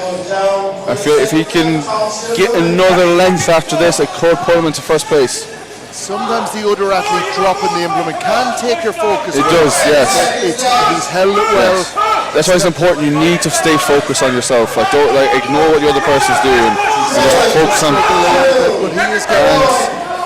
I think that puts him in the lead. And you know what? He went right to the last second. That's what we like. Falling straight out of his fingers there.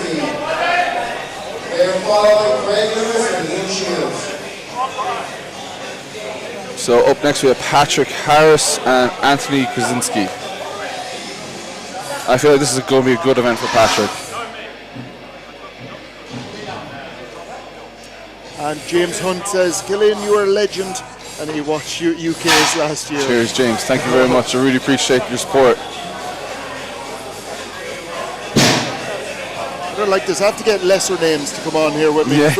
You get all the praise, and I'm just here. I'm just pressing some buttons. That's all I do. You're the main guy in this situation. God, no. I'm happy to be in the background. Okay, so we've got This is going to be a very Patrick Harris exciting. up here, and I think it's Anthony Krasinski. Krasinski. Yeah. 3, 2, 1. Anthony's been moving so well on the moving events. Be interesting if he can get the hook belt really high. Very slow, methodical move here with Anthony. Patrick off He's to the looking start. I good. do believe Patrick has a 170 or 180 kilo stone. I think he was there. Yeah. Looking comfortable here. Anthony as well, looking solid. Comfortable.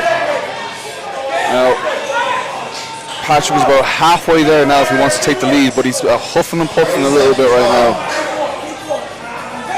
And it is at this event, it's the heat that is really. It is, yes. The heat is going to make things sweaty. Patrick's doing great. He just needs to keep himself steady. You can see the pain and determination on this man's face. He is really pushing himself here. And you know, Anthony looks like he could go for another couple of minutes. Yeah. Overall, Patrick, if he can finish this length off now, he's be big points. Look at how he is a warrior. Down he goes. That was a solid performance. Like I think that I don't think that's an event win, but I think he's about second place in that. He's definitely top 3. Both of them really impressive. Yeah.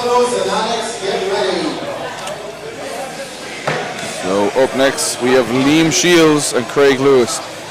Now Liam came second, in the farmers with a solid 86 meters. So it'd be interesting to see how he does here.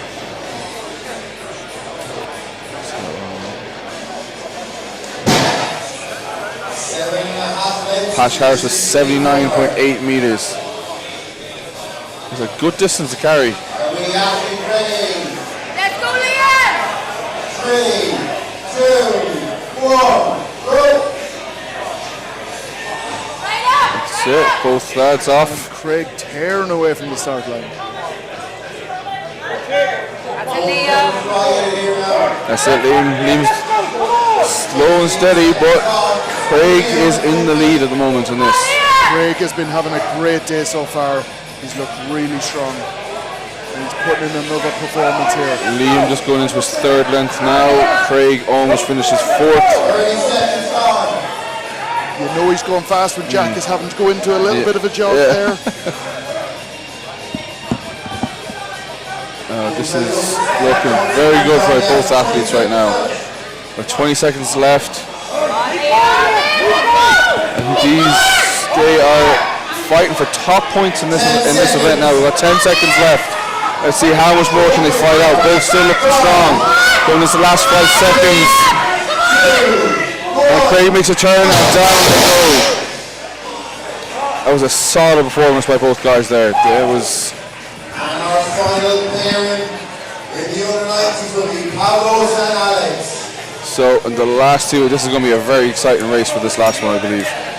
Let's get this off. So we have Alex Venezuelas and Pavlos Kouros. So Alex actually won that last event, so he will be coming into this with a lot of confidence.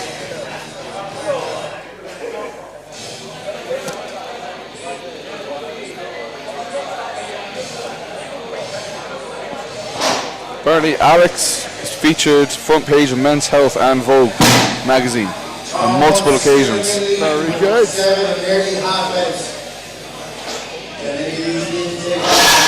And Pablo plays guitar and sings. So, I think he's has Greek origins originally. oh, he actually wrote a song for another artist, and it's been released. It was released 1 month ago. Oh wow! I'd love to know who it actually is. He doesn't have it down here, but if anybody on the live stream knows, let us know and we'll give a shout out. So Craig Lewis with 86 meters in that last one, I believe, and he is off flying Pavlos. Alex just behind, but Pavlos is looking quite good.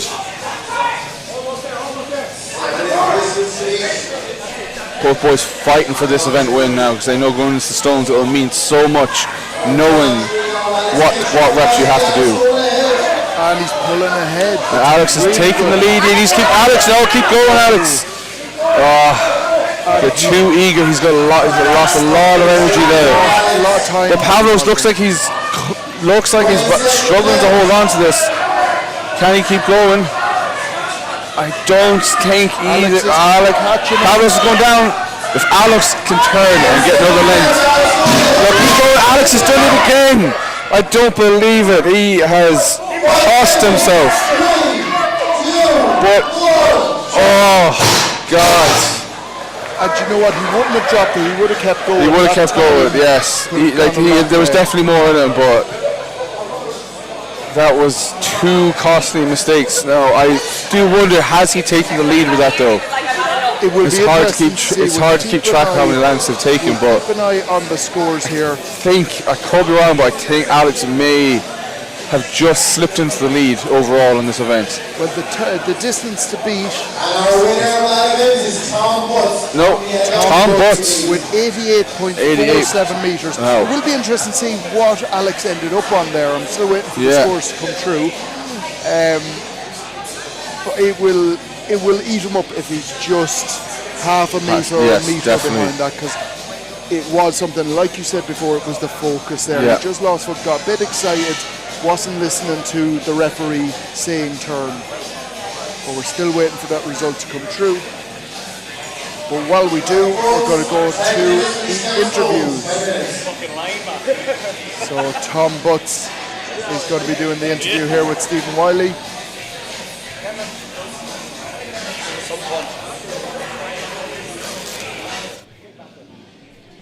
I'm here with the winner of the carry for distance on the men's under 90 category, Tom Butts. Tom, did you come here expecting to win that event? It was one of the ones I thought, it's one of those moving events. You could come mid-pack, you could win, no idea. But I thought it was a good event for me.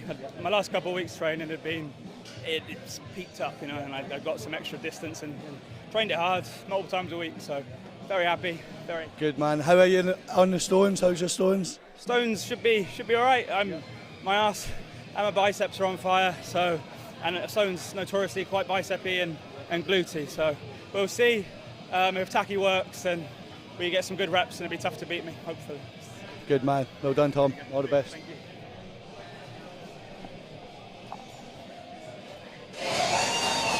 Big effort there from Tom Butts, and that's very good performance. Really good performance to take the lead on that one. Now, if you just have a quick look at the scores while they're setting up for the Atlas Stones. So, keeping an eye on the under-90s first, and Killian is just going to talk you through the under-90s there. So, with the under-90s, currently in first place we have Pavlos Kross. Second place we've got Tom Butts. And then going into third place, Patrick Harris, absolutely phenomenal. Alex Venezuela fourth, Craig Lewis fifth, sixth Anthony Krasinski, seventh Liam Shields, eighth Luke Shirley, eighth Sam Dawkins, 10th Joe McCarthy, 11th Joe Willocks, Andrew Bottomley in 12th, and in 13th we have Samir Chibra. Going now into the last event, Pavlos definitely has the advantage of going last, because when it comes to a reps event, it is a benefit knowing what reps you have to do. Because at least then you don't have to burn out too much, or you can just do exactly what you need to. So coming now into the stones for the under 80s, we're going to have 125 kilos over a 48-inch height. And then for the Masters at under 90, it's going to be 140 kilos over a 50-inch height. Now, especially in this temperature, this heat, I know yesterday a lot of people were struggling with their tacky. Using a bit of a mistake to use a grade 2 tacky, which a lot of people were using, because all that's going to do is it's just going to turn to like goo, basically. It's going to come off the stone, it's going to come off you. You're not going to have any stickiness or any friction. So me personally, in weather like this, I would definitely opt for grade 4 Cerberus tacky. It's the only one that will like truly stick to your skin in these kind of temperatures, and nobody wants to be losing out on an event just because their tacky has started to slide off, because I've been there myself, and it's not a nice way to lose an event, especially if that is the cause of you losing that event. So it'd be interesting to see the tacky choices or what the athletes have today. Now, and just, I don't know if you went through the other categories there, just this one. We'll have a quick look at the under 80s.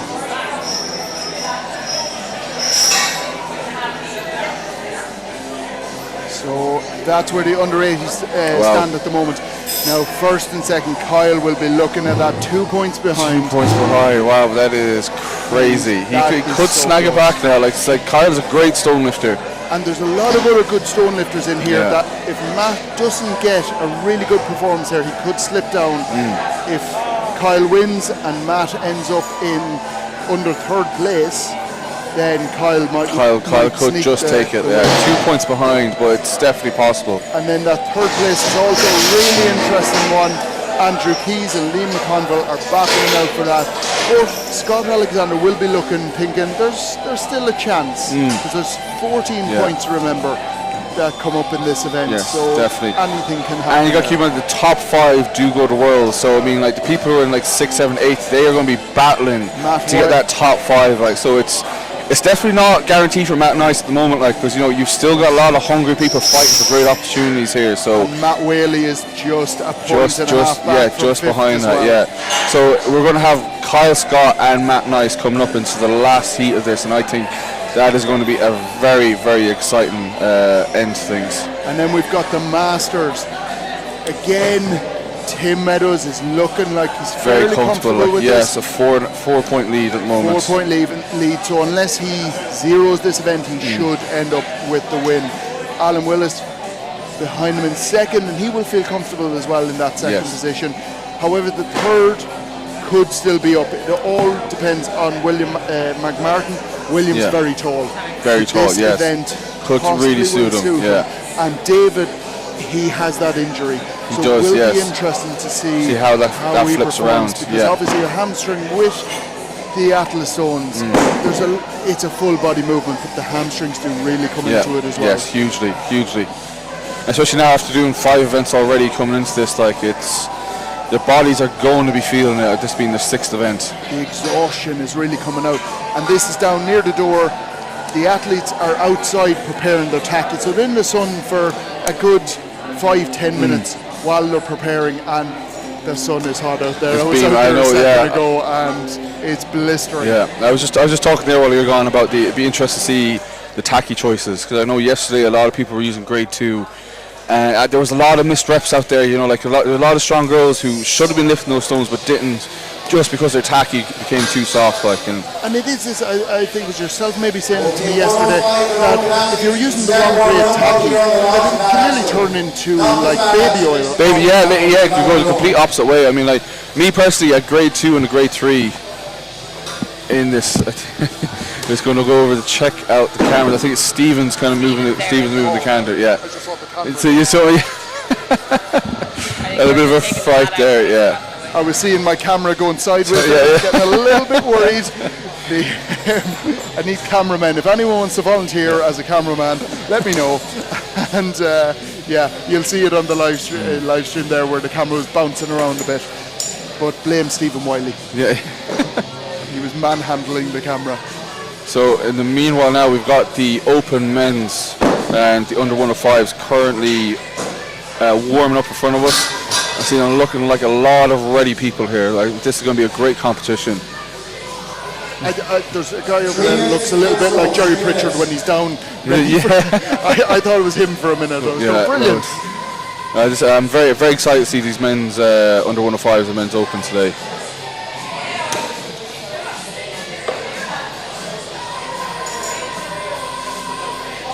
And thanks very much from James Hunton. The commentary is top notch. Oh, it's great to hear. Thank you very much, James. We'll keep you, Killian. You seem to be getting a lot of fans in.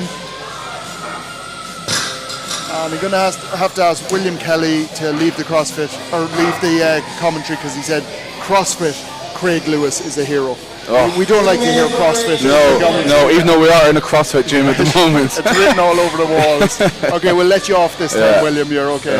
Shout out to CrossFit Limitless for letting us use this gym, because unfortunately our current gym is just a little bit too small to have an event this size. But And I believe GSB are looking at more venues, or looking to maybe move. yeah, I mean, if we're looking for the right place, you know what I mean. Like it's what we have is grand, but like ideally we'd like to get somewhere a little bit more closer to town, that has a bigger area, just to kind of hold like better competitions and stuff like. But yeah, we're definitely in the market for looking at a place, but you know, again, it's, you know, looking for somewhere with the right price as well. It's finding the right price. So, exactly. but yeah, ideally, you know, like if I get myself a nice big kind of cash prize from a competition, I'll definitely put it towards getting us a proper venue for a gym, because. And this is one of the things, even with yourself, like you see the top athletes that some of you are putting money back into sport, which is great to see. Yeah. Because all the athletes here today benefit from that. It's not just one gym that benefit from it. It's international athletes. It's everyone actually benefits from you guys putting whatever you can back into the sport, and you do so much. So hugely, It's nice to see Derek has opted for the other shorts today. If you want to see Derek in like hot pants, you can go back and watch yesterday's live stream. So Sean and Douglas coming up here. Is it? Or is that the next Sean, or this is under 80s, yeah. So I may have got that wrong. I just heard Matty saying that. Sean, I think so, yeah. We'll just double check who's actually coming up here. John Martin and Daniel, followed by Sean and Douglas. Yes. Dan Clark and John Martin up first. So for Dan, the max stone he's done is 120. Yeah, that's it. Just excuse me for one moment while I go over this talk. So John Martin and Daniel, we're doing a stone 120. This is going to be a little bit of a struggle, but I'm going to start the time for 15 seconds, whether you're here or not. this will be a really interesting pair again. You just see Killian down there on the screen, just reiterating how you sort of manage this and where you're putting the stone, pushing it back through so the athlete has the best chance. We're just waiting on one of the athletes. Just waiting on one of the athletes. It can take a little bit longer to get ready for this because you're obviously putting tacky on. Tacky isn't allowed in the actual gym itself because it gets everywhere. So the athletes will be outside putting tacky. They'll have it on their hands, they will possibly have sleeves on, or they will have it on their bare skin, which is a brave move. But they can put it on their legs sometimes, and halfway through the event you will see them getting tacky off their legs to prepare for the next lift. So here we go with the first round of stones for the day. And you'll see that tacky branching out over the stone there.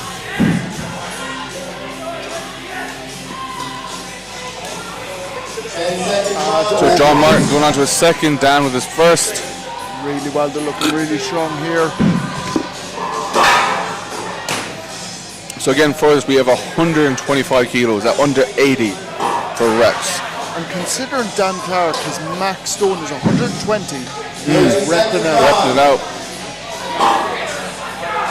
That's the thing, you get some people that walk into a competition and, you know, it might be reps and their, you know, their PB numbers, but, you know, they come out and surprise themselves and, you know, bang out a couple of reps, like, so it's, that's again, like, another reason why you shouldn't be afraid to go into competitions that could be, you know, above your limits or at your limits, like, because you can always surprise yourself. And if you have to lift a weight, you're going to do it, yeah. You're going to do it.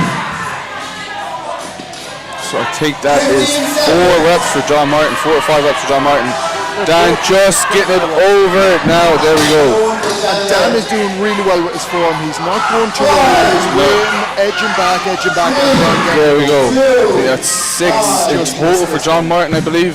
And next up we have Sean Cassidy and Douglas Bennett, followed by Danny Curtis and UKNS. So Sean Cassidy and Douglas Bennett up for the next round. And there's Danny Wolf still watching the live stream. I know it's early where you are, or late where you are, I don't know which, but thank you very much for tuning in, Danny. So I believe after this we're more or less going straight into the men's open, so no less busy day, no. And that's 1 rep for Sean. made it very easy. Douglas still looking for his first, but Sean's moving on to his second already. And he's got 2 reps now before Douglas has even finished his first. And Douglas is no slouch on No, this. he's absolutely not. But this is a true testament to Sean's character now. It's 3 reps. Oh, just missed that just one. fell out. This is one thing about stones. You have to follow through on this. Like, there's so many people, they just get it to their chest and they try and push it away. They push it through. They push it into the bar. Like, and I feel like a lot of people, they just panic when they get into that triple extension. Whereas like in training, like you really want to like practice getting the stone high up in your chest and holding it and getting comfortable in there, because I see so many people lose out on like multiple reps in one go just because they're panicking when it gets to their chest. They want to throw it away from them. Like, and it's like like again, I hate seeing people lose out on that. And that was he got it over that time, but it just was lucky, nearly came off. Douglas with a very powerful rep there. You could see how hard the back is working for Douglas there. He's really locked in. Oh, this is great by Sean. Oh, 2 reps again. Same thing as what you This said. is like not fully committing through to it. Now I know for some people it can be scary when you get to the stone up to your chest and you're trying to go for that triple extension, but this way you need to practice these things in training and get comfortable in uncomfortable situations, because when it comes down on the day, like that's 2 good reps there that Sean missed out on. That can make a big difference in the overall standings. And it wasn't even the strength that he missed out on. No strength. It was just technique, just technique. So up next now we have Hugh Harnett and Danny Curtis. So Danny starting well, lapped up. Lapped that up.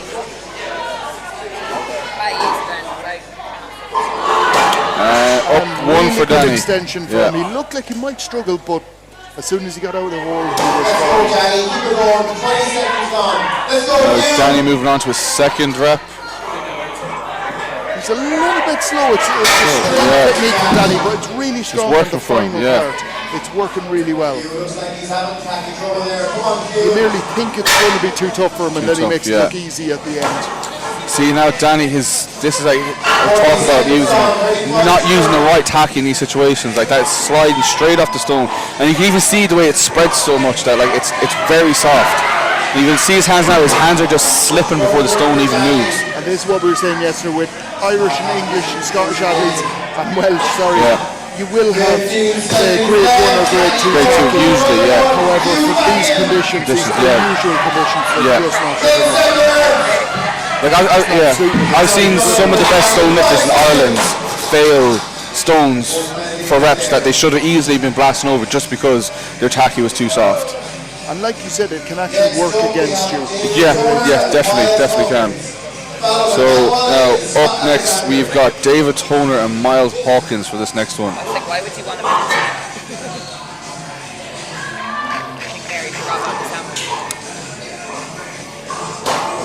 set themselves up. 3, 2, 1, lift. One's up. I believe that's David Toner. David Toner up. One good rep. Going for a grip shot with this one. Now, and is Miles Hawkins another victim of the bad tack? He gets it up. That's good. It does look like his hands are slipping though. Yeah, get that triple the triple extension. Like that's where people go wrong. I hear some people say, "Oh, but we're lifted over too high of a height." Like that's not. It's not the high. Like it might seem high, but in like reality, like you should be able to be getting these stones over. No, it's the height. Obviously, the height plays a part. It's tough, but it's not actually what stops most big lifters. It's just going too early. And Dave Toner going on for his 3rd or 4th rep now. David Toner, risk manager in a bank. I wonder did he do a risk assessment before this? But he seems to be doing it well. Miles, I think, zeroed that event, I think. I think Miles just realised his tacky was playing there and great extension there from David, looking strong. I don't think he'll have time for another. And that's it for this round. Next up, we have Matt Wiley and Scott Alexander. So Matt Wiley and Scott Alexander up now for this next piece. And Aidan O'Dwyer there on the chat saying tricky weather for tacky. Fair play to everyone. It really is. It really is tricky weather, yeah. It's so tricky. It's not a day for stones. Not a day for stones. Every day is a day for stones. Straight up. Both off. Good start. Brilliant. One apiece. Could be a good battle here. Wow, making good work of this now. 2 reps apiece.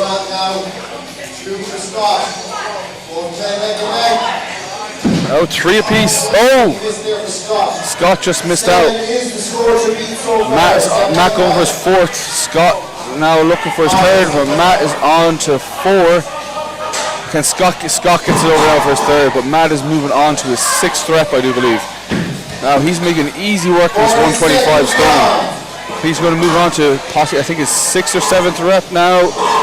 Matt's PB on the stone is 160, and very good. Yes, it's really showing. 25 seconds left. I think Scott is done. Scott is not happy with that. No, he's not. But Matt is making great work of this. This is Matt, not the tallest athlete. No, he's not. This is definitely going to put pressure on the guys at the top now to beat this. Like this is. He's pretty sure he's close to double digits. Will he get another one in? He's less than 10 seconds left. 5 seconds. I know he's lost it. No, but still, solid performance. That was. He should be very happy with that one.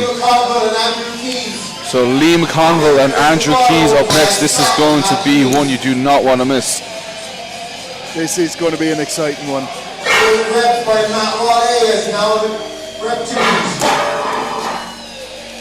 And Liam ready and waiting there. Take your grip. It's going to be a great showdown. 3, 2, 1, lift. And Liam up, both of them up. Both on 1 rep each. Andrew just getting ahead of Liam. Liam kind of fumbling around the stone at the moment. But there is 2 reps for both. Andrew moving on to his 3rd rep. Andrew just a little bit ahead of Liam. But Liam, he seems to be struggling to get it off the floor a little bit. I'm not sure what's going on with him. But possibly at this stage there's so much tacky on them stones. They can stick a little bit to the ground. Now these stones were fresh before they started using them, but you know they do pick up tacky very quickly. Very quickly. And now Liam is catching up a bit, but Andrew gets it over. And again Liam is trying to get the position. And what happens is, well, because other people are using the wrong type of tackle, yes, can be still on the stone and cause problems for the definitely. Now can Liam get this up to match Andrew? He just misses out. I think if Andrew gets this, it could put him 2. I think that's 2 reps ahead now. I think Liam has just fallen behind on this. I think Liam would. Yeah, unfortunate for Liam. Now we are coming to final group. We did get somebody's name wrong there a minute ago, or we got the wrong athlete, so sorry about that, guys. So we've Kyle Scott and Matt Neese coming out for the last one. How much for the scores to beat? 11 was it, or 10? Did you say? Let me just double check where the scores are at the moment. 8 reps is the score to beat. 8 reps. 8 reps is the score to beat. That's under 90s, yeah. So 8 reps. 8 reps is the score to beat. 3, 2, 1, lift. This is going to be very exciting now. And they're both starting 1 each. Kyle. Oh, come on, Kyle. Now, no mistakes, Kyle. You need this. Yes, it was. He's letting go of the stone. He is, and catching it again. That's a risky technique. It's a risky, risky. He's to lap it because he's doing that. It's a very small let. Now he's going to match. That's good. I think they're both men on 4 reps, I believe. Kyle just getting it up now. That's 5 apiece. Kyle slightly ahead. Can he keep this up? Let's see how badly does he want this win. And I don't think they're even at the halfway mark. No, I don't think so. I think that's close to 6 or 7 now. Oh, and he gets that. Gets there. This is. Come on now, Kyle. This is going to be big. And down goes Matt. Can Kyle get this down? Come on, Kyle. Get this up, Kyle. And he does. Incredible. Wow, crazy. And I think that's 2 points. Oh, come on, Kyle. Get this done. He can do this. He's got 7 seconds. Can he get this? Come on, Kyle. Oh, and he's gone. He's gone. But I think he may have won that. I could be wrong. Sorry, we were getting a bit over. I know, yeah. It's hard not to shout on the microphone watching this. That was 9. That is epic. I think he has that. I think he has that because I think Matt was 8. I don't think he got that many. He dropped. There was an 8 down there. There wasn't. There was Matt was a 7. Oh, Matt 8 was to 7. beat. So 8 was to beat. That means they've tied on points. So I think that could be an overall tie because there was 2 points between them. No. Between Kyle 73. He goes by half a point. Half a point. Kyle Scott. Oh my God, that is crazy. That was epic. He was 2.5. It was 2 points behind. And he pulls it back to win it by half a point. The youngest man in the category. That was amazing. That is epic. That is a true testament to Kyle Scott. There you see why we were getting so excited. I know, yeah, that was, oh my God, I'm so happy for Kyle. I'm sure his coach, Big Roz, is going to be thrilled with this. Hopefully he might be watching the live stream. If he is, shout out there, Roz. But incredible result. That was so tight. 3, 2, 1, lift. Now we got Tim out by himself. Oh, and he has felt something there that he's not happy with. That off. He's doing the smart thing of just walking away. Now, David, keep in mind, you can see it there. He has that hamstring issue. He has been struggling on all of the moving events because of that hamstring. He has, interestingly, he has climbed up the board a little bit, so all credit to him. Let's see how he does here. Pulled it back out straight up now. William McMartin with 1 rep. Made that look very easy. And David is struggling. That hamstring is going to be screaming at him here. And 2 reps now for David McMartin. Come on, David. Just going that little bit early. And I will say for David, all credit to him for keeping going with this competition. He has had that hamstring true warrior, yeah. all the way through. It's pure grit and power, that's determination that's keeping him here at the moment.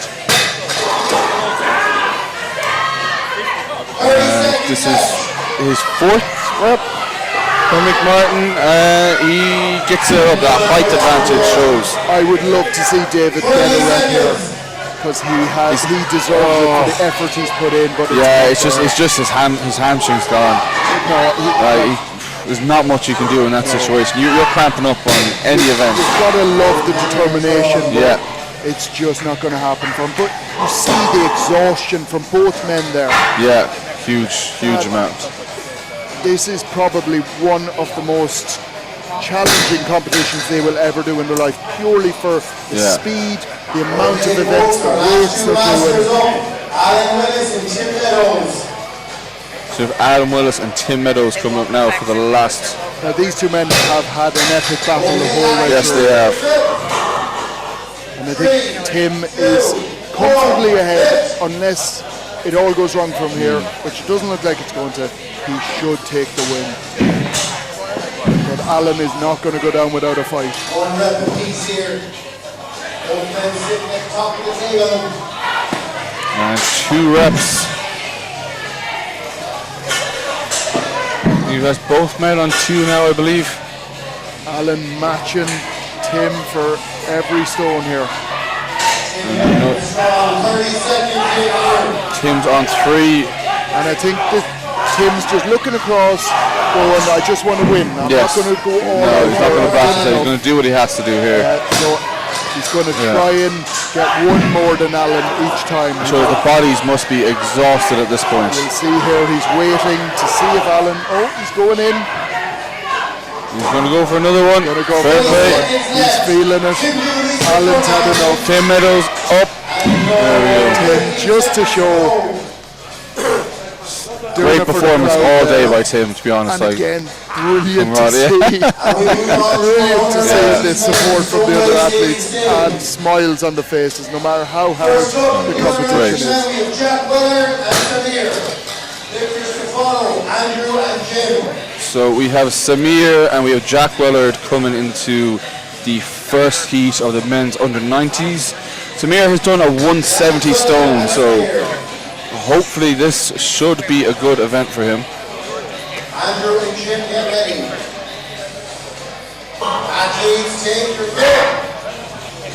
3, 2, 1, lift. And they are off. We have Samir straight up. Starting strong.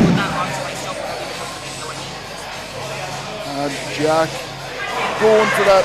Well done. Oh, This is, it looked like it was over. I don't blame him for thinking it was. It just bounced back off. You gotta keep in mind, guys, this is 140 kilos. This is basically putting me into a ball, picking me up over and over again over a 50-inch bar. I don't think many people would have tried that workout. Fatigue is high at this point. Samir, I think again the tacky. This is. Let's go, Jack. Come on, lead her up now, Jack.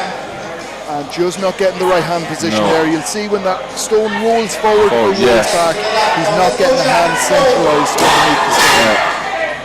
As well, when you lap it, you want as much as your arms touching the stone. You see too many people, you have the distance round, but their arms are out like this, and it's just their hands touching it. You want your arms to be hugging and squeezing that stone in as much as you can. Yeah, you need the you want as much as your body touching it when you lap it, so you can spring it up and get more of your body behind it. Jack, I think, is happy with his performance. I think so. So we have Jim Wilcox and Andy Bottomley.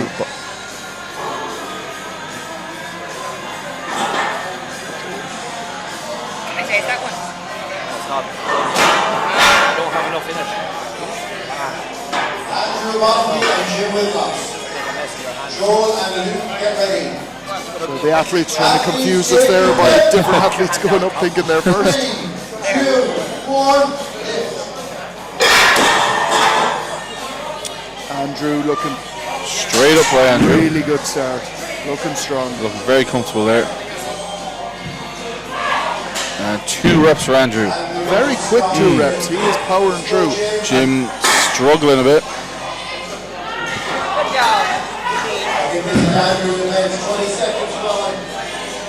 Andrew making good work of this, but I think Jim, another person struggling with tackling today. It really is, and this is where it comes down to coaches and different things. Yes, and experience. Definitely. It's very important because a coach will know that. An athlete that hasn't been in these conditions before may not know that. 30 seconds go. Pants coming down a bit. Again, tracksuit bottoms definitely would not recommend for an event like this. Baggy t-shirts, tracksuit bottoms, they're just not good. No. 15 seconds left. Although another rep. Bare chest, I don't know if I'd be recommending that. I'm not brave. Me personally, I think bare chest and no sleeves, because the problem I have with sleeves is when you're putting the tacky on, you don't know what the texture of the tacky's like, because it's not touching your skin, it's touching your sleeve. That's why I'd be touching my forearms together just to get a feel of the texture of the tacky. You have to be a hard case to be doing. You get used to it after a while. Like for example, at UK's last week, I put my tacky on, but the heat inside my tacky was starting to go very gooey. So I could feel it was going gooey. So what I did is I went back outside where it was cooler, and I let the cold air just bring back a lot more stickiness to it. Because if I went in as it was, I probably wouldn't have been able to lift any of the stones. That's actually very interesting. That a lot of people wouldn't realise. Wouldn't think about that, So we have Luke Shirley and Joel McCaffrey. Joel up now for his first rep. Looking strong. Luke also looking good. Joel moving on to his second. Joel has been training. His max is 160 kg atlas stone. For under 90, that is very impressive. But Joel has a lot of high PBs. He does. There's he's got such a great future in this sport if he wishes to continue going forward. And I hope he does. Only recently turned 24 years old.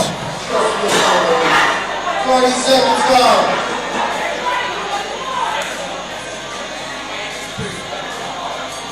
Just going on now. Again, those athletes are down right in the sun there, or very close to it. It's boiling down there. Boiling up here, not down there. He laps it. Will he get another one? No, gone, fried. Now again, you see, I'm sure these lads in their home gym would be repping this stone out no bother, but when you come to the end of the day like this, it is ridiculously hard. So next one we have Liam Shields and Sam Dawkins. And I'm sure Liam is probably going to come out flying on this event. And Sam Dawkins restores classic cars in his spare time. Wow, he might be out to my car afterwards. He can restore it if he can make it better if he wants. Liam Shields himself is a firefighter by day. Lifters to follow, Anthony Krasinski and Craig Lewis. And Sam is most looking forward to the stones today. That's what he said post pre-competition. And up he goes, solid rep. Let's go, Liam. And Liam getting that over. Sam definitely looking more comfortable of the two at the moment. And up to go. Sam for second. Can Liam match it? He's just struggling a little bit to get it out of the hole. Again, this is where I find paused front squats have a massive play coming into this, because if you can hold a paused front squat at that full depth and then shoot up after it, it makes such a difference when it comes to doing stones. You see, that's exactly what happened to Liam. He had to hold it. Yeah, no power coming out of the hole.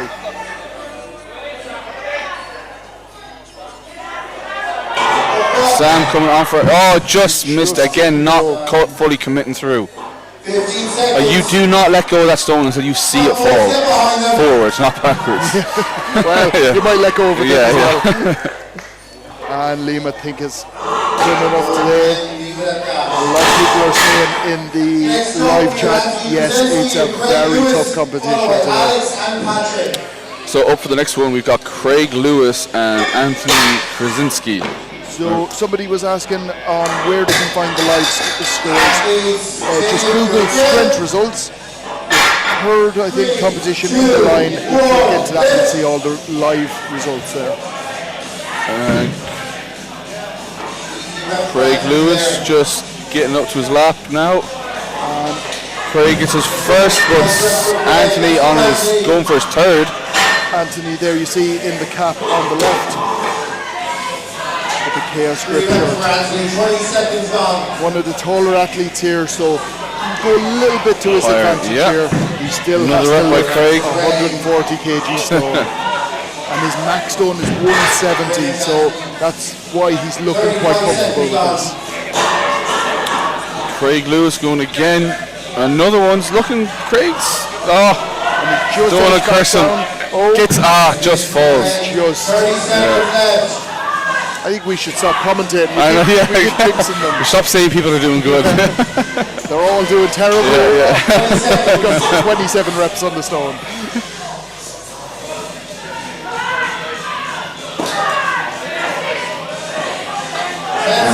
Can they finish this last one off? Kieran just got away. 3, 2, 1. And you'll see we do have spotters behind the athletes, just in case they were to fall backwards. They have some protection. It can happen. It can. I think we've seen it before. Safety first. Yeah, I think yesterday. I can't remember what. I think one of the girls, she did fall. She ended up falling back into the side. Luckily enough, the stone stayed forward. But up next now we got Patrick Harris and Alex Venezuela. I'm sure this is going to be a great showdown. Alex has been looking so strong, but so has Patrick. Alex for one. Oh, Patrick, there he goes, gets his first one over. I'm sure Alex with the experience gets a second. And Patrick is just fumbling around a little bit. It's coming loose, I think. I don't know, the hands look like the tacky looks good. I think it could just be exhaustion at this point. Yes. He's good off he's getting it quick off the floor, but his triple extension, there's no power there. Yeah, he's got no power in this one. He is battling for it, but it's just not there. He's picking off the floor so easy, but he's just struggling to get that triple extension going. Alex is still repping it out. Yeah. he will be looking for a really good result here. Give him a chance. Let's go, Patrick. Again, look quick off the ground. Lap around, but he's just struggling out of that hole. So much. I think he's going to call it at that. And Alex could do another rep, but I think he's happy enough. I'm sure Pat will definitely be disappointed in that, but I'm sure he'll be back. He's not the type of person to give up on himself. Both fight now for the top spot here today.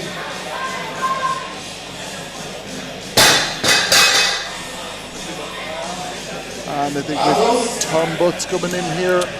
Yes, we've got Tom Butts and Pavlos Kouros.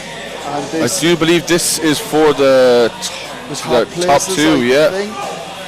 So Pavlos is a 4-point lead at the moment. So he was 14 athletes. If he doesn't nail this, he could be at a little bit of a risk. But he's gotten his first rep. Pavlos is up. Tom needs a good one here. He's fumbling around a little bit. Like Pavlos has had a great day today. He's getting his tackle going again here, Tom. But that was so much better. That was a good lift there. And he gets it up. But I don't think he's going to have enough to catch Pavlos now. Pavlos he's making the stone look very easy. Tom will want to make sure to get the reps to keep him in second place. Keep him in second place, definitely, yeah. And he went too early there, but he held it. He used the body weight. He recovered well. He's looking back to see if he's done enough to keep that second place, but I think people are telling him to do more.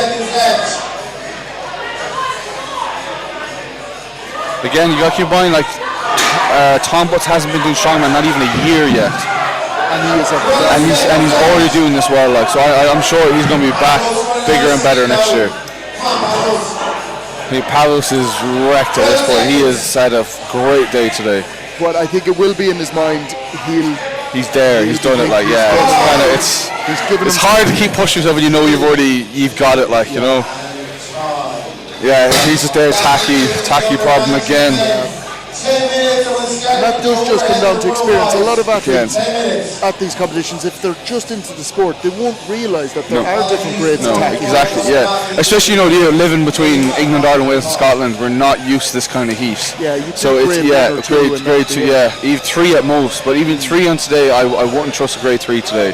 You need grade 4. 4, yeah, I'd 100% grade 4 all the way today. That would be the only choice for me. So that concludes anyways for the first round today, and we are starting off again with the men's under 105 and opens. So the event weights for log and axle under 105s is 120 and the opens is 135. And I'm just going to, before we finish off with those guys, we're just going to show you the scoreboards and how they actually ended up there. So we've got all the scores are in. Pavlo ended up on 70, so this is for the under 90s. Pavlo ended up on 70 points, a 7-point win there, gap between them and Tom Butts in second. But Tom did secure the second place. Patrick came in that third, which was half a point above Alex. Made the I think Pat should be happy with the podium. He should be. He's had a great performance today. Like I know he's made a few mistakes here and there, but he'll be back better next year. I think Alex will look back on the Husval. Husval was one. Yes, he lost a lot there. Yeah, and he'll still be happy. He'll still fourth place, a great result. But I do think that will have cost him. However, there was just another half a point down to Craig Lewis. Those 3 athletes, Patrick Harris, Alex Venezuela and Craig Lewis. So close. 1 point between the 3 of them. And even Antti Kalinski only 2.5 points down. Like, it was a real tight battle. So those top 5 have qualified for Worlds. Brilliant effort from them all. So going to, that was the under 90s we're looking at. I know I'm doing this a weird way, but the under 80s here, and Kyle Scott coming out with the win. So great to see an Irishman on the top. Half a so point. Good, great, absolutely fine. Like Kyle is just such a great athlete. And those 2 athletes were up the top for most of the competition. They were out on their own. Then into third place, you had Andrew Keys, who did very, very well. There was some events that weren't great for him. For instance, the deadlift, he came in 8th spot, but he clawed it back. He didn't give up and gained that third place. Then you've got Matthew Whaley in 4th place, and just a half a point behind him in 5th, you've got Liam McConville, so he will qualify for Worlds. He will be happy with Definitely that. be happy with that. And then we're going to the Masters, and Killian's going to talk you through the Masters results. Masters results, we have in 1st place with an absolute solid performance, Tim Meadows with 27.5 points. I mean, for a Masters athlete, he was phenomenal. He was big, he was strong, he was fit. He came in absolutely ready for this show. And I don't think the man had 4 first place wins and 2 second places. Like, that's absolutely phenomenal. Like, it's such a great performance. Alan Willis with 21.5 points in 2nd place. Solid performance by him. William McMartin he had a bit of a mistake on the Zerker. It definitely cost him a couple of points there. Like, it really pushed him down, but still, Alan Willis was strong. He stayed ahead. David Wright then 4th place in 13 points, and Tim O'Donnell with 7 points in 5th place. Now, I'm pretty sure all 5 of these athletes will be going to Worlds because it was the top 5 of each group. So I'm sure all in all, everybody's still pretty happy with themselves. It was a great show for the Masters, and I'll be looking forward to seeing them going into Worlds. So we are currently just getting ready for the men's under 105s and opens. We've got the crew pit working out there, setting up the weights. Again, we'll just quickly run through the weights for the under 105s and opens. So for the press events for 105s is 120, opens 130. For Axel, the under 105s is 260, the opens is 280. Then for the Zerker event, we've got 220 on the Zerker and 100 and 120 bags. And then for the men's open, it's a 240 Zerker, which sounds absolutely horrible, followed by 2 120 kg bags. That is going to be a very tough event. Farmers for the 105s, 130 each hand, opens 140. For the Husabel under 105s is 130. For the opens, it's a massive 150. Could you imagine lifting Jack Harkin up and trying to carry him for as long as you possibly could? I know I don't want to think about that. And coming into the last one for the stones, I think we both have them both at 150 kilos, with the under 105s at 50 inch and the opens at 52. Welcome back here with Mark. Yep, so I'm going to just finish going through all the weights and categories for the men's and opens. Yeah. So, perfect.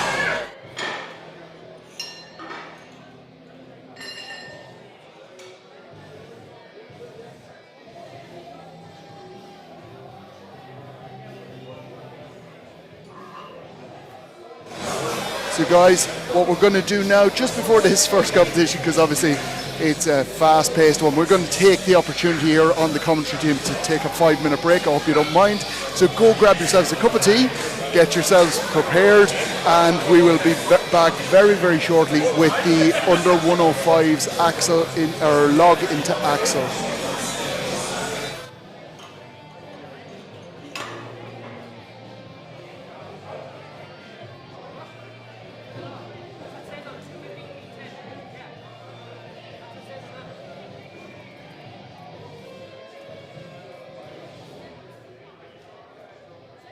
Can we get Jack Harkin in, please, for record?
Take your grip. 3, 2, And we are into the log and axle. 190s. And this is the under 105 category. Kenny Lockett just missed that lockout.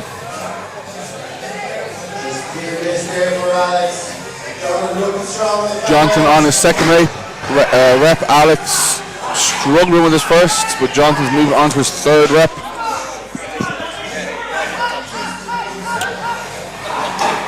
Still waiting for his first rep for Alex. But Jonathan, he got a no lift. I think he came down a little bit too quickly then.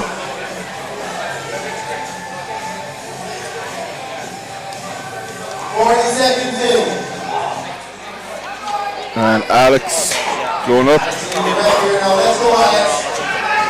Alex still looking for his first. Jonathan struggling to get his fourth rep, and he just missed that.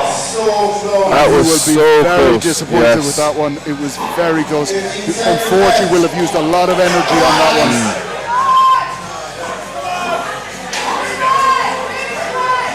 Now can he redeem himself and get this up?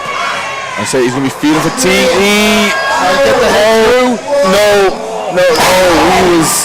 I think he gave it to him. I think that was a bit of a generous give.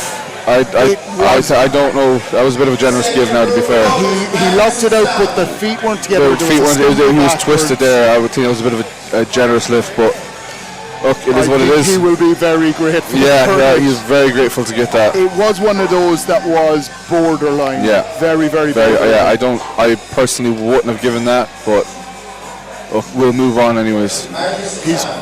So we have Sam Atkin and Marcus McGrath coming up in next for the under 105s.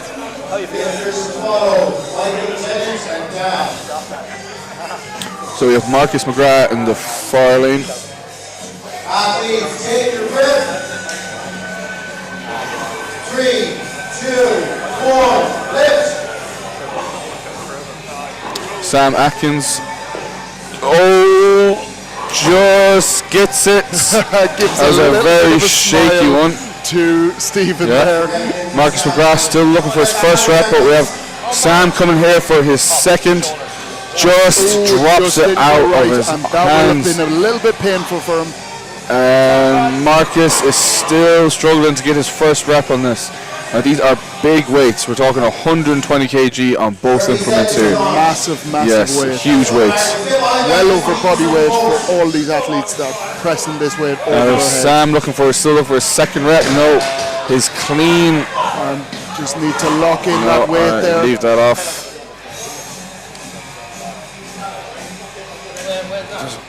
And he's just going to have to go with it.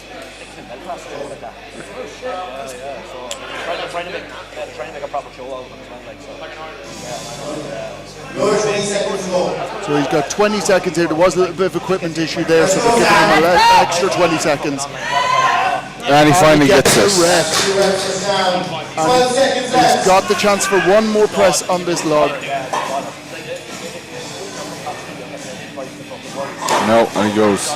And he has had enough of that. See, the problem with these axles as well, like when you're constantly dropping them, there's only so much shock the clips can take, so they're eventually going to come off. They are good, no matter how tight you have them, they are going to lose. That's what I was trying to say to some of the athletes, just be a little bit more deliberate when it comes to dropping the axle, because it doesn't have the cushion pads like the log does, and it's, again, like the clips are strong, but like there's only so much they can take. So when you go into, if you have like a fixed axle with the big wheels on them, the screw actually goes into the axle, so it's impossible for it to budge. Oh, it won't loosen off. So coming up next we have Michael Tennant and Dan Markham. Dan Markham coming up next. He's been finding prep pretty tough. He unfortunately lives in a small little town, so actually getting a hold of Strongman equipment has been quite tough for him in the run up to this. A lot of people have that. They do have that struggle. 3, 2, 1, lift. Really good clean there. And press is a little bit just missed out, but that's good lift. Great lift there.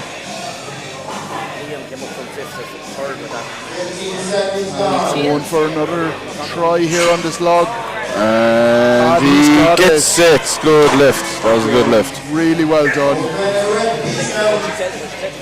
1 rep each. Moving on for a second. Really high with this He axle. is. That's poor shoulder mobility. Tough going. Yeah, if your axle is that high off your chest, you've got tight shoulders and you're not going to be able to press as much as you possibly could. Because that's a lot of weight pulling down It is those huge, hugely. Like ideally you want to have an empty bar, be able to sit 6 point of contact on your chest, but if you have it up that high, you're not going to get that much leg drive out of your body. And they're both still going for their second. Will any of them just missed out in the end? No. Going for it one more time, and it's just not there, unfortunately. So both boys walking out of this with 1 rep apiece.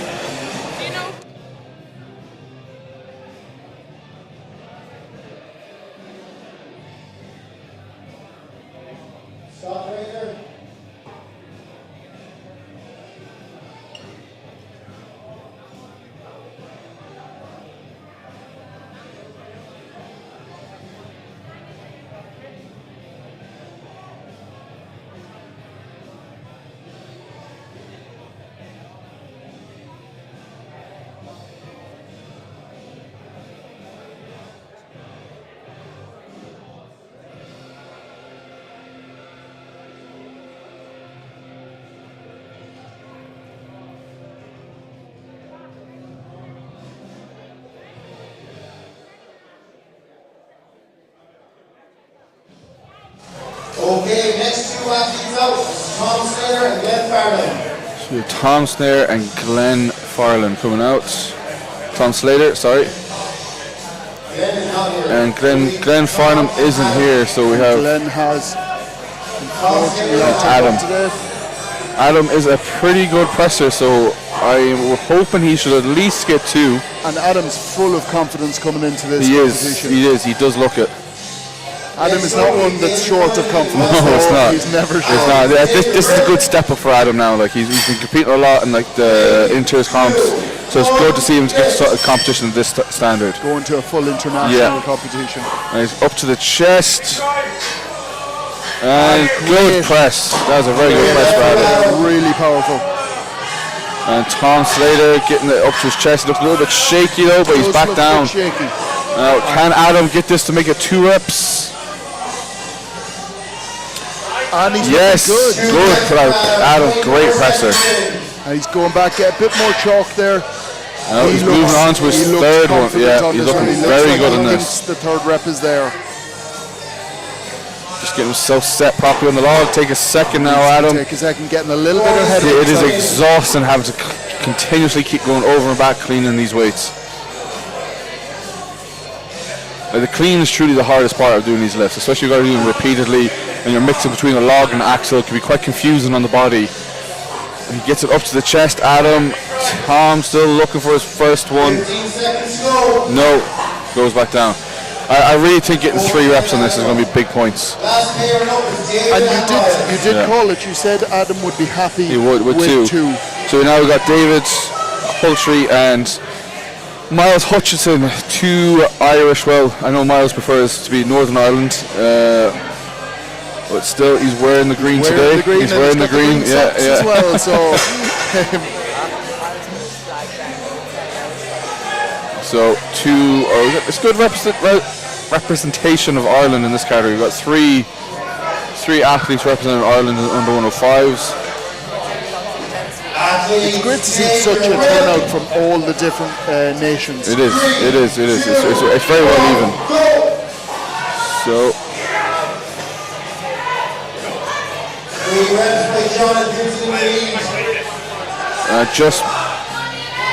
Miles gets that rep.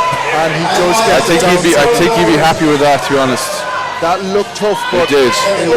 Miles' pressing has always kind of been his weakest point. Moving events, he's so good. But I'm sure like his best events are definitely to come. So he would just want to minimise. Yes, mitigate them as much as he can from this. And that's two good reps. He did. That's good. Yes, he does. His axle definitely better than the log. And a lot of comments still coming through on the live stream in support of these guys. Keep them coming. The athletes no, down. Just lost control of the log there. Miles, he's struggling with that log again, looking for his third rep. And he's going to leave it at that. 2 reps so far is, we've got 3 athletes joined on 2 reps. Miles gets it up. I wouldn't have wasted my time with it, but one of those things, and again, that comes with a little bit more experience and just thinking about things that you don't waste the energy when you know you're not going to get the rep. It can be very tempting to just go for it, go for it because you know everyone's watching. Looking at I've been there myself. Listens to the crowd.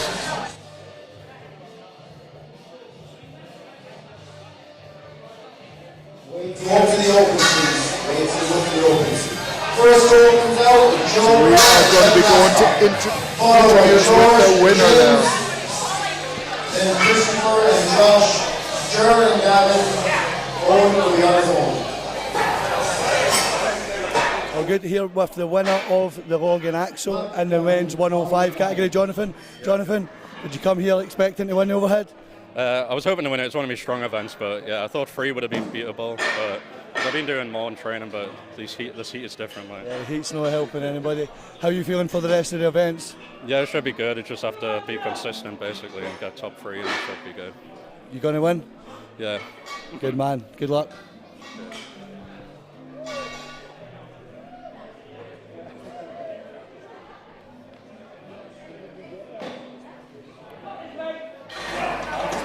I gotta love the shades there, looking quite confident that winner of that event.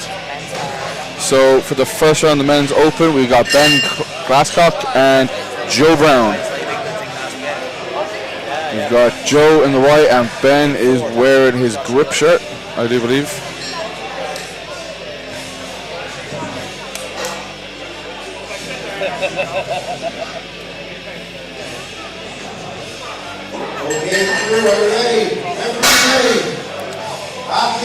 Oh yes, and Ben, just so everybody knows, has qualified for the Giants Live England Strongest Man last weekend. So it'll be very good to see him get a Giants Live opportunity, and both men 1 rep apiece. That just shows you the quality of athlete that we have at this absolutely great. Today. And Joe Brown just missing out, but Ben gets his second. Ben looking really solid there. Come on, Ben. And Joe gets his second. Ben. Joe is on to his 4th. Ben is moving on to his 3rd. 135 kilos each implement. 45 seconds down. Ben, big press again. That's a good rep. Ben on his 4th. Ben is calling off that after 4. So he's giving a little nod to the camera there. Joe still looking for his 3rd. So Ben is taking a little bit of a rest there. Oh wow, he viper pressed that and he gets it. Do you know what, that was his easiest rep. That was definitely the easiest one. I think a lot of anger and frustration kind of came out there in that one. Ben ended up with 4 reps on that. So Ben was in the white there, just if there was any confusion. Ben in the white, and he ended up with 4 reps. Really impressive. So up next you have James Gregory and George Foster. And somebody just, a couple of people in the live stream correcting us there live chat, telling us Ben was in the white. It's so easy to get confused with these athletes, but so many people come through today. But thank you. Yes, definitely correct us. Correct us. Thank you very much. It does actually help.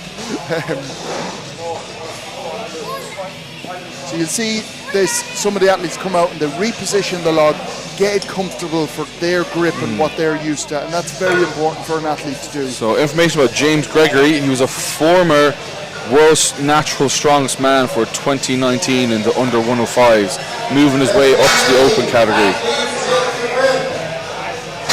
George Forrester in the white here. James Gregory up to the chest, and good lift by Looking James. shaky, but it was a good lift. And George needs a second attempt at this. The first one just not going his way. James Gregory moving on to his second lift. Gets that up to the chest. Both of them in the rack position. Again, this is a massive 135. That's a great lift.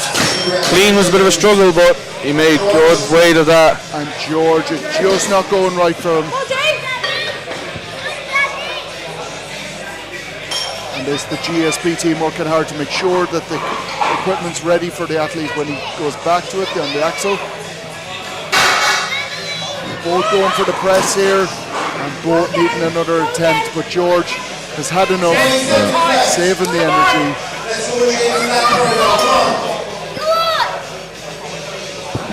Turn it. With this change, put the short clip on the axle.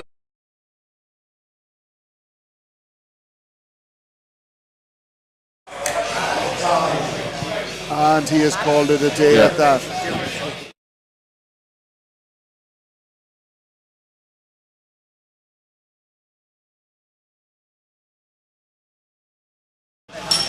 What do you want to be referred to as?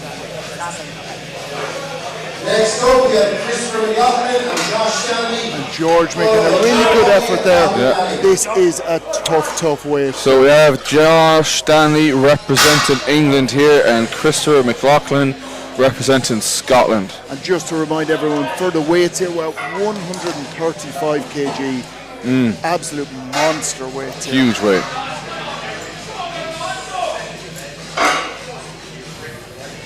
Athletes, take your grip. 3, 2, 1, lift. And Josh just not prepared, just not ready, and that could cost him in this event. Chris McLaughlin, no, he bows out. To be fair, Chris says here that his best log press is only 128 kilos, so I'm sure he's probably just going to save his energy for the other events. But Josh just struggling to get that. I think Josh may have one in him if he just gets just gets himself set, get one rep. A little bit more power, explosive power from the legs, and he might be able to press this out.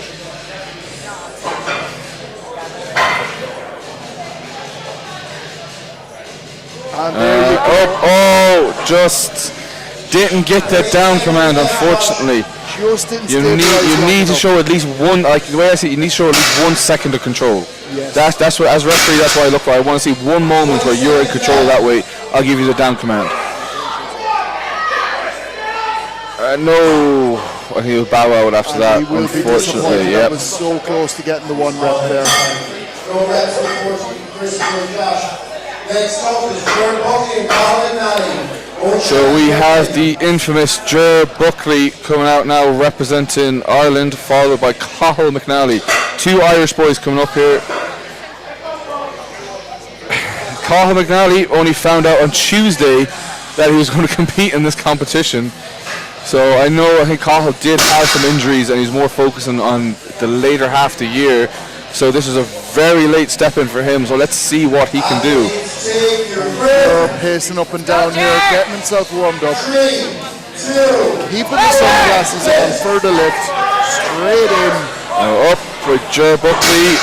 And press. To be fair, I think if Ger... Just a bit lightheaded there for Ger. Cathal struggling a bit as well. And I do believe for Ger, like his best log is 140.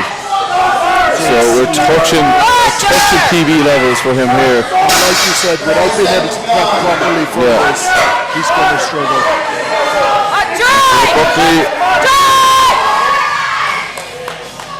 Ger Buckley gets the lift. He is delighted after that. Let's see if he'll move on to the axle. And Cathal calls it off. You can't really blame Cathal now. Ger will be very happy with that 1 rep. He's going to go for the axle though.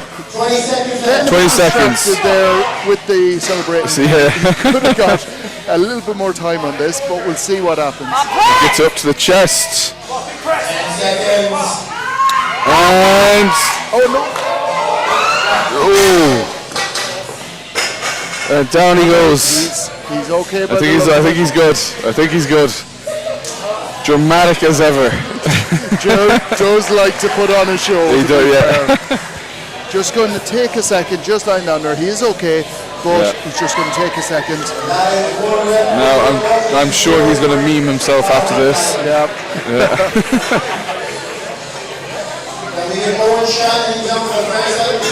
So up next we have Owen Shanahan, also representing Ireland here. There is never a dull moment at a strongman competition. We'll say that. Absolutely not.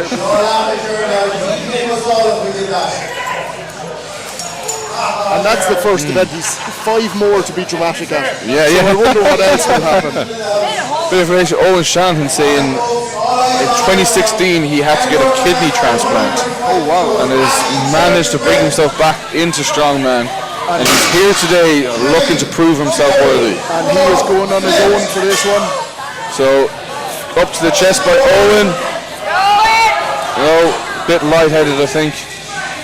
Get himself satisfying. His max log is 140 kilos. With this weight and the heat and everything else, it is understandable that the athletes especially for the bigger men, like, you know, it can be a lot on the body. And yeah, if you do not get the breathing right, you get very, very lightheaded. And he gets a good lift. I'm very happy. He's going to leave it at that. That's smart. Very smart. He's got some better events coming up. And even Matty is querying, are you sure? We've got like 40 seconds left, but he's happy enough. Yeah, definitely. Smart choice there. Just keeping an eye on Ger Buckley there. He's feeling his back a little bit. Hopefully it's not too bad. So Ben has won the overhead event, I think, with a solid 4 or 5 reps, I do believe. 4 reps. 4 reps, yeah. Man, very easy. And you can see why he's going to a Giants line. Yeah, definitely. Here with the winner of the Open Men's Overhead, Ben Glasscock, last year's champion. Ben, how are you feeling? Good. If I'm winning an overhead event, then stuff's gone well. So yeah, I'm happy with that. What event are you looking forward to most? I love a stone. Farmers is exciting. 3 drop and turns. Yeah, it's going to be good. Good man. Good luck for the rest of the day. Cheers.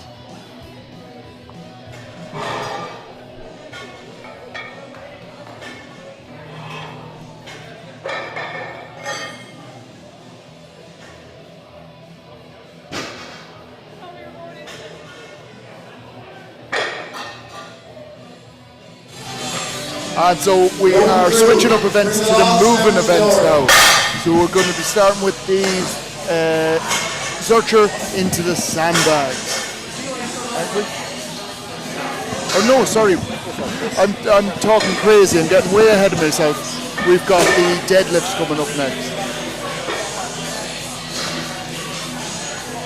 I've seen so many events at this stage. I'm getting very, very confused with what's coming up next.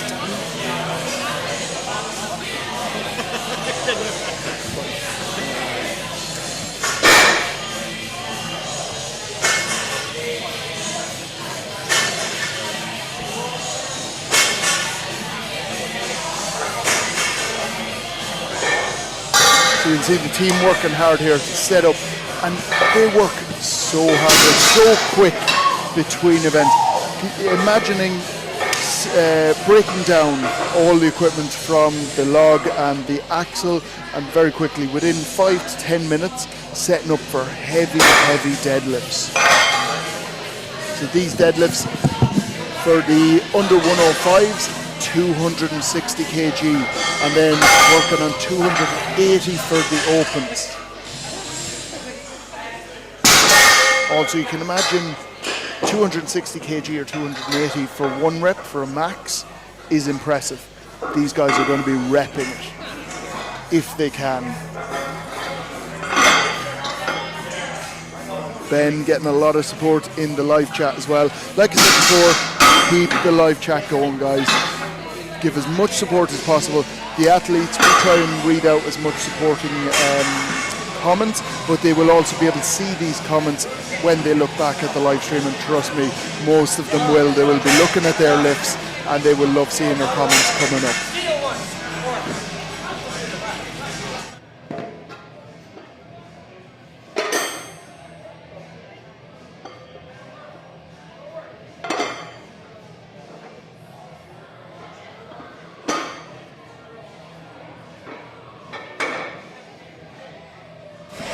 So prepare yourself for some more cursing, because Jack Harkin is back in the co-commentary I scene. am back with a bang.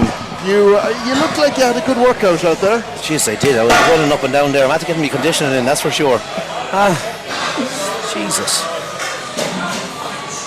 I was saying, I think working out there with the crew is probably the hardest job here. I think I'm quite spoilt. Without doubt, yeah. There. Definitely take the chance to get back in this seat when I can. Oh, sure, reffing or loading, it's hard work. You know, you have the pressure of reffing. You know, you don't want to make a mistake. That's and then, very true. You know, you're loading as well. The boys can't put wrong plates and stuff on out there too. Like, so there's big pressure with that. There is a lot. You have to be so careful, because if you put on the wrong weight, especially on one side of a bar, but if you put on the wrong weight, it can completely mess up an athlete's chances, but sort of mess up that whole category, because big time. Can be completely off. Like, lads could be finishing way quicker or getting an extra couple of reps than they should have got, you know, like, so it can mess with things big time. And then of course, if the weight is uneven on each side, then you're looking into injuries and stuff like that. Run the risk of injuries, and you know, so the lads are very good. They're very good now, in fairness, so they are. But like, even the lads, if they're loaded into deadlift there incorrectly, the lads pulling will find out fairly quickly. You know, one side's heavier than the other. True. You know, so but they are good. They have it all wrote down already, what goes where, how many each side, you know, so. And you see it from them out there. They all double check. They all go back and make sure, triple check. And it's not that they're doubting each other. It's just that that's what they do. They just run it like that. They double check it, triple check it to make sure that everything's right, you know. It's the best way, because there's so many weight changes between the 2 days. It's very easy for the guys behind to make a mistake. Oh yeah, you could be running on autopilot there, very easy, like, you know. So it pays to just take the extra couple of minutes just to make sure everything's right. There was some very impressive battles going on in the under 90s, especially the under 80s. Savage, absolutely savage. Yeah, them moving events were, the pace of them were unbelievable. I could see the sweat rolling down your face. The sweat was rolling off me. I almost had to take off his hop like Stuart Graham was looking for me. So that would have been a sight. That would have been a sight. Yeah. We might have got thrown off YouTube. They could have kicked us off now for that. But no, it was savage. There was some great battles there between them all, and like, they worked their arses off, so they did all day long. If anyone does want to see the shirt off, I believe that you're going to be starting an OnlyFans soon. Look, I'm not open. I am open to the fact, like, you know. So we'll see what goes. We'll see. We'll put out links there. Without a feeler, you know. We'll drip feed you. No. I think Killian's going interview now, is he? I hope he is. Okay. Because I think... I see a clicker in his hand though. Yeah, I think Stephen Wiley has finished up for the day. Yeah, I think Steve was looking to get on the road. So, I'm just going to double Mark's just going to leave us and double check the equipment. Make sure he's doing interviews, but I'll leave you in the capable hands of Jack Harkin here. Yeah, no bother. Hope everybody is enjoying the live stream so far. From our end here, it is fantastic. It's a savage day down here, savage turnout. There's a great crowd here cheering on all the athletes. It's great to see the support that they're getting. The lads that competed earlier on, even the lads that haven't placed in the top 3, they're all waiting around, they're all supporting them. It's great to see it, so it is. So we hope you're enjoying it on your end of things. I think the lads are just having some technical difficulties with the camera below. You might see Mark running away there. Keep the feedback coming, guys. We really appreciate it. Anything we can do to improve the service. Hello, Mark. Hello. Sorry, I think I was probably blocking the screen down there. No, you weren't too bad, so you weren't. Yeah, that's okay. I think it was probably Killian's a lot bigger than me, so I think he was blocking more of the screen, so we'll blame him. Killian's head. You want to see the adjustment I had to do with this headset to get it back on me? There was some comments earlier on from people saying that it looked like it was under pressure on Gillian's head. I think that's probably still the swelling from UK's. Yeah, it could be. How did the hard hat go for him? Did it work? Keep him safe down here, did it? I did. I don't think he has any injuries. Sitting here, so fingers crossed. So we're into this first pairing now. Who do we have up first? We have Scott Fraser and... Actually, sorry, Scott Fraser is going out by himself. Scott's competing in the 105. We have the axle deadlift up here for the 105. It's 260 kilos. Scott looking very comfortable on that lift. He looks like he's really having to fight for this. I spoke too soon. Yeah, he is working for it. Scott has a max deadlift of 300 kilos, so if he gets 3, maybe 4 reps here, he'll as well. Yeah, he should have committed to that. I think he'd be happy with 3, but I think he'll come back in. I thought there was more in that rep now than what he gave. I think he's coming back in. I think he's just taking a second. Yeah, no, it's wise to make use of the time that they have, especially with this heat.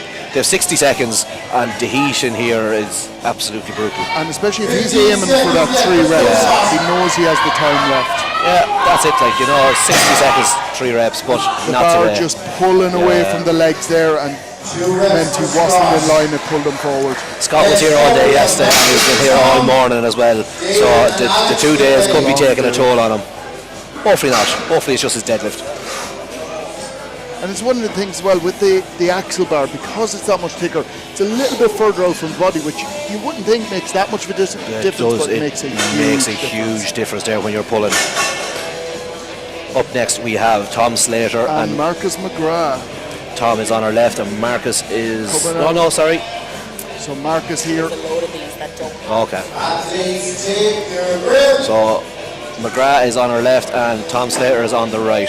Tom's there, the bar is just rolling away from him a little bit. Just to go on that point that Mark was saying there, it does make a difference, the axle bar. I don't know if you were tuning in earlier on, but I was saying it's the same thickness as a Coke can. And imagine trying to put a deadlift from a Coke can. It's not going to feel very nice in the hands. It's going to be a little bit out further in front of you, and it's going to be a little bit lower, almost like a deficit deadlift. So you do really have to work hard. And then again, with the axle bars, they're that stiff that there's no flex, there's no give in the bar. So it's 260 kilos from the get-go.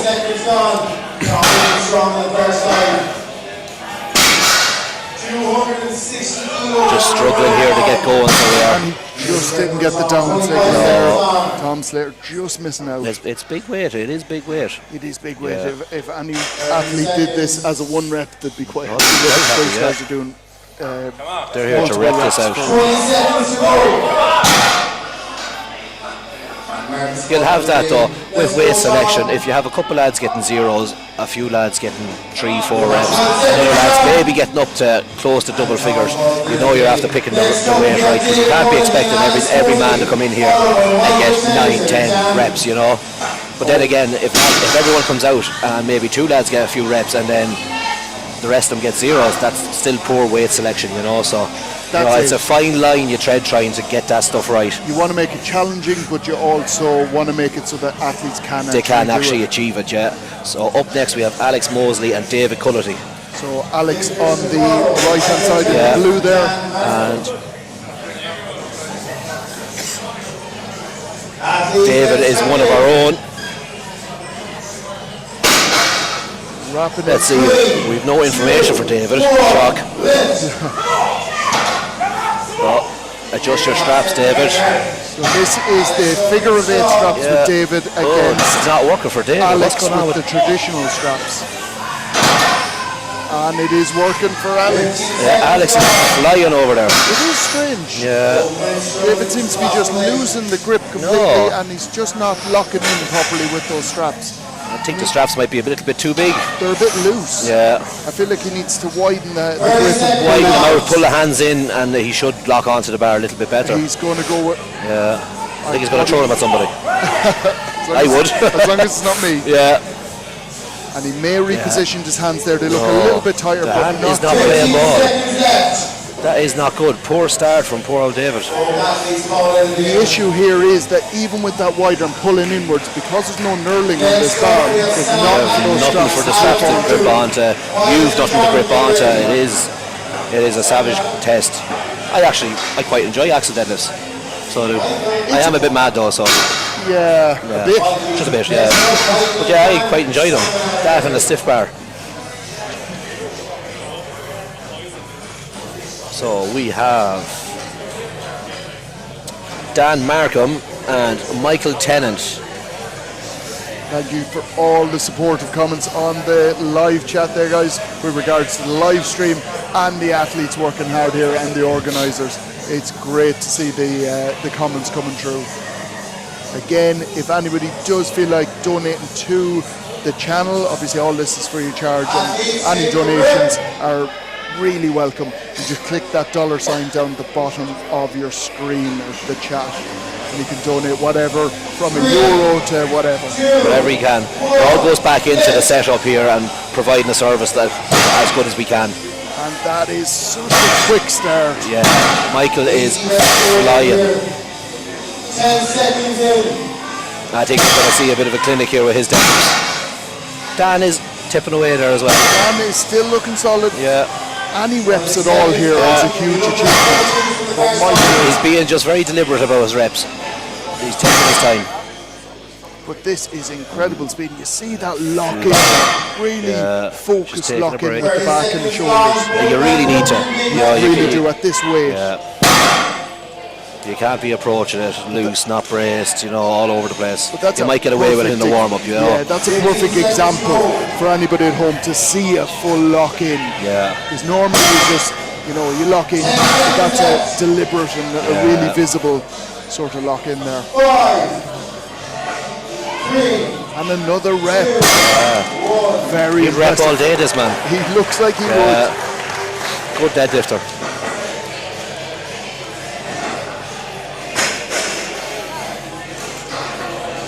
So on the right we have Adam, I'm not going to attempt to pronounce that, and Sam Atkin. Adam Cocoon or something like that, so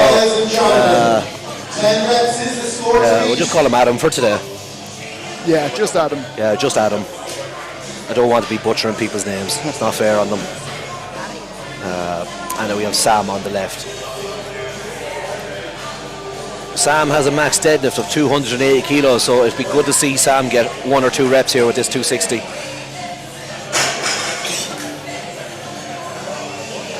And then of course we don't have any information for Adam, so we're just going to wing it. Athletes are just getting ready here now, strapping onto the bar. Quick with your setup. Yeah, some lads are waiting until they're told to go to start strapping on. They need to be ready to go. They need to be ready. Brace and ready. When they say go, they go. And as you've seen, Adam is still struggling at this stage. Adam's not getting it off the ground there at all. He's happy enough. Sam is 2 reps. That's very good lifting for Sam. Will we see another?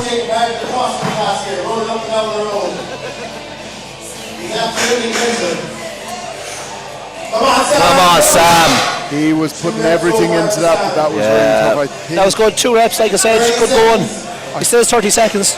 Still has 30 seconds. I feel like maybe he should probably call it where he might waste a little bit of energy here. I don't know if he has another one in him. He might do. Prove me wrong, and I hope he does. This lad, so-and-so. He did a CrossFit class on Friday, I'm after finding out. Sam. Oh, he did. Yeah, I heard about that. CrossFit class on Friday. It is Sunday. Yeah, I'm trying my hardest not to input any other words there into this, but it was a full-on hardcore, the hardest of the CrossFit classes that and he's day. out here today competing. And he's out here. Fair play to him. Apparently he came back and said, I can't take a week off from CrossFit. It screw up my training. So, yes. Lost for words with that one now. We do say it takes crazy people to be in Strongman. Sounds like even crazier people in CrossFit, to be honest. You do want to be mad to be a strongman. CrossFit, huh?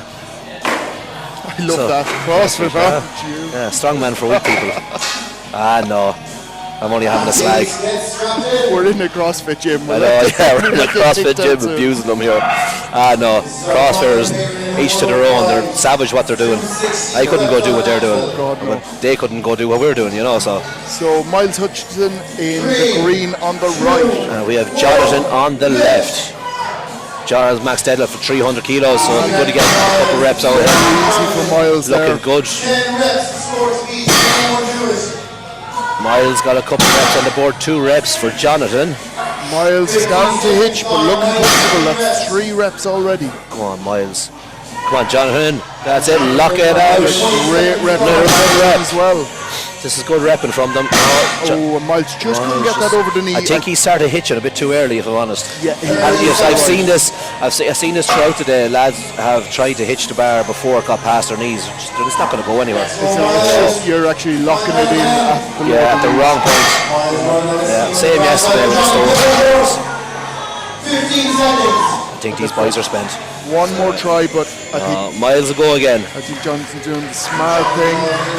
And again, it's one of the things you do see, and I said it in the last one, where people are going in knowing they're not going to get a rep but wasting energy. It's something. Yeah, they shouldn't be at it. No, they need to be smart. Whether like this and a big comp like this, they need to use the tactic or play the tactical game, It's not benefiting them. It's not in the and slightest. it's actually going to go against them later in the competition. Because keep in mind, again, with these 2 categories, it's 6 events, and this is only the second one. This is only the start. We're not halfway through it. With these categories now, most of them will have been here since morning, and it's a hard old going. So we are going to switch over to Killian above in the corner for an interview with the overall winner of the deadlift. 260. Okay, so I'm here with Michael Tennant, the winner of the axle deadlift. So Michael, that was 10 reps at 260 kg on an axle bar. Tell me about it. The axle was rough, lower. You're at a deficit. The bar's a bit further out. No talc allowed, but I think the sweat was being a good compensation for today. So after doing 10 reps like that, you got 4 events coming ahead. So how's the body feeling coming into the next couple of events? Warm. I'm warm, but I feel good. I feel okay. I got 12 in training, so I know I could have pushed a bit more if I wanted to, but I thought 10 would be enough. It's probably, I don't even know, I didn't watch the rest, but it was probably a couple too many. Tactically, I should have done less maybe, but no, feeling good. Some tough events yet to go, a lot of moving up and down, so I'm going to be sweating more, so getting the electrolytes in. But yeah, it's a good field here. I had not the best start with the log and axle, but yeah, feeling good now. Guys, thanks so much. Best of luck with the show. See you later, man. Followed by Christopher and Josh. And we're back. Killian with the interview. He's a pro. I think he got a life story there, to be fair. Oh yeah, very long. He was loving that. Yeah. So they're just resetting here, moving on to the opens. The opens deadlift is 280 kilos. Good solid deadlift on an axle bar for these guys.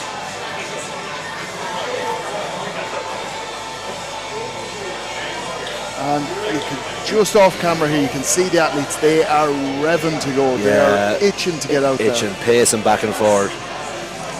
And Joe Buckley looks like he's recovered from that little tip in the. He's not too bad. I got talking to him there.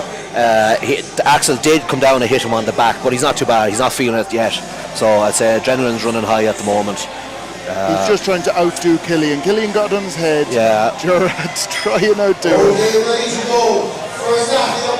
So 280 kilos for George Foster.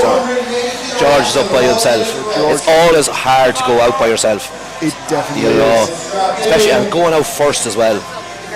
Because going out first, you don't know what you need to do. If you made a bit of a mistake on the previous event, you need to come out the gates firing here, and set the bar. A solid rep there for George. Another one for George. George max deadlift is 300 kilos. Oh wow. Yeah, so 2 reps of 280 is very good going. Will he get a third? I think he will. Looking like he will. Come on. Oh! That was so close. Yeah, I thought he would have had it. I feel like if he had tried the hitch there, I think he would have got it. Bit of baby powder on him now, and he would have slid up there, no hassle.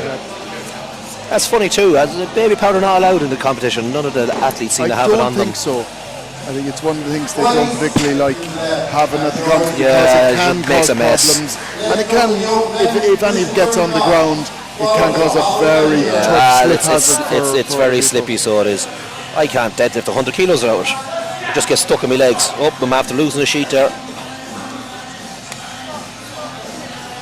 Sorry, I'm giving commentary on the competition and what I'm doing myself here. As long as they're commentary, I think people are happy. It's fine. As long as it's something. So we just see every time after this, because it's such a heavy weight and that bar is hitting down on the ground, most of the weights will loosen off. Yeah. You'd be very surprised if they don't have to reset this every single time. You don't want them all over the place because like that, if it's out wider on one side, lads can get injured very, very quickly. So on the left we have Josh Stanley and on the right we have Christopher McLaughlin. Josh here, it says he has a personal best of 350 kilos. We should be seeing some nice solid reps here now today. 2. Christopher max is 300, so he's doing really well to keep going at this. Yeah, what's that, 3? Are we on 3? I think we are. I think we are. He is looking very strong. Come on, keep her lit, lad. Christopher taking a little bit of a break. I think he's 4. smart to pace himself. 4. I would have thought there was more out of that, but then again, that 350 kilo could have been in a suit. That is very, very true. Not to be discrediting a suited lift, it's just different. Yes, it's completely different sort of lift. Christopher's definitely struggling. I think he's probably going to call it a day at that. I think Josh is going to get another rep. Come on, Josh, send this one now. Yeah, get it past the knees. Yeah, have it. That's it. Good man. He should have this. Yeah, good lockout. Another one for Josh. And he will be happy. Solid work there for him. Yeah, he will be very happy. 5 reps. That was good going. That's going to be hard to beat. Next up, we have Carl and Triple C. Followed by Owen Shannon and James. So we have Cathal Monk on the right, and we have Ger Buckley on the left. Did you give Ger a proper introduction earlier, did you? Oh, I think we did. Oh, good, yeah. So we all know who Ger is, obviously. No, you can give us some more information there. Ger is the man behind the memes on Instagram, Jercules. You'll all know him. Some people love him, some people hate him. Some people love to hate him. Go, Ger. It's all light-hearted. It's all a bit of fun. It's all a bit of fun, yeah. He means no harm. 2, 1, lift. Let's go, Ger. Solid rep for Ger. That was a tough one for Cathal. Come on, Ger, another one. Cathal might be happy with just 1 rep. 2 reps there for Ger. Cathal taking a break. He may go back in. Ger's going to go back in. He's just resetting the bar, so he is. Come on, Ger, get back in. Cathal will have one more go. You need more than that. He's happy. Cathal is happy with that 1 rep, I think. He will try again. Ger does need more here. Cathal Monk only had a 4-day prep. He got the invite on Tuesday because somebody had dropped out. There's another one for Ger. Solid. Go on, Ger, get in again. Oh, he could be feeling it. He could be feeling it from that fall. Now he does have time. He looks like he's. Yeah. Oh no, he's not. He's got to leave it. He's got to leave it. Solid work. Solid work. Next up in the open event then, we have Owen Shannon and James Gregory. Good work there by the men. Who do we have up now? We have Owen Shanahan on the right of Ireland, and we have James Gregory of England on the left. So Ireland up against England. Yeah, 310 deadlift max for George. And a 320 for Owen. James. 320, Ireland just pipping him up over. Well, we'll see if he pips him in the actual event. That's the important Yeah, that's one. where it counts. Doesn't matter what you did in the gym. Or previously. And Owen, I don't know if this was mentioned already, but had a kidney transplant in 2016. Fair play to him. That's no small thing to go through. It's great to see lads like that out here competing today. It just shows the strength and determination. There's a lot more to being strong than just being able to lift heavy things. Come on, James. Solid rep for James. Will we get another one? Stand up, get a breather. It is very difficult for some of these open boys to breathe when they're down in that position. And especially in this heat as well. They're just so big and so thick. And again now, James. Come on, James, get in there again. In a second.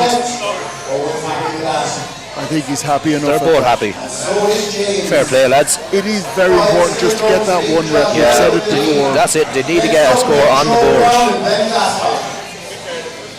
Up next, we have Joe Brown and Ben Glasscock. Joe Brown did a very nice Viper press on the log there. I seen. Did his last rep was the easiest one for him when he Viper pressed. Just got a flow too late. Yeah. Joe's max deadlift is 350 kilos, so we should be seeing some good reps here.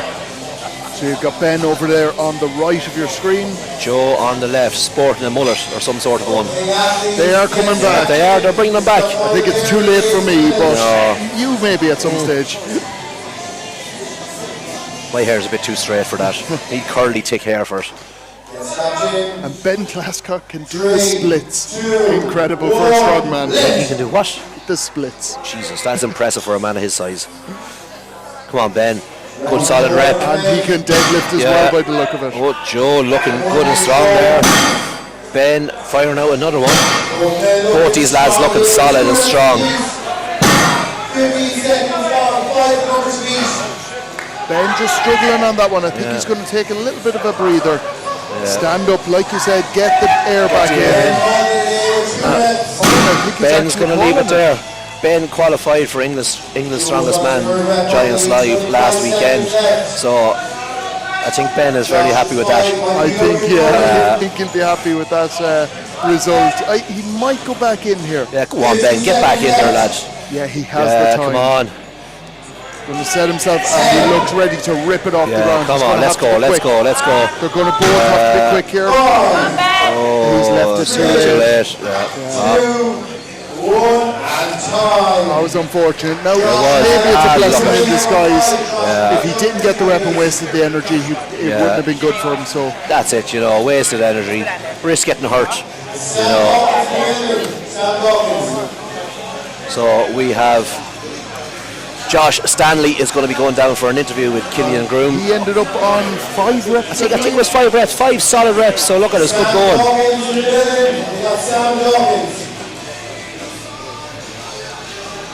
Stand over here.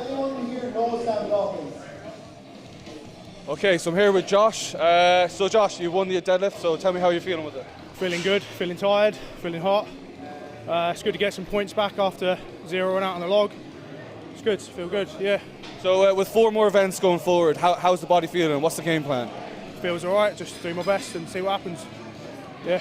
So with the events coming up, what would be your favourite event coming up next? Next event's probably my best one. Yeah. Not too bad on my feet, so yeah, it's good. Right, well I wish you all the best. See you later.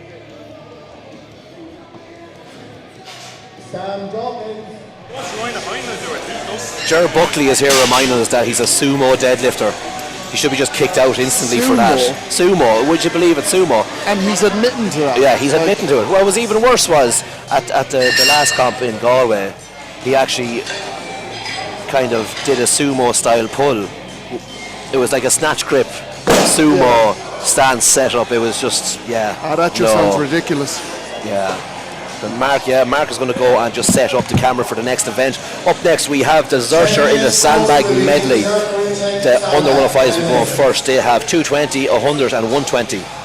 So we should be seeing some good solid times with these. They should be well able for these sort of weights. Weight selection for competition is always a very hard thing to do. You have to be watching comps and qualifiers and so to see where the level is at. You really do need to be paying attention, because if you're not picking the right weights, like lads are going to be either zeroing it or it's going to be a rep fest. You don't want to have either. There's a rule of thumb would be the rule of 10. So what you kind of want is maybe 3 lads getting 0, another 3 kind of getting mid-range reps, and then another 3 or 4 getting sort of up to 10 reps, maybe into double digits, but around, if you kind of hit it like that, you're doing a good job generally with weight selection. It's not always an easy thing to do, you know. So you don't want one lad running away with 20 reps and then some lads zero it, or, you know, 5 or 6 reps, you know, because if that's the case, you can pull it up another little bit, you know. But yeah, it is always hard to do. I was going to change the camera for us there, get a look at the lads warming up, but we can't. The lads are just getting in and getting their yoke heights fixed and getting a feel for the sandbags, just so they know what they're playing with here. They all seem to be very calm and relaxed, which is always nice to see.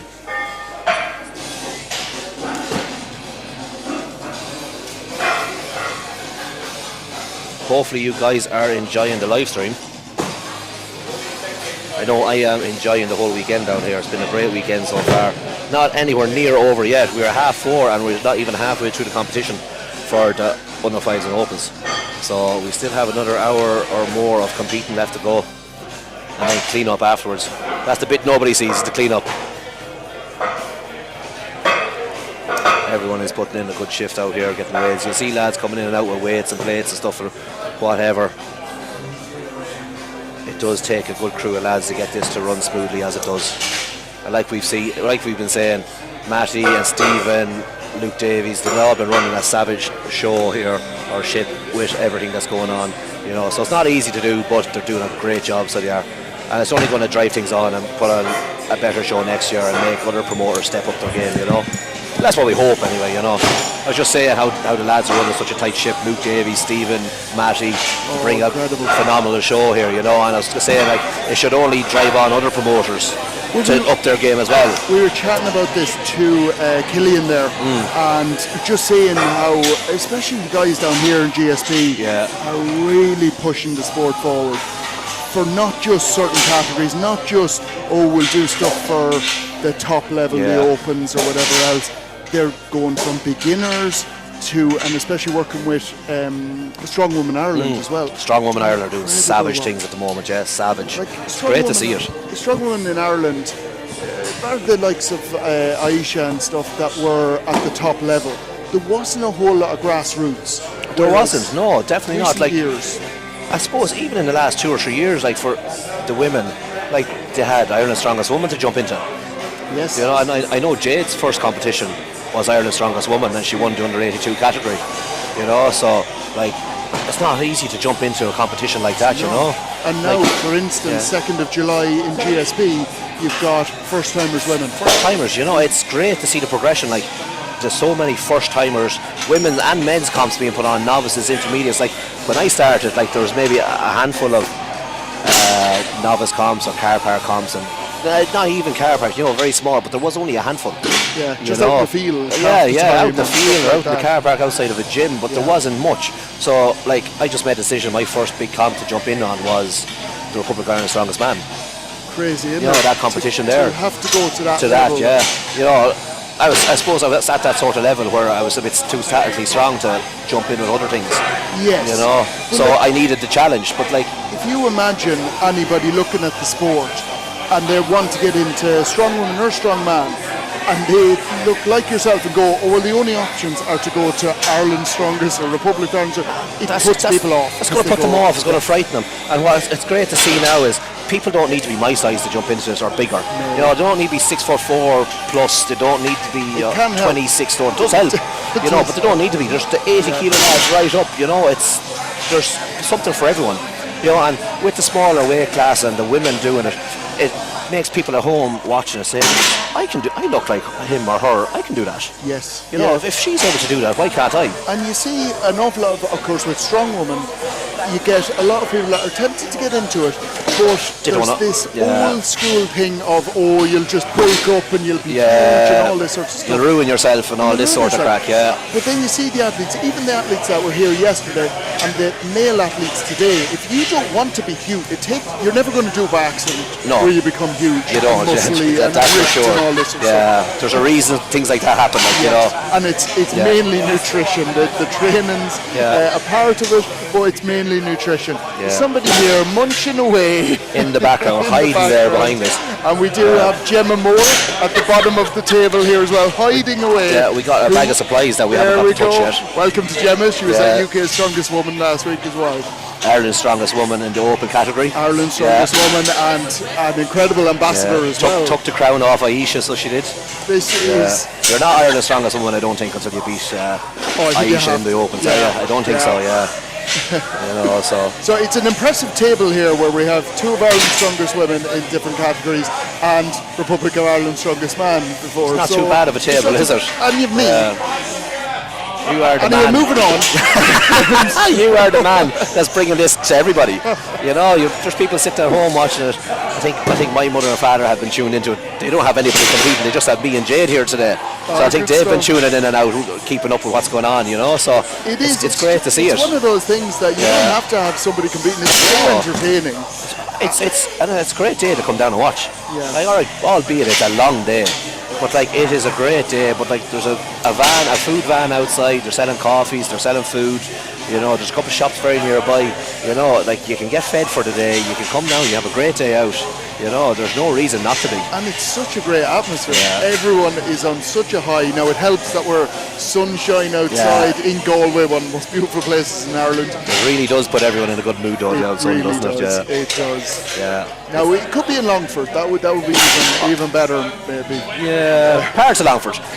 Parts of Longford is beautiful. North of Longford is lovely where we are. Are you sponsored by the Longford Tours Board or something? Or is there one? I don't know if they want to.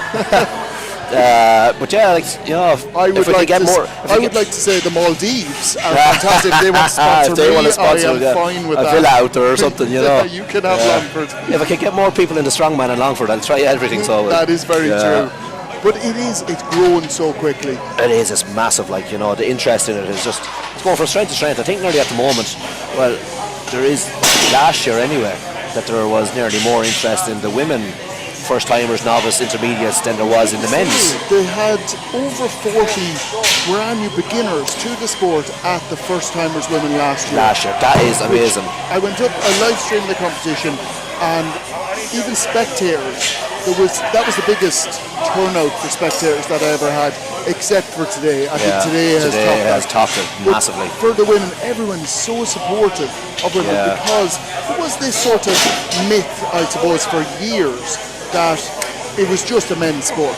It wasn't really women. And thankfully, Strongwoman Ireland is bringing it to the fore that everyone can do this. Definitely, All the organisers, I think, have always been very welcoming of women. But there's just this weird thing in culture that this went on. Strongman is for men. The sport is strongman, but the women's side of things is coming on.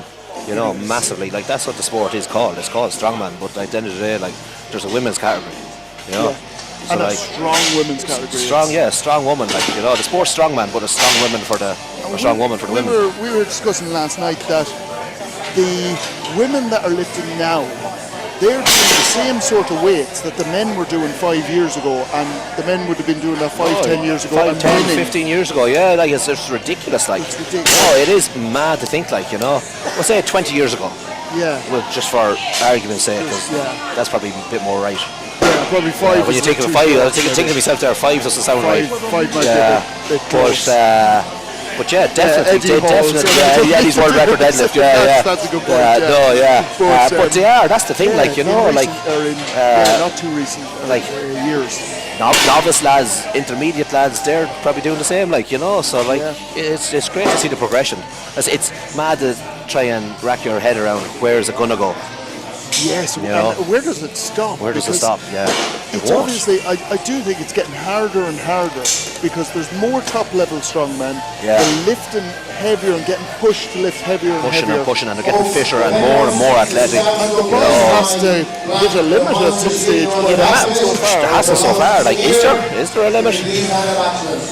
So we're going to be going to the Zercher into sandbags. What weights have we got for these two categories? So the Zercher into sandbag for the under 105s is 220 kilos for the yoke, 100 kilos and for one sandbag and 120 for the other.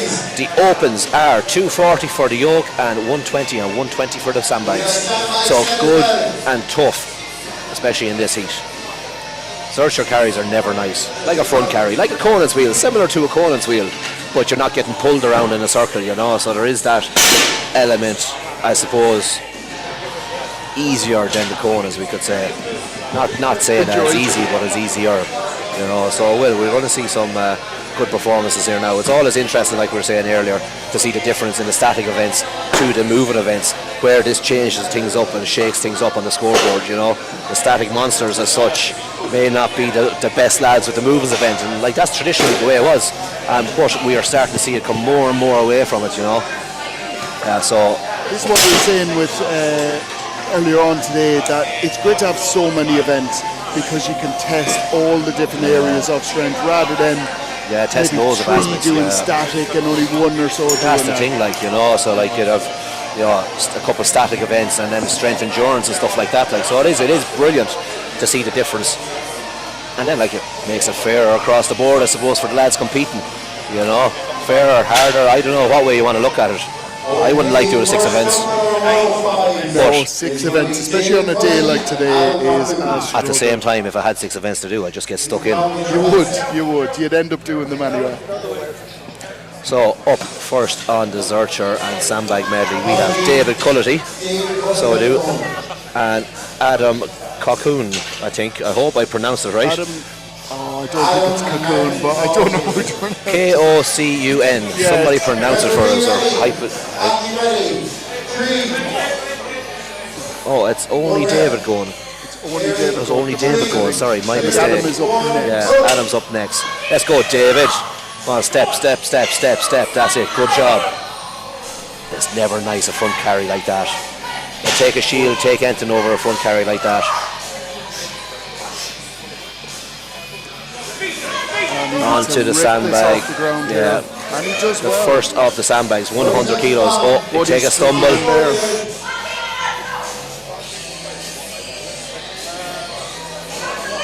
Just getting the hands underneath. He's struggling to find his grip with this bag. It is killing him. I think he's gone for the heavier of the 2 bags too. Get that out of the way. Could be a tactical move, but it doesn't seem to be paying off. Come on, David, get it up, get it onto your lap and go. Let's go, get it. Any distance helps. No, and he's had enough of that. He's holding his back. Hopefully he hasn't injured himself there. And time. We're going to get a distance on that sandbag. Just showing you how tough this is. These are big, strong lads. And I believe you're right. I think he did go to the wrong bag there. Yeah. So Matty's just after correcting him. Which has probably cost him. He possibly could have done better on the lighter. Yeah. See, it helps when lads do pay attention in the athlete's meeting. Definitely does. Or if it wasn't mentioned, ask the question. Yes. You know. It's not hard. Put your hand up, ask a question, go to him afterwards if you didn't get him. You know, we're all here to make things as easy as possible for the athletes because we don't want stuff like that to happen. I know myself, I wouldn't.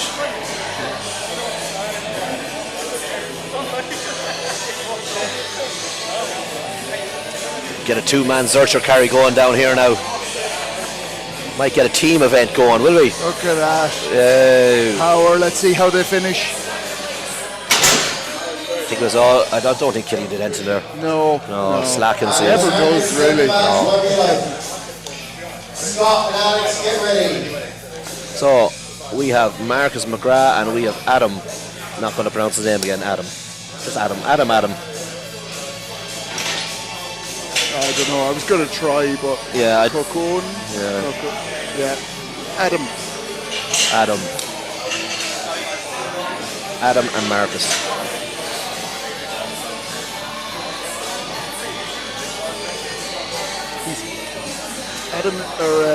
Marcus is half Jamaican. Half Jamaican? Yeah, half Jamaican. Yeah, his grandparents were born in Jamaica. That's interesting.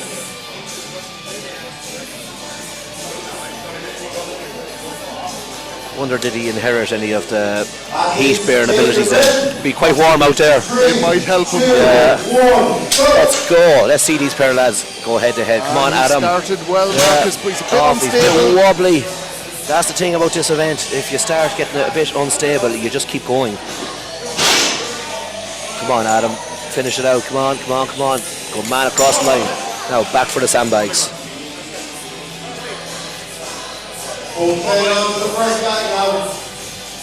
And Marcus looking He strong is there. flying it. Adam is tipping away behind him. He's not doing too bad at all. No, Adam is looking solid there. He'll be happy with this. Notice the different types of shoes that everyone are wearing. Adam is wearing a pair of weightlifting shoes doing this, which would not be my choice of shoes at all for a moving event. No, you need a little bit more. Yeah, whereas Marcus has the barefoots on, the Vivo barefoots. Absolutely fantastic pair of shoes. They're great for foot stability, strength, you name it. You're just foot contact with the ground is absolutely unbelievable. And he just missed out there. I don't think he's going to get it. He'll be very disappointed at that one. Because at the end of the day, you know, you need a stable base. It comes from your feet, you know. You're wearing a spongy pair of, I don't know, Nike Air Max or something mad like that. You're not going to be very stable on your feet. If you're trying to do a yoke or a set of farmers or something, you're going to be all over the place. You know, you could run the risk of injury, like rolling your ankle, your knees, you name it. It's going to feel it the whole way up the chain. So you need to have the best possible footwear on you as possible. You know, something flat, even Nike Air, or not Nike Air Max, Nike Metcons, CrossFit shoes, they seem to be very popular as well. You see the crew there are just getting it all set back up. Straight in, so they are. Following Scotland, Alex, please stand on time. And the lads are just getting the sandbags set up just to where they want them. Notice how each of the athletes do be preparing the sandbags, get them all lined up in a certain manner that they want to pick them from. It just means when they get to the sandbags, they aren't wasting any time in pulling and dragging it. They just can get the hands under it, rip and go. So we have two Scots up now, Mark, Alex and Scott. Great stuff. Scots is in Scottish, not two Scots, it's in the person. 2, 1, go! Let's go, lads. And we solid start from are both off. of them. Two of them off very Very quick. Yeah, and they are solid. And very quick. Let's go. Yeah, they're fast on the way back too. It's great to see it. And these are neck they are. and neck. Look at this. That's it. Savage. And they are not giving up on this one. No. Fraser's very quick. He is. That was he ripped that bag off the ground. And he is over the line. Savage. That was a good head-to-head. Yeah, really good. The moving events seem to be for Scott Fraser. The Scottish athletes seem to be doing well with them. Yeah. That was very good. Who do we have now? We have Sam Atkin and Tom Slater up next. Sam is in the far lane and Tom is next to us. Two English. Just here getting their yoke set up the way that they want them.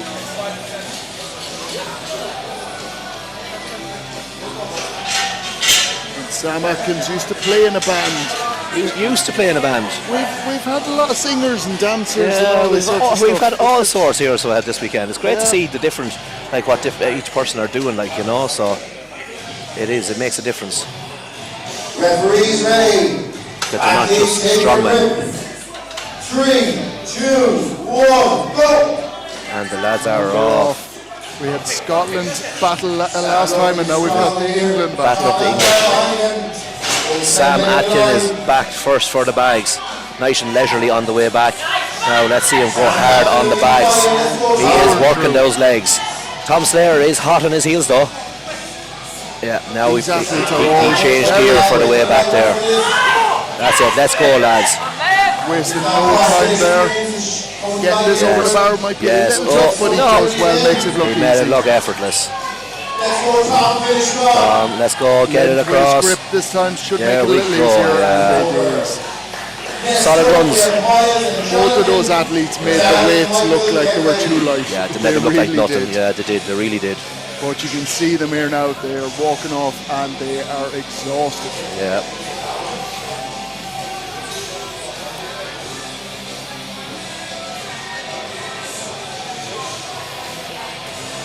We have Miles Hutchinson up next for Ireland.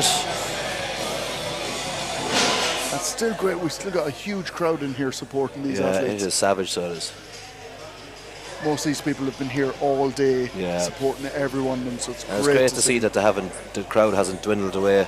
I know a lot of people have actually gone back outside because it's gotten a little bit cooler, not as strong, or the sun is not as strong. Sorry, there, I was getting my words mixed up. One of the things I know, a lot of the Scottish contingent do have to go to Belfast this evening, so A lot of them are after clearing, yeah. Some of them are clearing, but some of them are actually staying on. Yeah. So they're going, it'll be grand. We'll get there at some stage, you know. Yeah, because at the end of the day, it is a bit of a drive back from Galway to Belfast, and then to get a boat. I think you get a boat, exactly. And Jonathan there on the left. Yeah, Miles on the right of the screen. Miles just and he's off. He wasn't paying attention, and he was still off quick. That's it, Miles. And fast back. Miles must have came from a tennis match with that headband on him. And didn't get a great grip No, there, he Miles, did not. but He kept going anyway. still He was managed. obviously very confident in his grip. No, he is going to have to make sure he's solid here on this bag. But again, he's struggling. Oh, he's struggling, he's struggling. He'd be better going back to his knee and Jonathan across the line, no issues whatsoever. Now Miles is going to have to relap. There we go, and across. Some solid work there from them lads. And that was an interesting one because it wasn't the strength there, it was purely the setup and Yeah, rushing just it a little bad, bit. a bad pickup and rushed it a little bit and just cost them a few extra seconds. So we have up next we have Dan Markham and Michael Tennant. Markham is on our side and Michael Tennant is on the far side. And thanks very much, Aidan again, Aidan O'Dwyer, giving some great feedback there on the live chat, saying he's loving the live streams and it's giving him something to watch. It's good to hear, so it is. Thanks very much, Aidan. Fair play, Aidan. Keep the feedback like that coming.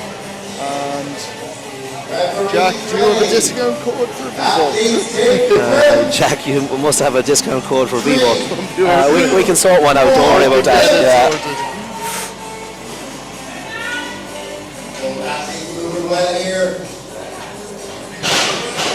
And went a little bit too far. There. That could cost him with the sandbags. It's making everything so much He just harder. has an extra couple of steps to take. Oh, and we are down. Dan Markham dropped it. I think he fumbled again. And again, with the weightlifting shoes on a moving event, I do not agree with it at all. I will put everybody in Vivos if I can. I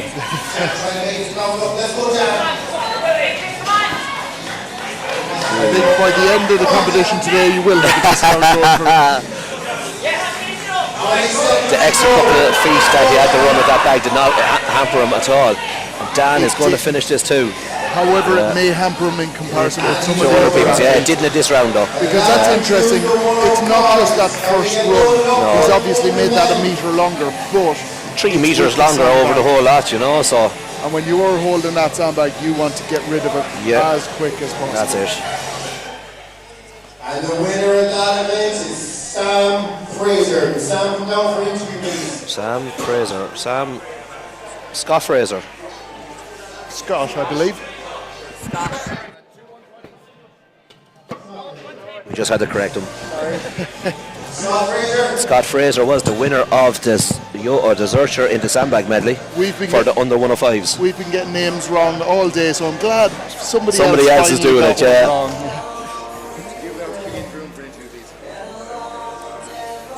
And Killian's just waiting for Scott to go down. Is he already at set up? No, he wasn't. No, he was just wasn't. standing. Yeah, he was just standing. around. Yeah. So let's hope he ends up in shot here. Yeah. Because he's a tall man. We'll have to edge back. Killian's going to pull him back a bit. Guys, can you please move out of the way, please? There. Okay, so I'm here with Scott, who has just won the next event. So, Scott, tell us about it. How'd you feel? Yeah, fantastic. It's probably one of my stronger events, so I was happy that went really well. I had to after the first two, so bit better moving, so happy with that. Very, very happy. So we've got 3 more events after this. Like, how's the body feeling? What's the plan going forward? Body feels good. That's a confidence boost, so yeah, just take that into the next couple of events. Nice, nice, good. Well, I wish you best of luck with it. Cheers, my man. Thank you. Cheers.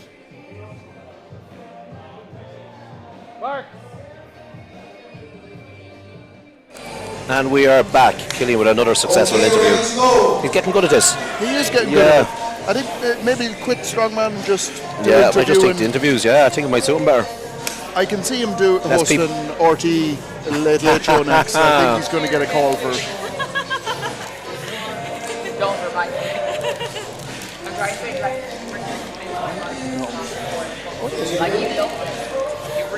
So we are into the open men. And Cahill with the Cerberus grip shirt there. We have a 240 Zercher and we have two 120 bags. So this will be a tough test for these men. A big step up from their qualifying comps. Cahill Monk from Ireland up against Christopher McLaughlin from Scotland. What did you call Cahill? Cahill Monk? McNally. Oh, McNally, sorry. Whoops. Oh, we're back to getting names wrong again. Whoopsie. Could have called him worse. Yeah, I'm sure he's been called worse before. Yeah. And a really good start there. Yeah, good start. Paul looked like he was just about to drop there, all right. Christopher with the belt off. Come on, Paul. Paul just struggling. He really needs to get this rope to the end. And he's just missing the line now. There we go. Turn and burn. Turn and burn. Gets rid of the belt, gives him a little bit more freedom to breathe. And Colin moving well on the sandbags, gaining back a bit of time here. Yeah, they are flying it, so they are. And this is tough going with this heat today. Paul is definitely feeling the effects of it down there. He is, like he is well able for this bag. Yeah, he is a big brute of a man. With the conditions today, it is just not ideal. He's doing okay. Oh. He needs to go get that's a bit of time. He's going to call it there, guys.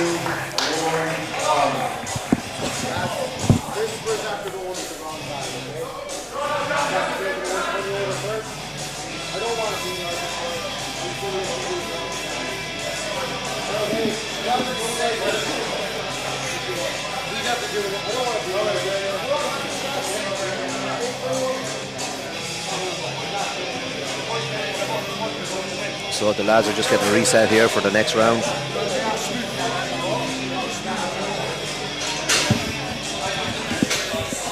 The equipment team working hard as always. Next up, we have James and Can't have them sitting around anyway too long. Yeah, just in case they start falling asleep. Yeah, we'll you get never them back know. away, get them going again. Hiding there behind the curtain, so they do be. Up next for the open men, we have Owen Shanahan and James Gregory. The pair of boys are just setting up their Zercher heights, just making sure they're happy with everything. Danny Wolf has just pointed out someone has to fall on every event. I think it's a tradition. It's not Strongman unless there is somebody on the ground. Exactly. Passed out, you name it. Passed out, yeah.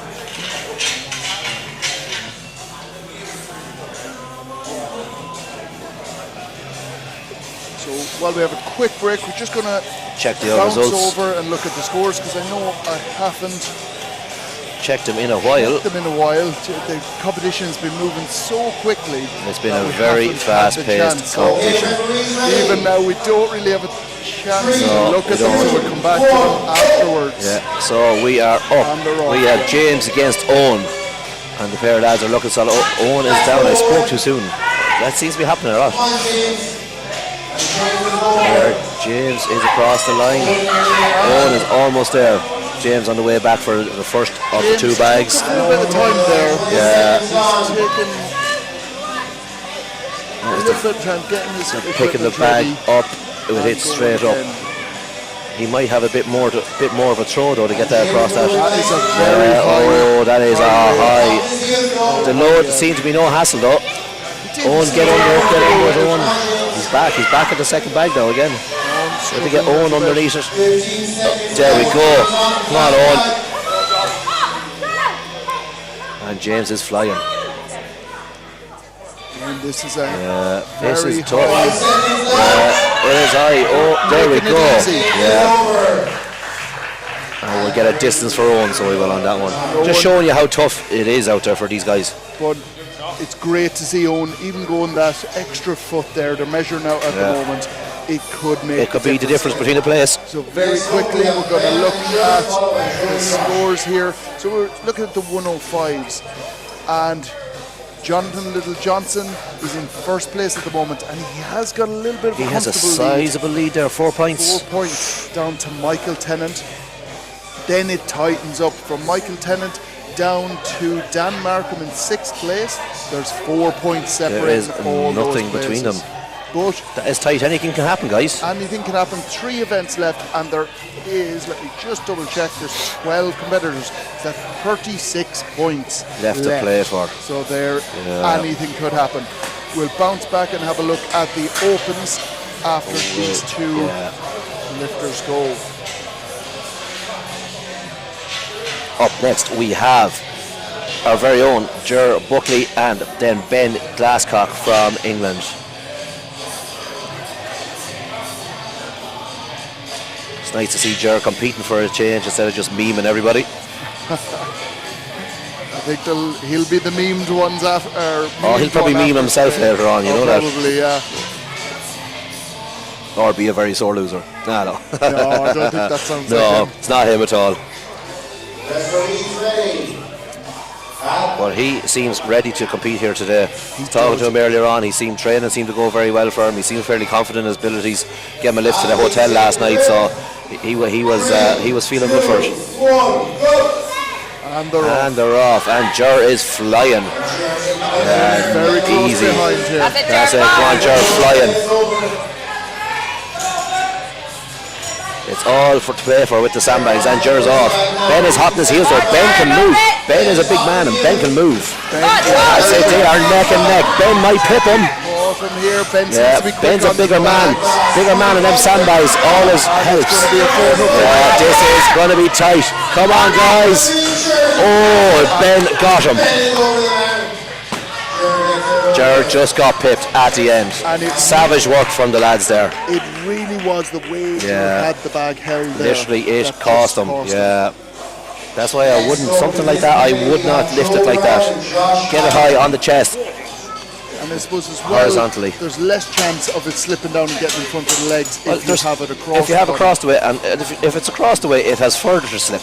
Where if it's the other way, it's, it slips a couple of inches, it's there. You're hampered. Yeah, it's stopping your legs from moving right, and you end up waddling. Very quickly, going to bounce across to the scores again.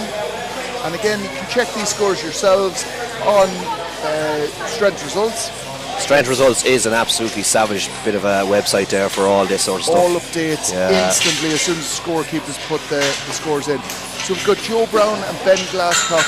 The results for the sandbag loading race just aren't in yet, so these will change. They're coming up at the moment. You'll see on the screen what actually happens. They get updated immediately as the scorekeeper puts them in.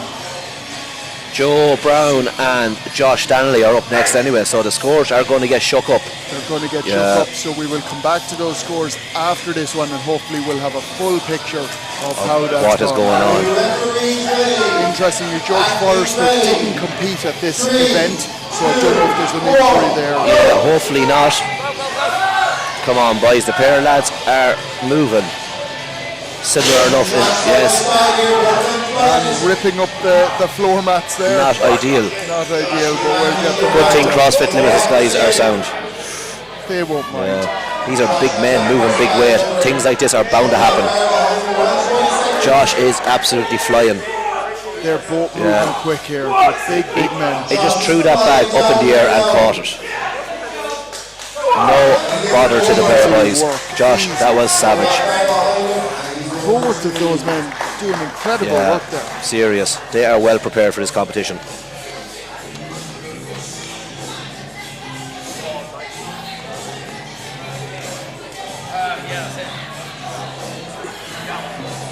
And the winner of that category is Ben Glasscock. He deserves it very much. Ben did savage there on that. Ben is the winner of that event there.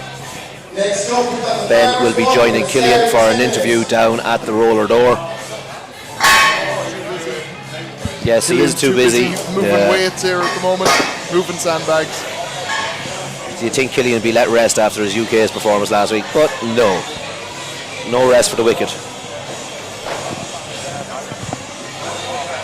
And Killian, I think, is good to go.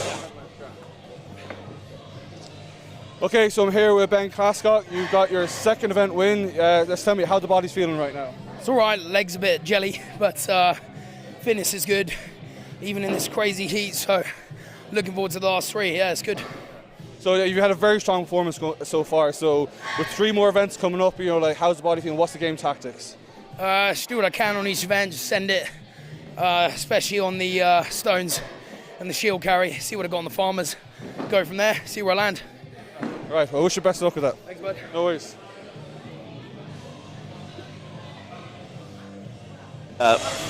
We'll get back to our conversation after. It's well not, done, Ben. Not suitable for the live stream, No. unfortunately. But yeah, incredible amount of people still on the live stream. It's great to see. It's great to see. How many people is looking at us now? Too many. Currently, we've been bouncing anywhere from sort of 180 to 250 at any one time. That's very good. But for instance, the women's competition yesterday, I think we're well over 3,000 people have watched, or 3,000 views on it. And I would imagine there's going to be a lot more today as well. I would say between the 2 days, we're probably looking 8,000 to 10,000 views. That is serious going. It just goes to show the popularity of the sport and how much it's grown. It shows how much interest is actually there. Yeah. But it's great to see it. Just people don't get the opportunity. No. I think strongman training can be applied to so many different sports. Whether it's soccer, football, and when I say football, I mean GA here in Ireland, basketball. The advantages to strongman style training are massive, so they are. Even if you could get some bodybuilders to do some sandbag rows and pickups and stuff, the thickness and density that is built for the mass would be ridiculous, So there is lots of crossover and carryover to all other sports. So we've got little boxes. I know, yeah. Whatever's going on there. So it'll be sorted now in a moment. There we are go. Fixed. And we're back. We do have another couple of stuff on the screen, but it's fine.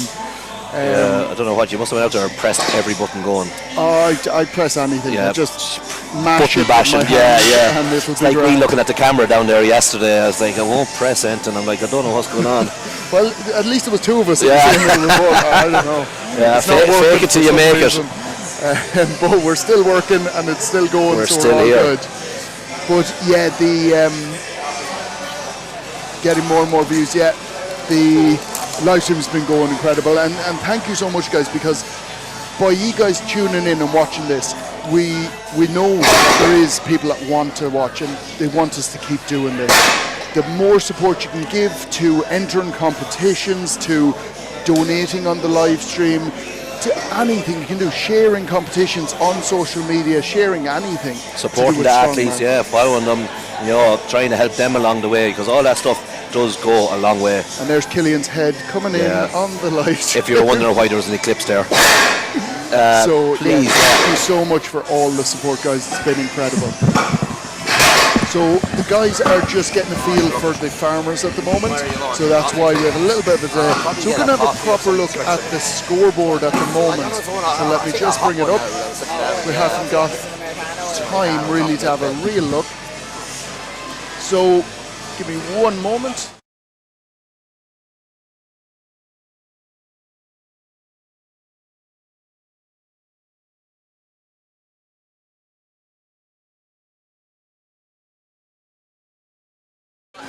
So looking at the scoreboard here now, this is for the open class, and Ben is in first position at the moment. But interestingly, there is only 1.5 points. So Jack's back on there. I was just saying there's only 1.5 points between Ben Glasscock and Joe Brown. And then even more interestingly, Jurors have to get in there. 1.5 further back. How did he manage that? I don't know. Maybe he made a meme and people gave him extra points. Yeah, I don't boost know. him up there. The people are afraid of his meme making ability. He'll ruin us. He'll ruin any man's season. 3 points between those top 3 athletes, and there is 8, so 24 points left to go. It's all to play for. And even halfway through that there now. You've got Josh, down in 4th place, and he will easily be looking at that going. It's only 3 points away. Can still pull he can still pull it in there. You know, somebody have an absolutely terrible event, and lads are back in there. You know, anything can happen in the sport of strongman. I say it all the time. I says, don't be resting on your laurels, thinking you're cruising through a competition. You know, until you are at the final event, and you just have to do the bare minimum. Yes. You know, don't be resting on your laurels halfway through a competition. You do get a little bit over comfortable, and you just take the foot off the gas, and that's when you mess up, make mistakes. People get in behind you. You know, you don't want that to happen. And then George Forrester on that last event, he is sitting in 8th position at the moment. He didn't compete at that one. I don't know whether it was an injury, whether he's pulled out. What happened? I am literally just looking around to see if I can see him here now, but I can't. So I don't know. Who are we looking for? What's that? Who are we looking for? George. Forrester. Yeah. And he didn't compete at that last one. I don't know if there's an injury. I haven't seen him. No. So I'm hoping he's okay. I'm hoping maybe he's just wandered off somewhere, and he will be back for the next event. If we can grab Matty, we might ask him. Grab his attention. And then bouncing back to the under 105s, I know we did touch on this, but it was very quick. So we've got 12 athletes in here, and Jonathan Johnson, Lyndon Johnson, is in that first place. 4 points down to Michael Tennant in second, and then you've got a very close bunch from Michael Tennant all the way down to Dan Markham. Yeah, 4 points in there. Yeah, there's nothing separating them. There's nothing separating them, and the good thing there is, really, like Jonathan Johnson is out ahead, but not in a unsurmountable lead. Not 4 points is a good lead, but when there's so much left to play for, like we have, what do we have left? Farmers, Husafeld and Shield. Points. Yeah, so there's a lot. There is a lot. Anything can happen. So it'll be very interesting. But like we were saying earlier, the top 5, I believe, qualify for Worlds. Top 5, yeah. So all of these athletes have a lot to battle for, and even those people are a little bit further down, Scott Fraser, Tom Slater, they're not far out of qualification. They are looking to get in there, so it's all to play for the top 5. Top 5 is where it's at. So, and the guys are just finishing up on their warm-ups for the farmers, just getting a feel for the equipment, so they are. I can see a bunch of loading pins on the farmers are starting to bend after the weekend that they've been through, so hopefully they do get through the 105s and the opens without falling apart. It's great to see so many guys here from the UK, and then the Ireland lads out as well, over here to break all of Matty's equipment. So we are about to get the farmers loaded up to competition weight.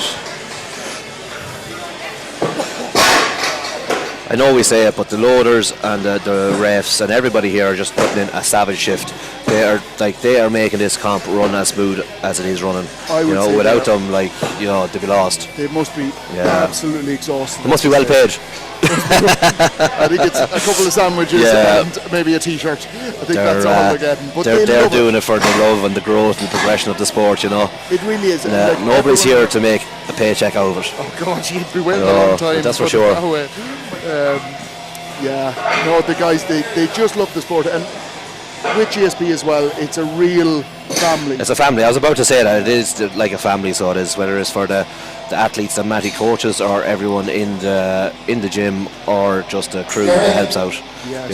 And just seeing that Matty obviously coaches a huge amount of beginner and all the way through to open level. He coaches Killian as well. And if anybody is looking to get in to Strongman, if you're down in the Midlands, Jade is a very. I don't know if she's too busy to take on new clients. But Jade just kind of sticks to women. She'll definitely, if there is any women looking to get into Strongman, hit Jade up. Jade would be more than happy to take you under her wing. She's always eager to get more and more women into the sport. So she's. And if your coach is Ireland's strongest woman, you can't be going wrong. You can't be going wrong.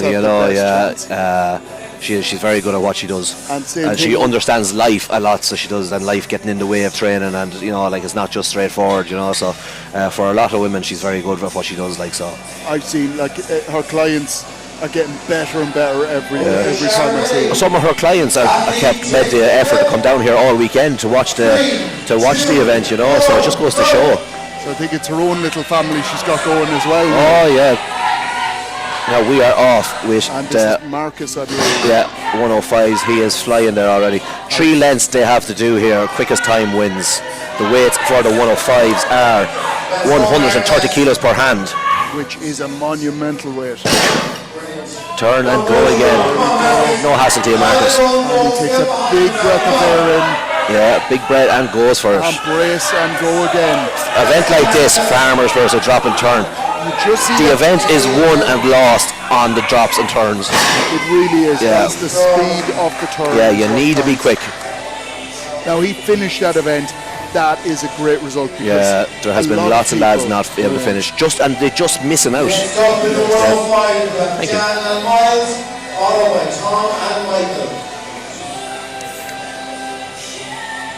Touch back on there what we were on about with Jade, and I suppose you were saying it was her little family of strong women. They're down every Saturday. They're down at hours in the shed training, and like that, they're not missing any event at all. So they're down here supporting all the other girls, all the other men. They're down here because they love it, you know. And some of them girls started off training with Jade just as general gym clients, like, you know. Yeah, they don't realise they actually have an interest in strong women until Jade kind of poached them. She's like, "Do you ever hear of the sport called Strongman?" I think you'd be good at it. And some of them have, like, they started gone on leaps and bounds, you know. And there is the strongman competition in Longford coming up 22nd of July. It's there is, beginners yeah. and novice comp with beginners and novice. David Harrington is running that. It's a great comp last year. Myself and Jay were refereeing it. It was a great day, and hopefully we get to see another batch of athletes coming out for that. Oh, fingers crossed! A fantastic day last year. Now we have Dan Markin and Miles Hutchison. The boys are neck and neck with each other. Miles, Miles is just pipping them. But like I said, it's the turns. It's the turns, it's the position, but the grip slightly pulling out there for Miles. Yeah, he did not look comfortable. And they are neck and neck here. There is nothing between them. And the determination on the faces here. They are going for it. Dan is going to do it. And he's in. And Miles will really want to finish this one. He needs to finish the grip. Awkward pick up. His grip is just slipping. But it's so easy. He still has lots of time. Yeah. Oh, it's horrible. Almost there, Miles. He needs to get over this line. Yeah. He has time. He needs to edge them forward as quick as he can. Lunge forward. Just get it there. Yeah, and again. Oh. One more. Oh my God. He has to get a distance. So unfortunate. Close. Yeah. But there you have it. And that is just showing you how difficult it is. Literally, I'd say about 2 inches short of the line. We have Tom and Michael, followed by Sam and Jonathan. So, up next is Tom Slater and Michael Tennant. And thanks very much, Top Michelle, two, for no, shouting out where to find the results. So, strength results, click on over. When you go into it, I think it's the third competition you'll see is UK finals. You click into that, make sure it's not the women's you're going into, click into the men's, so you'll be able to keep as soon as the event is ended so or over. When we get the scores, you get them as well at the same time. Take your breath. 3, 2, 1, go! They are off. This should be a quick heat. Both men are flying. Michael was first to the line. Tom Slater just dropping shy off the line. His grip is given away already. Yeah, we are flying down here. Michael is on his last length and he's almost there and he's across the line. That was a rapid time. Really quick finish. Yeah, really quick. Tom Slater seems to be struggling over here with his grip. Again, the grip is at him. He will want to get a little bit further with this, give himself a chance. Yeah, like we were saying, every bit counts, every step counts. 20 seconds left. On 20 seconds, loads of time. He seems to be looking at the handles there. There is a good build-up of chalk on those handles now after the weekend's use. Oh, definitely. Yeah, caked in it. Caked. Sometimes that comes from lads using too much chalk. And I can't imagine that is not nice on the hands.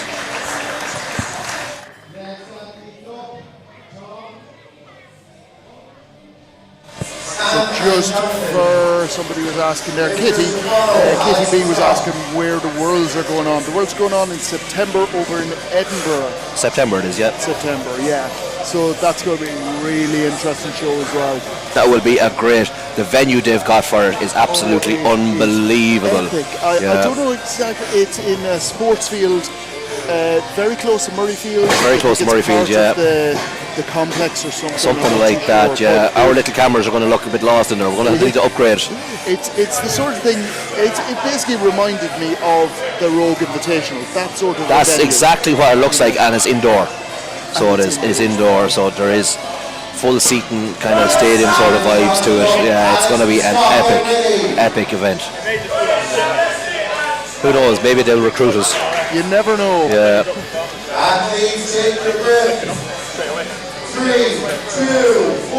Up next we have Jonathan Little-Johnson and Sam Atkins.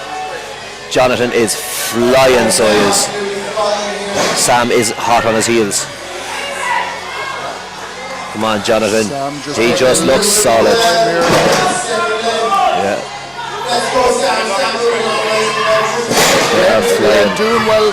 He looks strong once he gets going. He looks comfortable.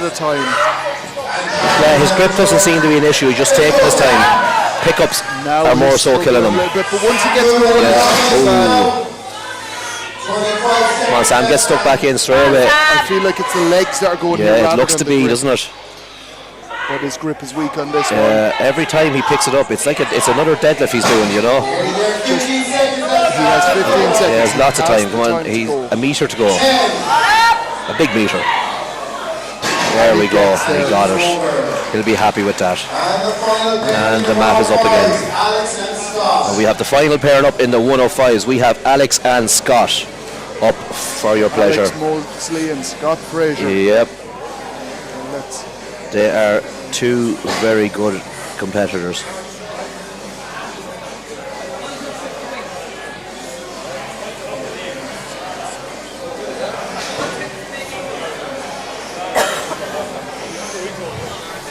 Both men saying they're looking forward to the stone over yoke event at the end. I think a lot of people are looking forward to the stones. I've seen that on the. I absolutely despise a stone for reps. Over reps, it was good to see. No, I love stones. Just stone for reps. You're one of the best stone lifters in Ireland, if not the best. Yeah. And you're going, stones. Yeah, I don't like stone for reps. I just get bored. Just lift the heaviest one and go. Yeah. Stone run or heavy stone, no bother. But I get bored of stone for reps. It's just not for me. But if I have to do it, I'm going to win it. There you go. It's just too easy for you. That's why you get bored. Only 160 stone. Only, warm up.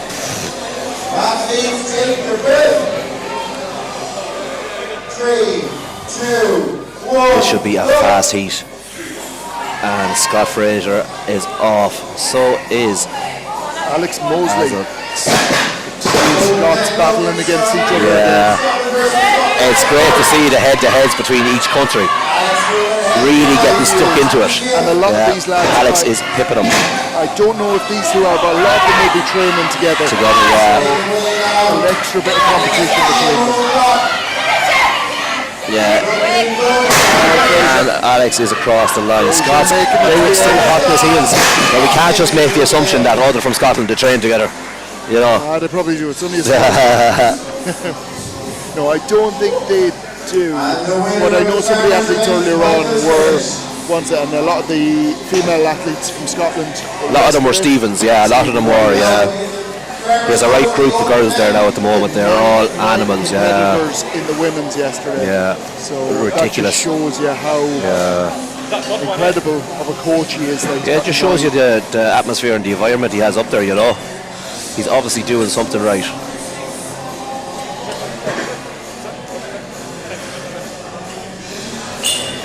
First up in the open men, we're going to have Owen and Colin.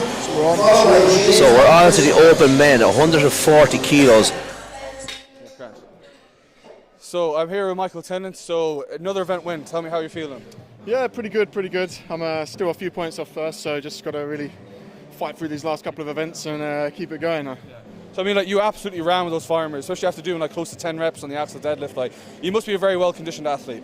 Just deadlift, anything off the floor, pretty good at. So yeah, that's in my ballpark. Just hoping that we can keep it going for the Husafel and the Stones coming up. So the next 2 events are good events for you? They're not bad.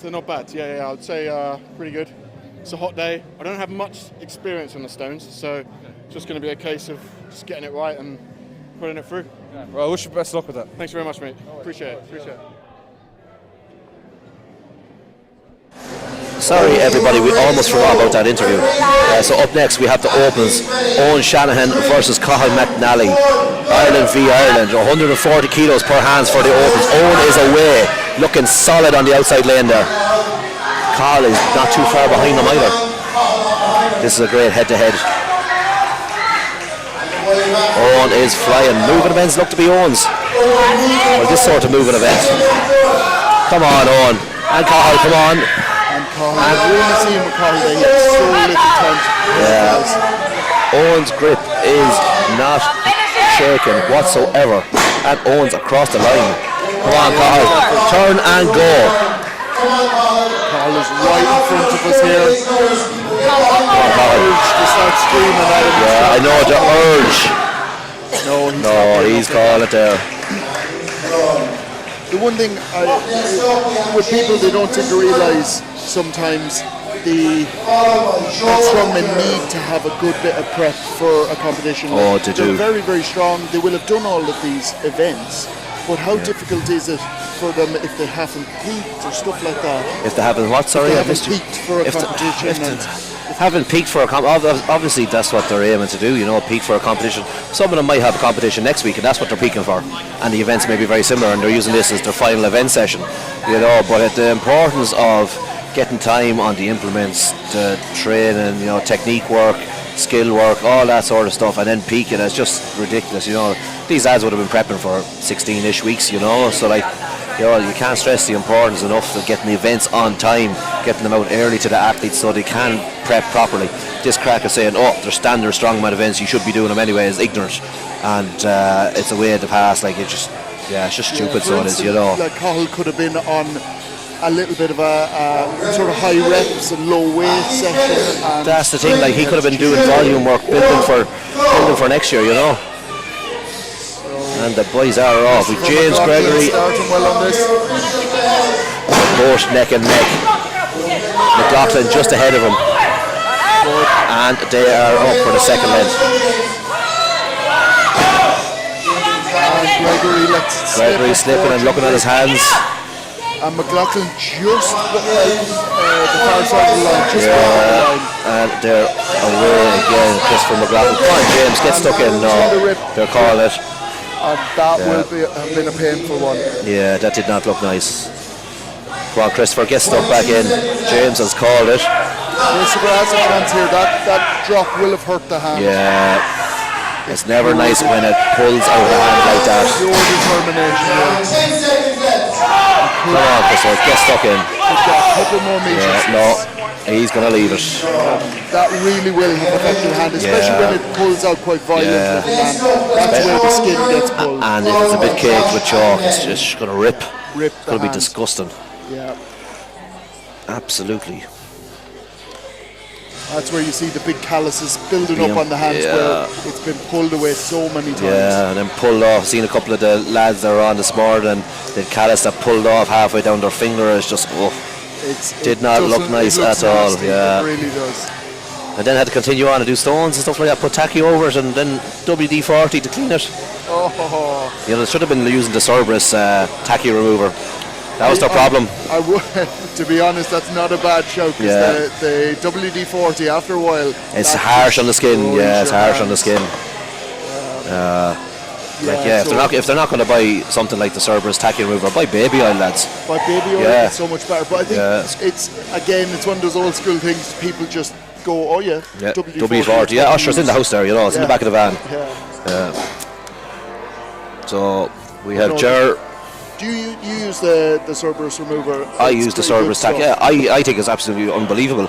You have to use so little of it. you know, to get it off. Last you quite a long time. Compared to maybe baby oil or WD-40. Like you use so little. Like I only finished the tub or the bottle of tack remover I got when I got sponsored first a couple of years ago by Cerberus. I only finished it there 2 weeks ago. That's 2 years. So it's well worth it. And it's not hugely expensive either. No, it's not an expensive item. It's here on sale today. It's online. It's great. It smells lovely. It smells like orange. If you go on Cerberus Ireland, what's your code again? JH Strength. It'll save you some money at the discount, at the checkout. Getting me words mixed up here again. It's been a long weekend, guys. Yeah. Up next we have Ger Buckley and Joe Brown. Ger is off to a flying start, but Joe is hot on his heels. Joe can move. Ger is a very quick athlete and he is very quick on his feet. It's all in the vivos. Come on, Ger, quick turn, let's go. Ger is flying. Quicker on the transition. Come on, Ger, that is it. Over the line. Yeah, he was moving. And incredibly, he didn't fall. No, he didn't. No. That's incredible. Oh, the guns are out. Front double bicep. He was off camera. He wanted. Nobody has seen it. Yeah. He loves a little bit of showboating, so he does. Our Ger. There's it's good to see sometimes. Yeah, you need a bit of that, add a bit of character to it, you know, like it's all about having fun. You know, if lads are going around and being a bunch of boring sods. Yeah, just finish it, walk off with a dour looking face. Yeah, you know, like takes away from the atmosphere. Get out, enjoy yourself, have a bit of crack. To be fair, I haven't really seen any athletes that are like that today. They're all smiles on the faces. And yeah, they are. They're all enjoying themselves. They're all interacting with the crowd as well, which is great. It's always nice to see. At the end of the day, the people come out to see them. So if the lads can give something back and interact with them, you know, it goes a long way. Ooh, 24 seconds. That was a good run by Ger. You are looking at the wrong bunch of people. Just looking at the scores, and I was saying, no, there's a quicker time than that. The boys are just getting the Husafell shields ready off camera here. Ger, and we've got 24-72. So it looks like George has bowed out of the competition. So it's Ger and Josh. Up next we have Josh Stanley and we have Ben Glasscock. This should be good. Ben can move. And their grip looks to be solid. Josh is down though. That's it, Ben. Turn, quick turn, let's go. Ben made that look very easy. Josh is very strong. And so is Ben. Josh across the line. Ben going for the second length done. The pickup should be no hassle for these men. Ben slipped, it made the farmers fall over the line. So okay. And he's off again. Ben is looking solid. Step to step. Oh, get that man up. That is a photo finish. I don't think there's any injury there. That might be a bit uncomfortable. Josh finishes the second length. He has time here. Ben jumped up and gave a bit of a nod, so he looked happy. He looked happy and Josh calls it at that. I think Josh should be a little bit disappointed. Yeah, I know, I thought now he would have been a bit better than that. He had time to keep going there, but he didn't go for it. Do we want to see Ger being interviewed? I don't think so. I think we'll pass it up, won't we? No, we do. Nobody wants to see. Who wants to see Ger? We've seen enough of him. Bad accent. So the winner of that event is Ger Buckley. We get Ger down there for an interview. Ger is the first man to be asking to be interviewed. Yeah, Ger has wanted to be. I think Ger wanted to commentate and compete today. He was very disappointed that there weren't Bluetooth headsets. Bringing the biceps out, putting the t-shirt up. We're giving Ger an awful lot to do so. Good, he puts in first. He does. Yeah, he gives a lot of it out, so he should be able to take it.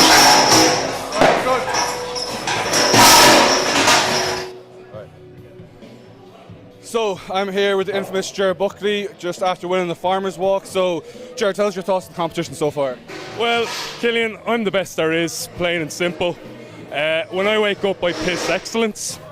Farmers is my best event. I knew no one was going to touch me. During training, however, prep, I kept ripping the middle callus just under my middle finger. So today I actually incorporated a hook grip, and it was especially with the two pickups, or three I should say. I was untouchable. My grip was solid. So it's just a matter of putting one foot in front of the other. And now Husafell next. It's the ideal position to win that event because now I know exactly what I need to be in the next event, and I don't have to waste too much cardio, unnecessary steps. So I'm feeling good. But the comps went very well ran. Good standards. Ben Glasscock and Joe. Thanks. Joe, they're both very formidable, so he'll go down to the last stone. Oh, very good. Wish you the best of luck with the rest of the show. What's my... I said I wish you luck with the rest of the show. Thank you. I hope you mean that. No worries, man. No worries. Good to go. And we are back live off the interview there with Ger. We could not get him away from it. The longest interview we've had. He definitely has the record for the longest interview today. He's smiling. He's happy. I think he's happy that he got an interview. He's going to go home now. Yeah, I think that's all he came for, really. Trophy, nobody wants that. No. Yeah, what's that? So the guys are just warming up or trying out they're definitely warming up at the moment, but they are trying out the Husafell. Yeah, they are warming up with the Husafell carry here now, just getting a feel for the implements. It's very important for them to get on this, get a feel. They can work out the best position for them to carry it. I think with the Husafell shield, the higher the better, because then at least that way, you know, they'll have so much distance for it to slip down, and they'll just rely on the spotters or referees to tell them when to turn, which the referees seem to have been doing a great job of so far all weekend. And you just see me bouncing around the place. Mark can't sit still. Any moment, any chance he gets, he's gone, you know. So I need to be on screen, you know. I feel like, you know, it's I need to bring it back to me all the time.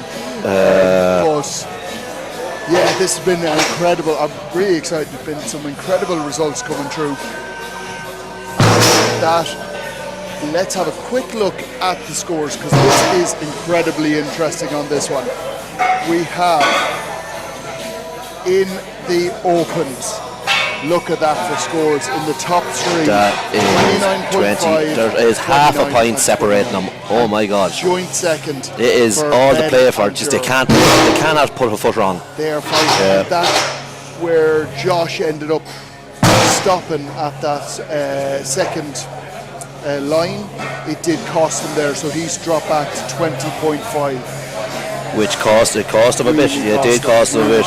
Now those three top athletes, you can't get any closer. Half a point.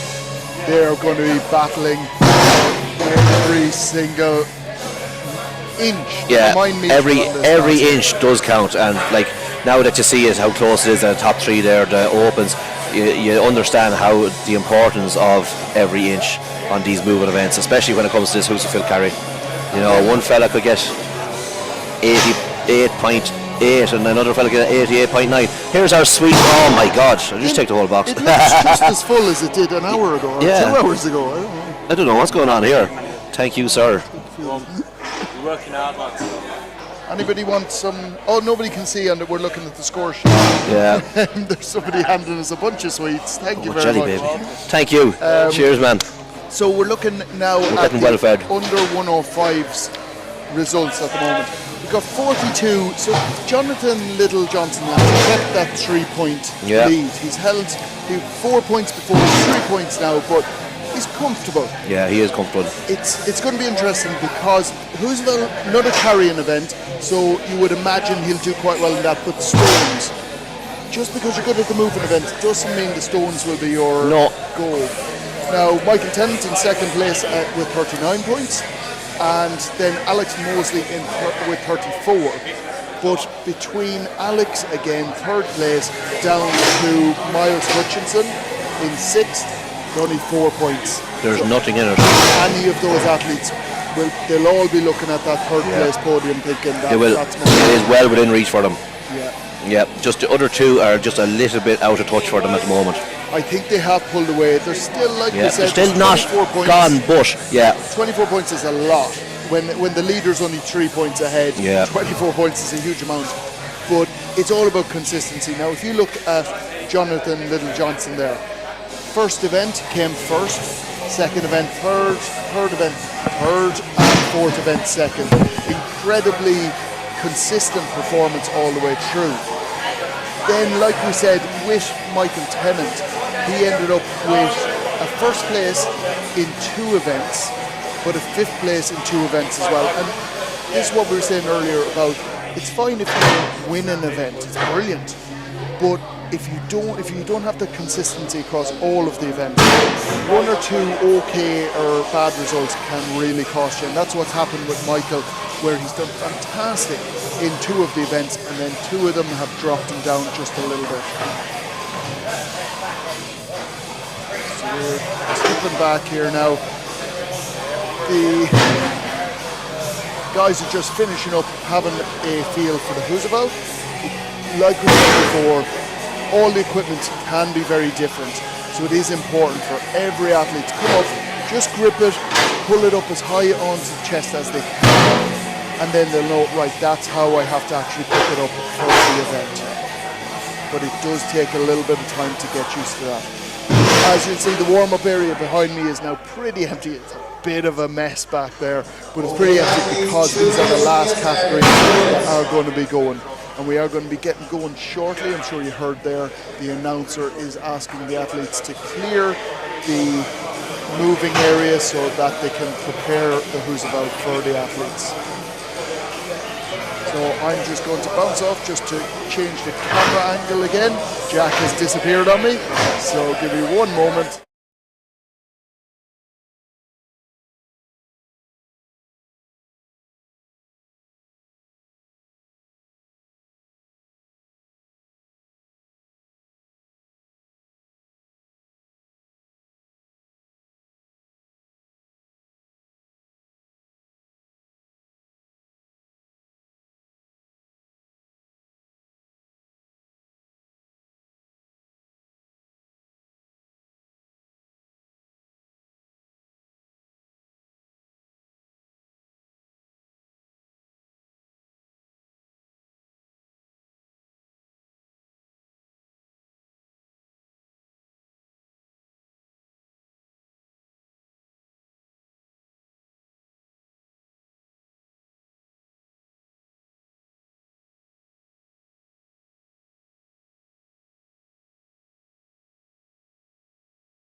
And you just see Killian there making sure the Roosevelt is loaded correctly. Again, these guys will double and triple check the weight going into this. You'll see them switching out certain weights to make sure that they are loaded correctly, and that is super important for each of these athletes. You don't want one athlete picking up a Roosevelt and it being a different weight than the other athlete that's running beside them.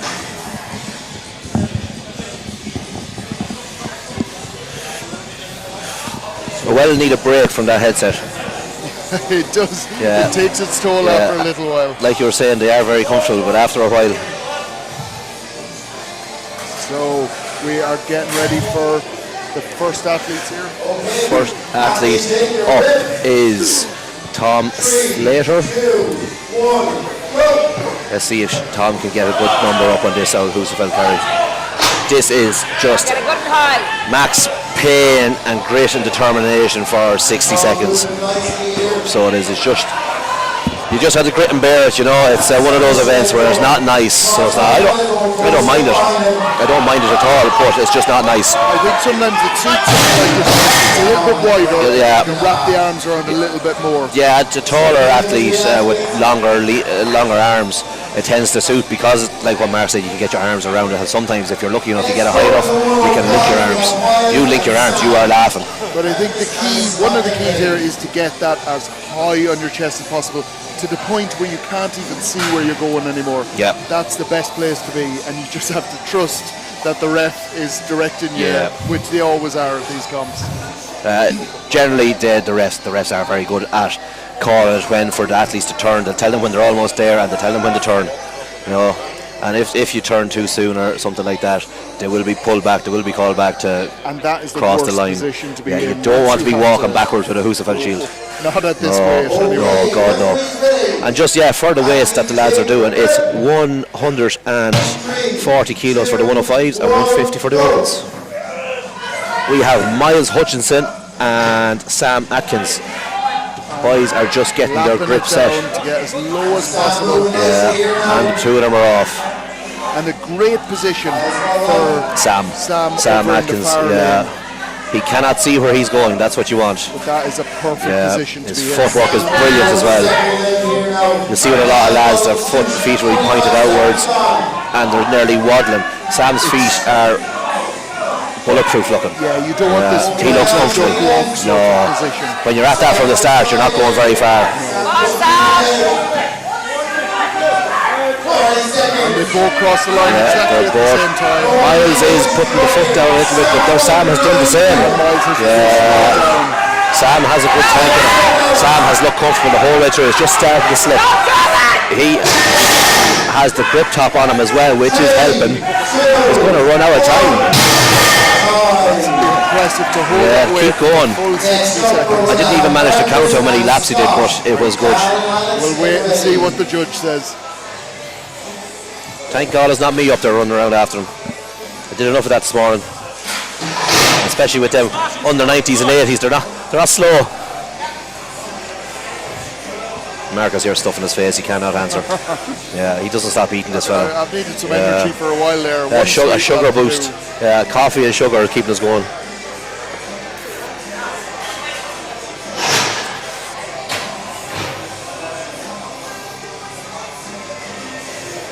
So the next two athletes up we have, who do you have on your side? I have Marcus McGrath. Marcus McGrath is closest to us there. Yep. And then I have Scott Fraser over in the far lane. Both these lads utilising the use of the grip tops. Servers as well.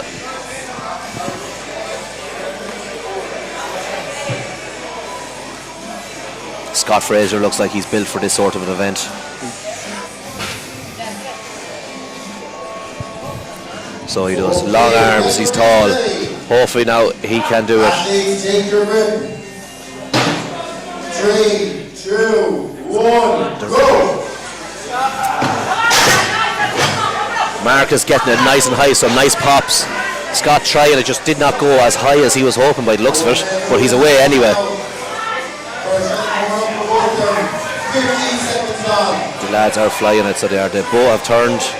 Scott picking up a little bit of pace there now. Yeah, Scott is catching them. Both have turned again. They're on the way back up for their third run. And Scott is taking the lead. I was about to say Scott looking a lot more comfortable. And it was Marcus just lost his balance a little bit. The grip didn't I think go that was with his all. balance. Marcus is still looking solid.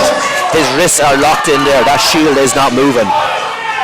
His back will give up before his grip does. It doesn't look like the time is going to run out and he's down. Savage performance. And even though that was an incredible performance, he looks a little bit disappointed. Yeah, it with that. seems to be. Maybe he's just letting out all the pain. Maybe that could be it.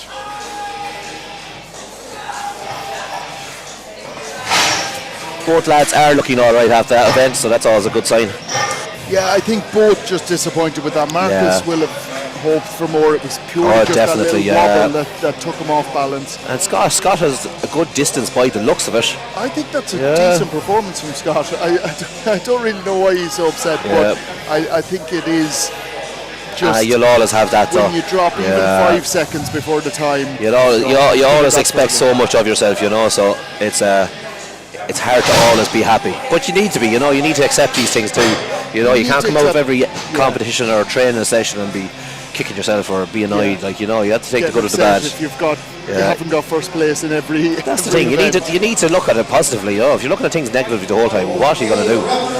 So we've got Alex Mosley on the far side there in the blue. Dan Markham is on the inside here with Killian. 3, 2, 1, go! Interesting, Dan has gloves on him. And he's got a really good grip. He does. Alex taking a little bit longer and he doesn't look as comfortable. He's moving okay though. Very bicep-y though, the way that Dan has that picked up. It would not be a comfortable position, I wouldn't find.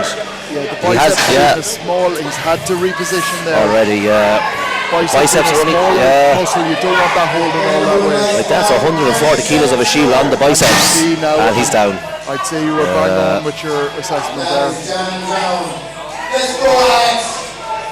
Alex Mosey still tipping along there, tipping away like a small jumper, Mark.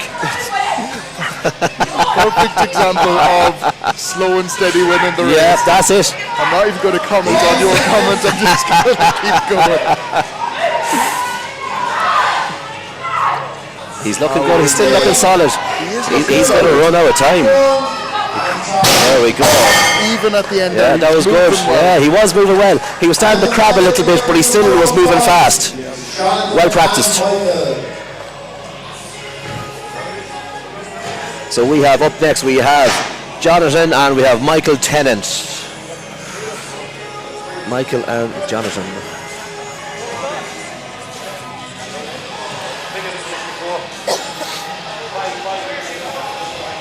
How are the comments looking on the live stream there? Well, Liam Anderson seems to be quite happy that Scott Fraser is struggling a bit, because he says Scott loves the movement and carrying events. He tortures us weekly with them. Training. So you're getting a little bit an unhappy client. Yeah, it's always good to see the bit of banter in the comment section there. Take your grip. 3, 2, 1, go! Oh, interesting. There wasn't a reset there at all for Michael. Oh, just straight up picked it and went. But you see those forearms are bent into. Forearms are bent into. Really good position. Arms are nice and tight against his lats. This might be a good run for him. He is looking. He's got to reposition, and you don't want to do that. A reposition can sometimes be the end of you. It can loosen it out from your grip. Yeah. But he seems to have done it well. Yeah, unless you can get a good pop, high pop that you can catch it. All you could have done. We see here one of the Scottish lads. He just loosened his grip and dropped it. Yeah, like you see again, he's after reset. It's all on the hands and the biceps. It's on the fingertips. Keep going, lads. And we're done. Just short of the line. Just shy. It is a tough event. It's never nice. It is one of those events a lot of athletes won't particularly get to train with the Husabel, because it's quite a unique piece of equipment. A specialist piece of equipment. Like, you know, not like that's the thing about, as I was saying, I don't know who I was talking to earlier. Like, I know the UK, Scotland, England, Wales, up the north as well to here. They're very well equipped for strongman. They have there's strongman equipment in a lot of gyms up there. It's easily accessible to them. Whereas down the south here in Ireland, we don't have a lot. Now we're going to hand you over to Killian for the interview. So I'm here with Sam with the under 105 category, who's just won the Husabel carry. So Sam, tell me how your day's going. Terrible. It's hot, it's hard, and I should train more for these sort of things. Yeah. So on a hot day like this, is 6 events. This is the second last event you've done. What's your mindset going into the last event? Full send on the last one. Give it everything, and hopefully creep back up the leaderboard. Yeah. Well, I wish you very best of luck with that. Thank you very much. Thank you. And we're good, we're back from the interview. As I was saying there before, we keep getting distracted, so we do, coming up to the interviews. But as I was saying before, strongman equipment is few and far between down the south here in Ireland. There's not a lot of gyms that have it. Like in the Midlands, I suppose in the Midlands, Mark, it's probably myself and yourself to have the most of it. Pretty much. You know, like my shed and your shed. Yeah. But it's not even in a gym, you know. It's not in a gym now. No. I have opened a PT studio. Actually, it's opening tomorrow. Very good. Anybody that is interested in the Midlands, if they're not going to Jade over there, feel free to get in contact with Irish Strength, and I will be taking on new clients. So up first for the opens with the 150 kilo Husafell Shield, we have Cathal McNally. Cathal is going with the building gloves on with this, chalk on the forearms, builder's gloves. Hopefully now they did not serve him too well. Maybe he's just happy with that. The gloves can be a tough one. But see, unless you have the gloves taped, they can slide. Yeah. You know. Which you do. Going back to the equipment side of things, for anybody who is out there and thinking, oh, it's so expensive to get into strongman, there's so much equipment that you can basically get for free. If you look on my channel, I have a separate playlist for equipment that you can actually make. from Atlas stone platforms to actual who's about stones. Mark, recently that video for the Atlas stone platform was very, very good. I had a look at it and it was fairly comprehensive, and it's you not know, that and it's hard. simple. Yeah, it's you very know. simple. But people look at it and go, oh, that looks very complicated. It's actually quite simple to make. So up next with the opens, we have Christopher McLaughlin on the far side, and we have Josh Stanley on the inside lane. Josh getting that nice and high Good on pop. the chest, really good. Christopher doesn't look to be in a good position already.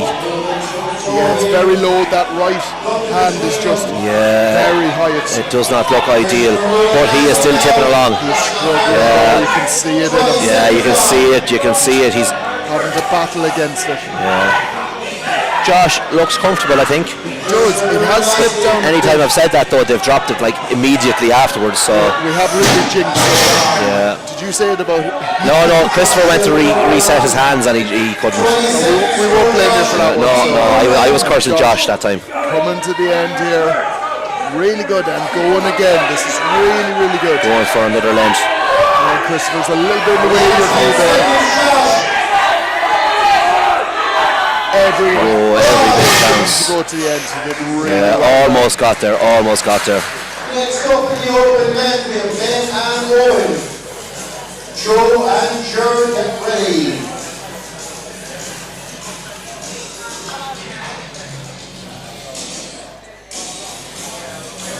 Now.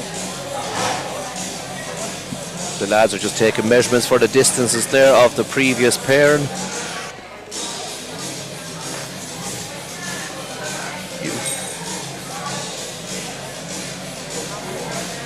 Oh.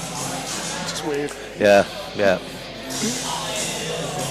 And Jade is still here beside us. Yeah. Still Sign language here, yeah. on everything we're doing, telling us we're doing this wrong. I think so, and yeah. She's probably right, to be fair, but No, she probably isn't. No, probably isn't wrong. Yeah. So somebody asked in the chat there, what are the reasons for a gym not allowing tacky on stones? Now obviously they're allowed tacky today, but what would be the reasons in your view? A gym or a competition? A competition, sorry. Competition. We'll get to that question in a second. We have up next, we have Ben Glasscock and Owen Shanahan. Owen is on the far lane, Ben is on the inside lane here beside us.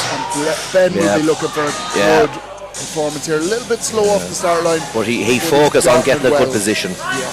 And he's already picking up the speed. Yeah. A lot of people don't like this event. It is a horrible event. Yeah, it's That's why I like it. Yeah.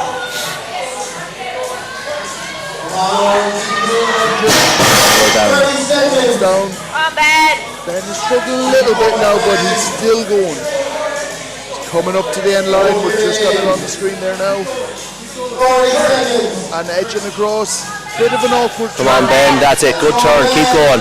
Every bit counts here, Ben. He's doing really well. He may get he's going to get to the end here again. He's struggling, but I think he Maybe really wants. And he is going again. Yeah, he's a good athlete. 3, 2, 1. And he put it in place there at the end. And that's exactly that what it took takes. it out of him. That's exactly what it takes for a Giants live athlete, where we nearly think he's going to drop it. And he just kept going. If you are only joining us, we touched on it earlier that Ben qualified for Giants Live England's Strongest Man last weekend, so Ben will be looking forward to that. He's looking a bit shook on the ground there now at the moment. So. But he is bounced up and he will be ready for the stones. So up next we have Joe Brown and Ger Buckley. This should be a good event for Ger. Ger likes to move at events. Like we were saying there, sorry, very quickly, tacky in competitions. Not being allowed. Yeah. Laziness by the promoter. Okay. Pure and utter laziness, yeah. I think it's too dangerous for, I suppose, lower level athletes to not be doing them without tacky. Yeah. Because they could ping a bicep off like that. You don't want to tear a bicep. But I do honestly think it's just laziness on the promoter side. Sorry if I'm offending anyone out there, but that's the truth. No, that's why we have you on here. Yeah. Blunt honesty, that's what we like to see. We want to see the biggest stones and the best stones, not, I did that with chalk. So I hope that answered your question there, Benjamin. 3, 2, 1, go! Let's go, Jer. Right, Ger has it up. Joe Brown is just struggling to get a pick up there, and I think he has it up. Ger is flying though. Ger Buckley and Joe Brown. Joe Brown on the outside lane and Ger on the inside. Ger has a lovely head on him, doesn't he? A lovely head of hair, fine mane, and beard to match. That could have been going anywhere, but I feel like the running is the thing we should be looking at. Yeah. Ger is flying. I feel like a Father's Head moment where Ger has a lovely head of hair. He has a look. But sure, they all have lovely heads of hair. He's doing a Mitchell Hooper on it there. And drops it down. And we're down. Oh, get your top off. Yeah, nobody wants to see that. Nobody wants to see that. Nobody wants that T-shirt. Don't throw it into the audience. So yeah, and just to elaborate on that question there, you asked about tacky in the competition. Fair, like if a gym isn't allowing tacky, it could be due to messiness and it getting everywhere. They could have had an experience, or people got it all over barbells, other bits of equipment which nobody wants, which is fair enough too. But people should have a dedicated area for their stones and their tacky. And people using them should have a bit of cop on, a common sense, and just don't be a dick.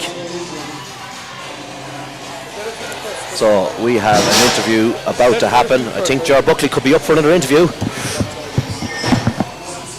Yeah.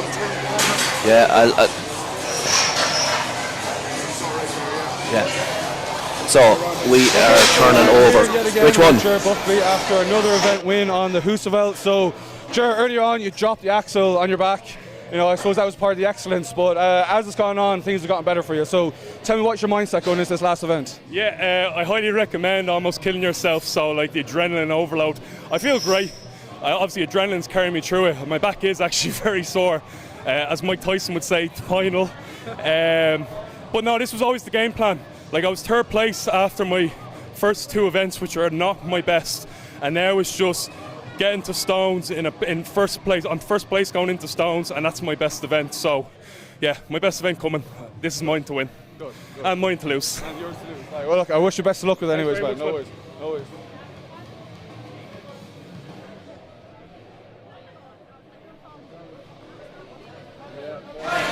And we're back after that interview. Ger in for a second interview with Killian. He'll be loving that today. Ger is putting on quite a performance here today with his with everything, even with his fall on the overhead medley. It was quite the spectacle. But everyone is doing brilliant here today so far. It has been some great performances throughout all the categories in the morning and the afternoon. So hopefully we're in for some interesting stone results. I know a couple of good stone lifters are here, so it will be good to see.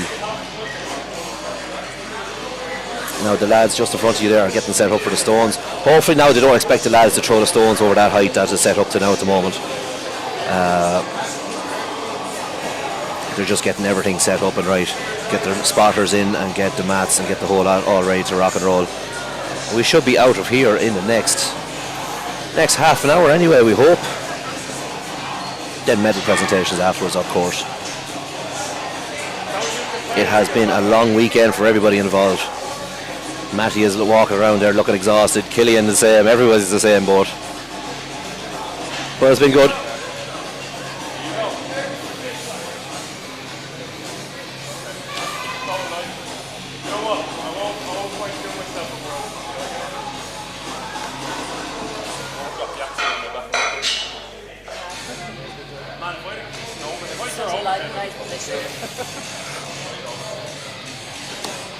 Mark is on his way back. He got the camera set up.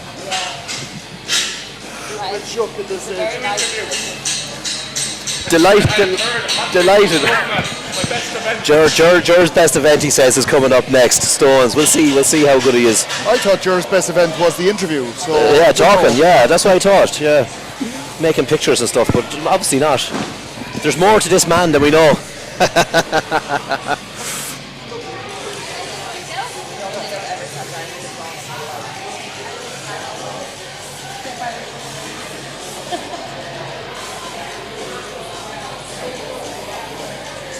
So the weights for the stones for the men today are, for the under 105s we have a 150 stone over 50 inches, and for the open men, we have a 150 stone as well, but over 52 inches, just to switch it up a little bit.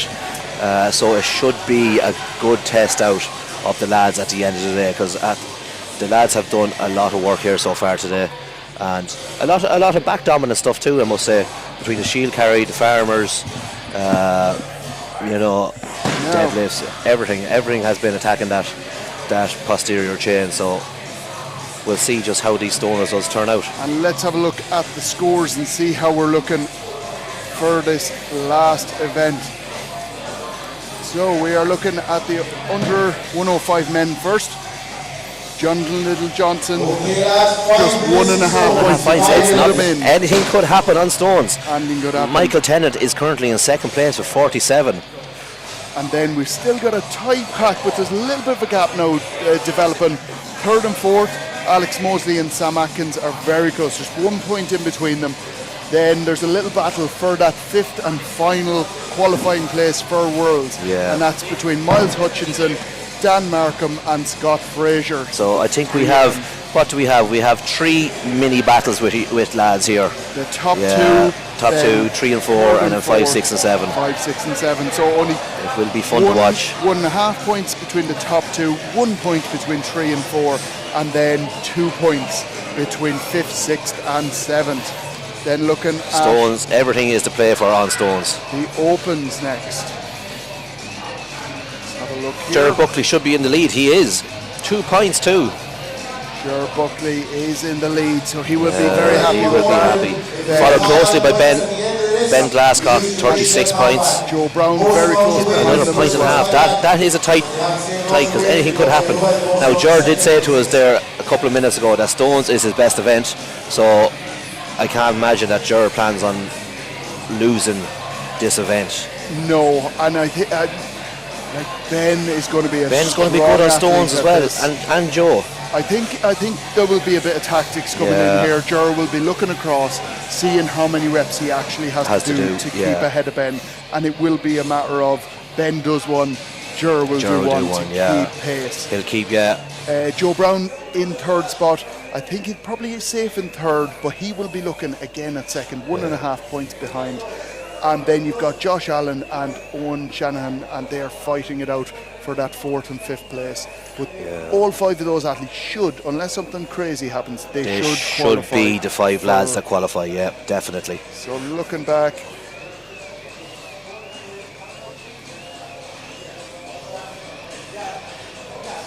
now we've got the guys ready to go here. You see the athletes passing the bar over from this side, so your view here. Yeah, so we're going to see a bunch of arses in our face. And like we said, you're getting this for free. Yeah. You're getting, you don't have to pay for this. Other services like this, you'd have to subscribe to it and shit. 1 minute. 1 minute left for the lads to get ready for stones, get their tacky on, get everything ready to rock and roll. Tom and Scott. Marcus McGrath will be. Oh, that. Okay. That's fine.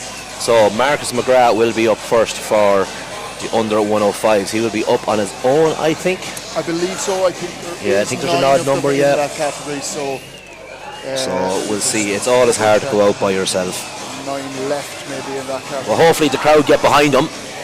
I do think, and there is still a good crowd here. There is still a good crowd here. You can't see them because they're behind the camera from your view. This is brilliant because literally the whole car park is seeing these athlete stones happening. So if you want to get a good view of that, the car park is the place to be. So there's 9 athletes left in this. A couple of athletes have had to drop out.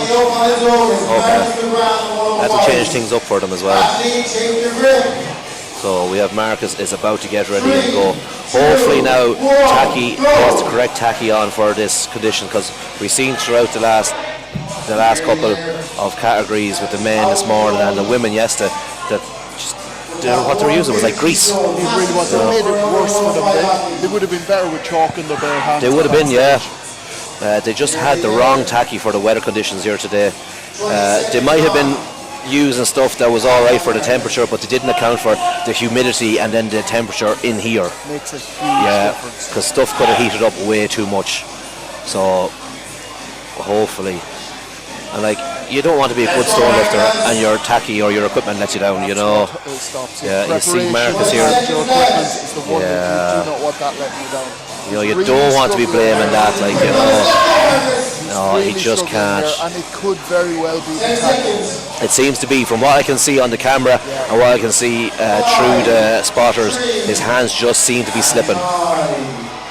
Next up with the 105, we have Tom Slater and Scott Fraser. So Tom Slater and Scott Fraser up next. And just having a quick look, sorry to interrupt there, the athletes that have dropped out. So Glenn Farnham didn't compete at all today. David Cullen, unfortunately, he ended up dropping out after the third event, and Adam Cocoon also dropped out. We have Tom Slater and Scott Fraser. I know Scott has been looking forward to this stone event, but he has not got that off the ground yet. That's a bad start. Again, the hands. Yeah, okay, and he's to his knees. He's looking laboured though.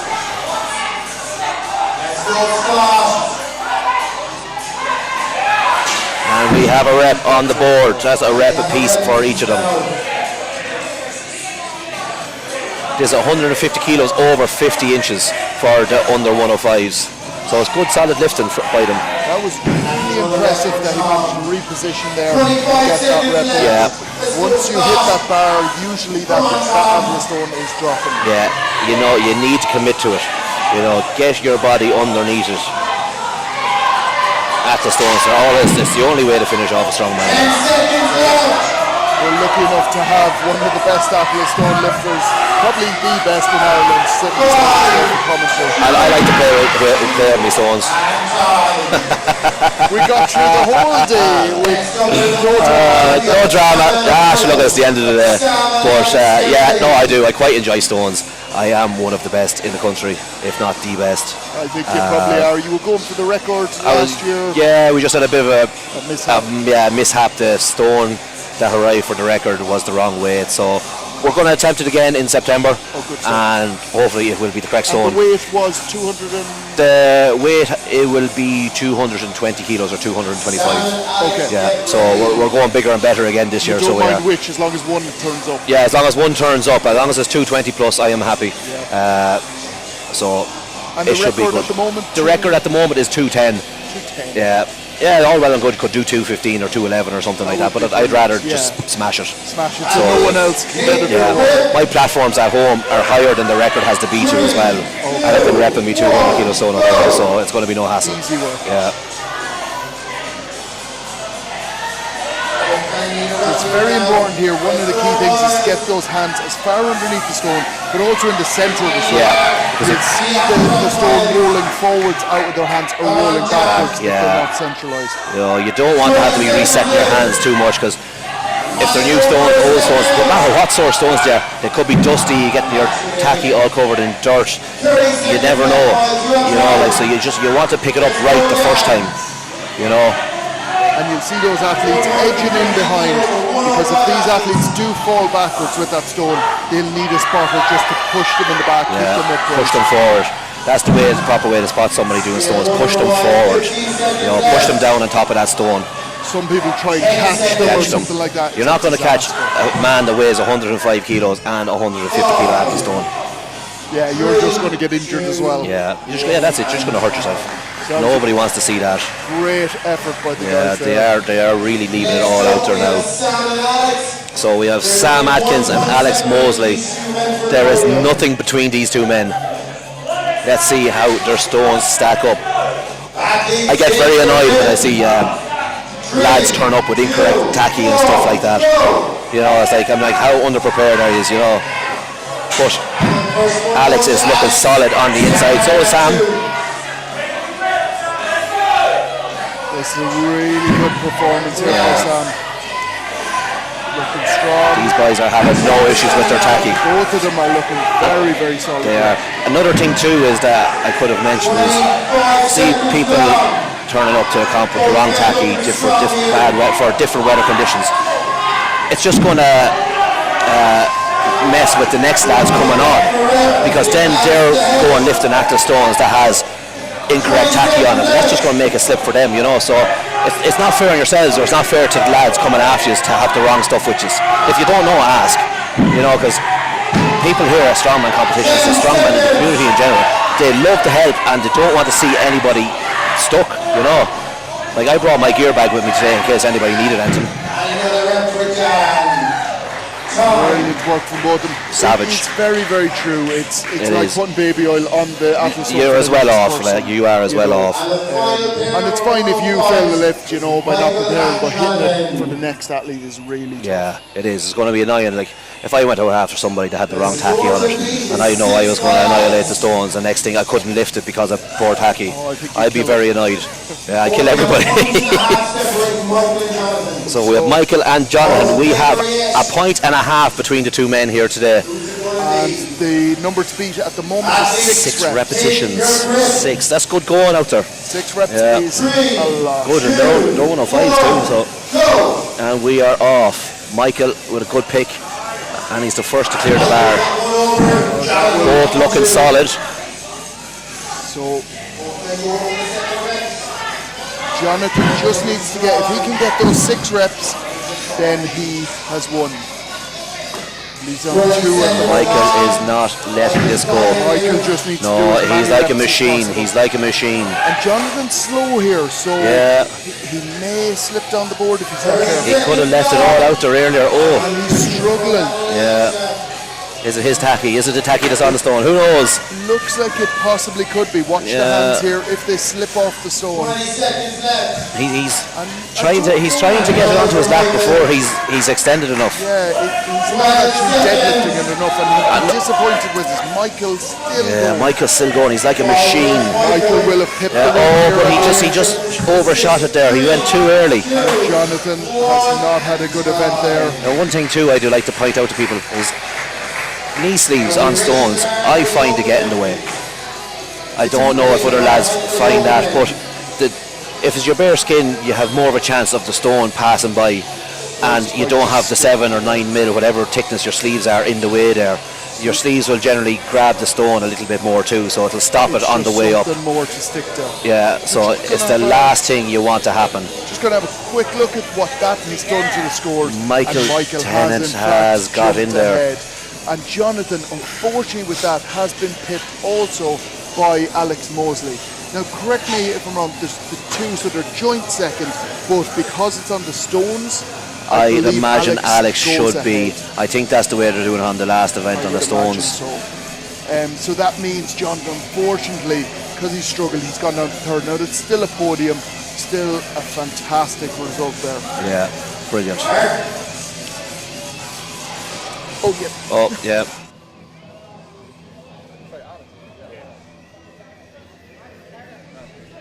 Okay, so I'm here with Alex, who has just won the Stone for Reps with a massive 6 reps of 150. So Alex, tell us about your day. How'd you feel? Lost for words with that one. I've done something like 8 comps, been in the sport 3 years. This is my first ever event win. Love the stones. Bit bummed about the first event, but hey, I think I've podium, so I'll take that. I'm over the moon. Over the moon. So making your top 5 anyways will guarantee you to go to Worlds. So are you going to go to Worlds, and how are you feeling about that? Definitely going to Worlds. Definitely. Just tidy up a few things overhead, get better at deadlifts, and hey, I feel like I could definitely challenge that top spot. Definitely. Yeah, well, you're doing very well today, mate. You should be very proud of yourself.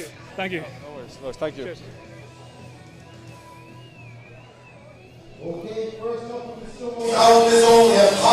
And we're back for the open stones. This is a 150 kilo stone over a 52-inch bar height. Cahill will be out by himself representing Ireland. It's quite a high bar to be tossing across. 3, 2, 1, go! Let's see if Cahill can get some reps on the board. Nice easy pick off the ground. He just extended too early. Just a bit too early. Yeah. That's another thing too I notice that a lot of people do is they extend and go for the platform too early, where they should be just lifted up and then going over. Waiting and extending back. And then going for up and over is what I do try and tell people. You see a lot of people, they get it and they start lifting towards the platform straight away. And just what happened to Cahill there, he try and push it through the platform as rather than over. 1 rep for Cahill. Again, I will bring up the point that he has had 2 weeks to prep for this. Yeah. The week before any competition is a real deload. Deload week anyway, so all he would have done was get familiar with the events. So up next, we should have Owen Shanahan. And Christopher McLaughlin. We do, yeah. So Owen and Christopher. Christopher on the left-hand side there. Owen on the right, trying to confuse us with the blue t-shirt. Yep. Maybe he's gone to Scotland. Yeah. Switched Scottish across. roots. Now let's see him get this stone across. Oh yeah, nice and easy by Owen. And Owen's not the tallest competitor here, so this will be but he made light work of that stone. Both of them have 1 rep in. Yeah. So Owen is looking comfortable. No, big extension, big pop Owen. Let's get another one on the board. No, just a bit too much from there, but both men are doing well with their time. Oh no. Went a little bit too early there. Yeah. The extra couple inches on that bar is making it a lot of hard work for them men. This is 52 inches, I believe. 52 inches, yeah. Would you believe my lowest platform is 54? And that's why you're the best at stones. The lowest? Lowest, yeah. I took the dimensions off the Giant Slide platforms, and I added. What happened was I put 100 mil of mats for the stones to come down on. Yeah. But then I added too much onto the platform then as well as the 100 mil. Oh, so you went up with So I think I went up 150 mil rather than. And you could have obviously put on more mats, but you had no. I just know it. Train harder. Compete easier. So up now we have Joe Brown and Josh Stanley. Josh. On the left-hand side, sorry. Yeah, Big Joe on the right. Joe making light work of that. He makes that stone, absolutely fantastic. He made that stone look like a 100 kilo stone. Like he just, where is the stone? You can't see it there. He just block out the stone. Josh Stanley is looking just as good here. Very comfortable on the stones, these pair of boys. 2 big men. The both stones are disappearing as soon as they go to the left. Little bit of a walk in for Josh Stanley. It's great to see the boys with this far into the day and they're still giving it their all. It really shows their heart and determination. Because they will be, especially the open lads, everyone would be exhausted, but the open lads will be Them boys tired. will be dying for a pint of stout. Oh, I'm sure they'll get a few of them. And that's them done. Our final 2 lifters of the day. Oh, and I missed that on the live stream yet. The camera did decide to pack it in. However, we still have the one camera going, and we only need that for the rest of the awards. We have our top 2. So if you want to donate to the channel so I can buy another camera, feel free. Donate him a good camera or batteries. So top 2 is up next. Ben Glasscock and Gerard Buckley. This will be a good event to watch. Oh, Ben is off quicker. There's 2 points in it between these guys. Yeah, Ben is looking mechanical. Ben needs the win here. Yeah, Ger is hot on his heels, 2 apiece. And 5 reps is what they have to beat here. So Ger needs to get. I think they're on 3. If Ger gets 5 reps, he should have it. Both men are looking comfortable.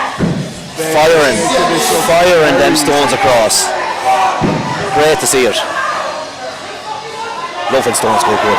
So exciting. Yeah, they're watching. Come on, boys. Ger will do this one. Yeah. See if Ben gets another one. Yeah. Across. Ben will get in again. And he goes right. I do another one. Oh, come on, Ben. Will Ben get in there? Come on, Ger. Rip it. Come on, Ben. Oh, missed it. Ben got it. Really Ben impressive. got it. Oh my God, that was a photo finish. It will be so interesting to see what that does to the scores. I think. Did that do enough? Did it do enough? I think Ger has it, but it will be so interesting to see what that The has results. done. So Ben, 7 repetitions. across here. Ger 5. Show us the scores. Has it done? So, oh my By God. half a point. Ger Buckley has took it. By half a point. That is as close as so you can get. we're going to be on the ball here now, and we're going to be waiting for Killian to interview him. Oh, that's a good point. Yeah. and Killian is with Ben Glasscock for the interview. So I'm here with the winner of stones for the men's open, Ben Glasscock. Ben, you got 7 on that. You were 2 points behind Ger going into this last event. So tell me about your mindset going into this last event. Just had to send it all out last event. I'm not sure if it will be enough, but whatever. Giving it everything, and can't do any more than that. So like overall, you'd be happy with your performance today? Yeah, 100%. I don't think I could have done much more. No excuses, just, yeah, sent it and that's it.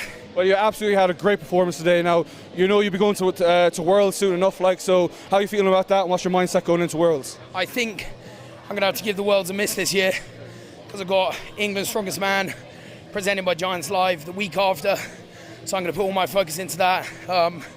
That's more important to me, unfortunately. Can't balance 2 high-level comps, so yeah, I'm going to get my head down for that and graft hard. Well, Ben, look, you had an amazing performance. I'm sure we all know you're going to have a great career in Strongman. So rest up and we'll see what the final results are. Thanks, Killian. Looking forward to competing against you. Yeah. Thanks. No worries. And we are back after that interview. So we have changed the battery in our little camera here. It doesn't look like it. Hopefully we get enough out of it just so we can get the podium at the award ceremony. Two days of recording has taken its toll on the batteries, where they're just at their wits' end now at this stage. But us and the cameras. Yes, but incredible finish off there. Oh my God, that was tight. Half a point between Ger and Ben in the end. And you love to see that. Yeah, that's it. Like, that is a proper competition. Like, it was nip and tuck the whole way there. And even third place, who was the name? They were in 42 Joe points. Brown, Joe Brown, of course. So they both did brilliant. 42, just 3 points, 3.5 points behind the leader. That was all. There was nothing in it. There was absolutely nothing in it. Great to see it. Incredible. The boys really worked for that top 2, that top 3. They worked for everything the whole way throughout the weekend. All the athletes, they were all brilliant all weekend. And I will say, like, this is probably the biggest competition that Ireland has ever hosted for Strongman. Definitely is, without doubt, And it just shows the level of competitors that we're able to get across. We've got people that are qualifying for Giants Live. We've got people that are qualifying for big OSG comps, OSG Cup competitors. Like you said, Ben Glasscock there that has qualified for Giants Live, England's Strongest Man. You have the list goes on. Like, I could go on for days about it. A lot of the competitors here will qualify for OSG. Yeah, a lot of competitors going to OSG. You had Killian fresh off UK's Strongest Man last weekend, and Ultimate Strongman. Giants Live. Britain. Yeah, that's it. He got a last minute call up to Britain's Strongest Man Giants Live last January or February. I think, it is great to see it. That's the level that's the level we need. And we need Irish Strongmen to get at, and it will. But we just need to show them that we are capable of it. Exactly, and I think it is by developments that have come up in the last sort of 6 months to a year. They're definitely taking notice now. There's a lot of steam getting behind it now this year. So hopefully we can put on a good show in October at the Giants Live qualifier for Brits. They're putting on one up the north. We haven't got details on it yet. I probably shouldn't be saying too much about it. This is why I didn't mention that. I'm going to mention it. Fuck it. It's not me. There's going to be a Giants Live qualifier here we might in as well October. go with that. So Hopefully we can all put on, all those open lads, Killian, myself, everyone else, Diver, the whole lot could put on a good show to show them that we deserve to have a chance and we deserve to be there. I think once that comes to Ireland, that just blows everything. It should get everyone's interested, and the people be looking, look what we can get to, like being flown to comps, being paid prize money, being paid accommodation, travel, that's where it's at. And this is the thing where the reason why we don't struggle to get international athletes over, as you've seen today, a lot of them turn up, but we struggle sometimes to get the pros top pros come here, because and it's just the prize money. It's prize money, even if you're trying to get top pros here to make an appearance, to present medals and stuff, they get paid for it at the end of the day because they're pros. This is their way of making a living, So there has to be prize. There has to be something over it, expenses and stuff like that. The whole lot, there's a lot to get into. You think 16 weeks for prepping for a comp, specifically for one comp. All the food, supplements, training equipment that goes into that. It's a big ask. Most of them aren't working other jobs. That's their livelihood. So you can't just go, pay for your accommodation. And then unfortunately, some of us have to work You know, like we do need to pay the bills. Like, you know, I work 10, 12-hour days and then sit in the Jeep for 3 hours as well a day. You know, like it has to be done. Like we're doing this because we love what we do. You know, but like if we could get to a level where strongman is our job. Yeah, you could actually be a profession of just the strongman. Like, I think yourself, Killian, you would be described as professional strongman, but that comes with the fact that you have to do a separate job. That's you know, we need to pay the bills. We need to be able to get money to do what we do. Yeah. You know, so that with the help of sponsors and, you know, like you're getting the donations through this to people, help get this keep going, like through sponsors and stuff, we can do what we do, you know, with help like that, you know, so every little bit. Put Irish strongman on the map even more so than our we need to. This is the year where it's going to take off.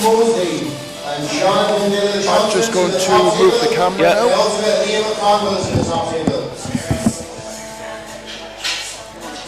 I will. So we're going to have the award ceremony coming up soon. Mark is just heading off to move cameras and stuff and just get everything set up for that. The trophies for this competition are pretty cool. They're laser cut out of steel, so they were done by TDE equipment. He makes savage equipment for powerlifters. He did a lot of stuff for the abs lads there in Dublin with their monoliths and stuff like that, and he does trophies as well. So he did laser cut trophies over there. If we can get Mark to put the camera over there so that we can get a good look at them, just to see, because they are pretty epic, so they are. But yeah, like, like as we were saying there, like these athletes have put an awful lot into this competition over the last while. You know, they deserve to get good trophies, you know. Like, you can't be getting stuff out of the €2 shop or the pound shop, whatever you want to call it. You know, it's not fair on them. You know, they want to have something good they can put on the mantelpiece at home, or, you know, their grandparents can see, not a little sports day trophy, you know. It's not fair on them. So it's good that Matty and the UKNS crew have pushed the boat out with the trophies that they're after getting. So if I can grab someone's attention to bring one over here, I'll get to show you. So I will. But yeah, no, they do need that.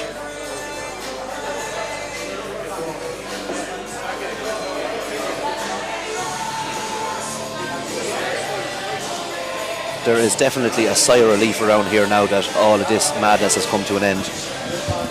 It's great to get this far throughout the day.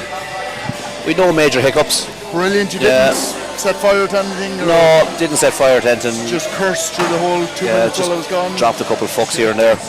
Might as well, we're over now. We might be over. Yeah. So again, guys, thanks so much, Dan, mentioning... I'm sorry, by the way, for the swearing. It happens. Dan on the live stream saying great stream, and Pomp lads, thanks very much. Michelle, thank you as always. Michelle Pilkington, always tuning in for the competition. Just to let you know, the under 105s, we have a tiebreaker for second place. The two lads have to do a 7th event. So we have news. We are going to do a farmer's hall for max time. So no stops. In the 105s, Matty. In the 105s, we have a tie. Two lads are tied for second and third place. They have to do a tiebreaker. We're just going to bring it up there now. That would be... it's not loaded for it. But they're going to do a tiebreaker of a farmer's hole for max time. So that will be Alex Mosley and Jonathan Little Johnson are going to have to do a max farmer's hole, a 7 event. God love them. This was the one where I thought possibly like they go back to Stones, yeah. But no, they consulted with the lads and they're happy enough to go with a 7th event. Fair play to the lads for stepping up. It's a big ask at the end of this day to do that. Look, so you can see the scoreboard there as well. Yeah. So you've Alex Mosley there in second on 56 points. He came first in the Stones. And then you've got Little Johnson in third place with 56 points. So that's the two that are going to be up. And this is what I mean, where it can be down to the tiniest meter or something like that. Yeah. And it can end up in this. So both of them will be sort of raging a little bit. They will. They'll not be happy. But the pair of lads did decide on the 7 event is the best way to settle it. A tiebreaker. Whoever wins this. Quite fair with it. They understand these things need to be done. the organisers here, Matty, went and said it to them, what way do you want to do it, lads? They decided, yeah, 7 event, we'll do a tiebreaker. And look, it's always good to see a tiebreaker. The crowd do love it, you know, so why not? Might as well just get in there. You know, you're not going to love it at the time, but sure, look, these things happen. You can't account for all these things. So, this will be fun. It'll be good to watch. And Max Farmer's hold is never nice. This will really test out their grip strength and their determination at the end of the day. It will not be easy.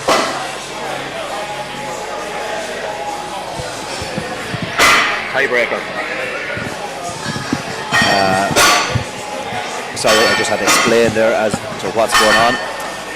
So yeah, this will be interesting. Fair play to the lads again for stepping up and saying they'll do this.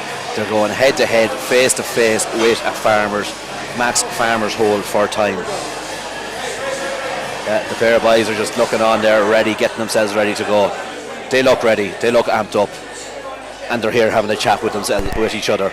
It's good to see it. The two of them are ready to go and do this event, yet here they are here side by side chatting to each other. It's always nice to see that camaraderie in Strongman. It is great. It is a great sport. So we're just getting set up, we're just getting cameras ready and the whole lot here. Try and bring you the best view possible for it.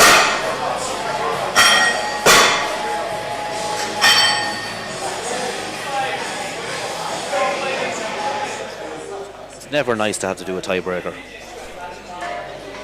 but at the end of the day, they're after putting in all this hard work for training and competing all day.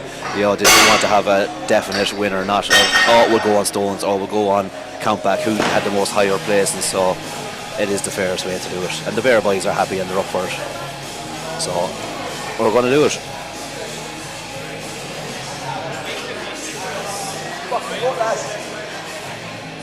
We would have been finished in the half an hour that we said we predicted, but sure, look at.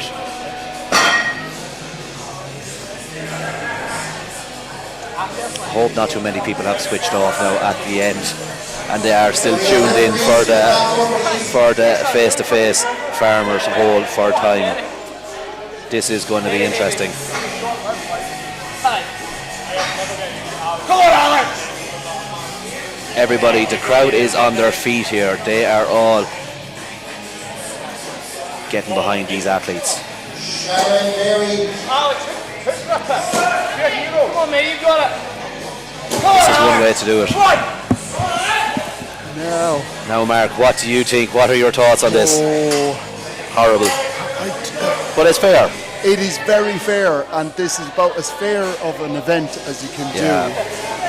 That's what I was just saying there when you're off there sorting out cameras. Like, fair play to them for stepping up.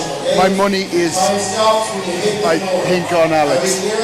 I feel Alex, like I'm thinking that myself. I don't know why. I'm just that's the way I'm leaning. Jonathan's led it through quite a lot of the event, but I feel like he's exhausted by this stage.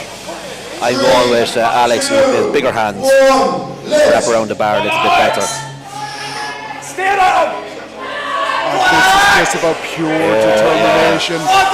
My games with him, Alex is just staring Jonathan out of it.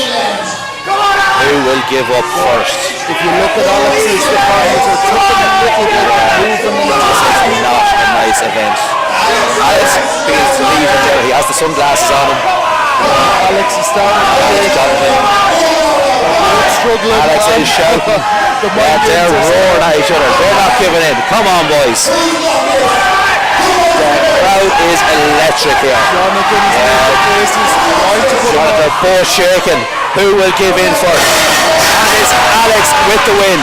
Alex will take second place, and look at that. They're embracing each other with a hug. I absolutely love that. That was a fantastic tiebreaker there. Fair play to them, lads. What a way to finish off the competition there. That is the way to do it. Brilliant. Yeah, fair play, boys. Fair play.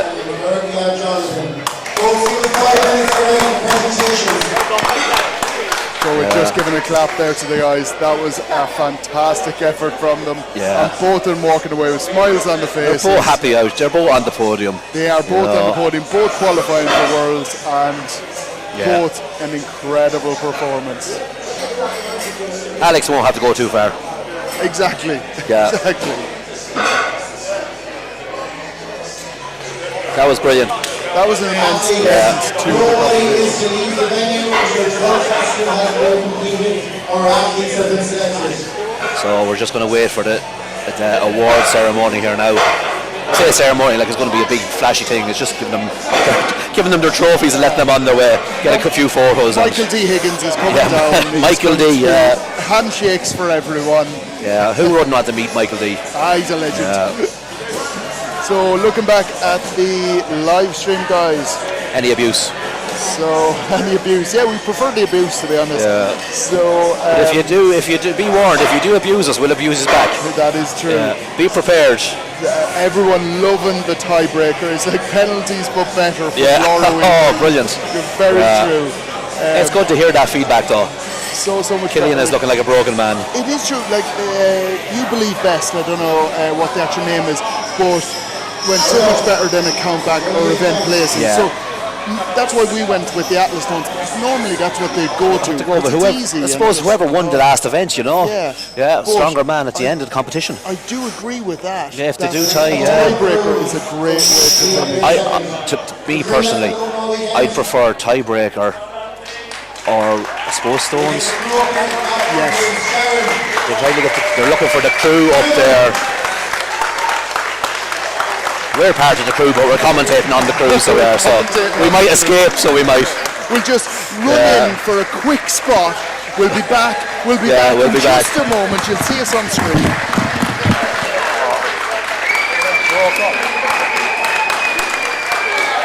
A huge round of applause for these people here, folks.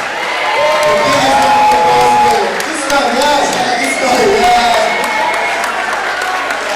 They worked tirelessly all weekend from Mark the live stream, the commentators, loading everything, and they're not getting paid for the shit.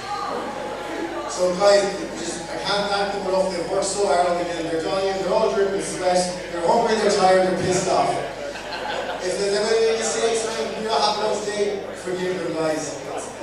It's really, really hard doing this. And without the crew, we cannot do this. So, round of applause for them one more time, please.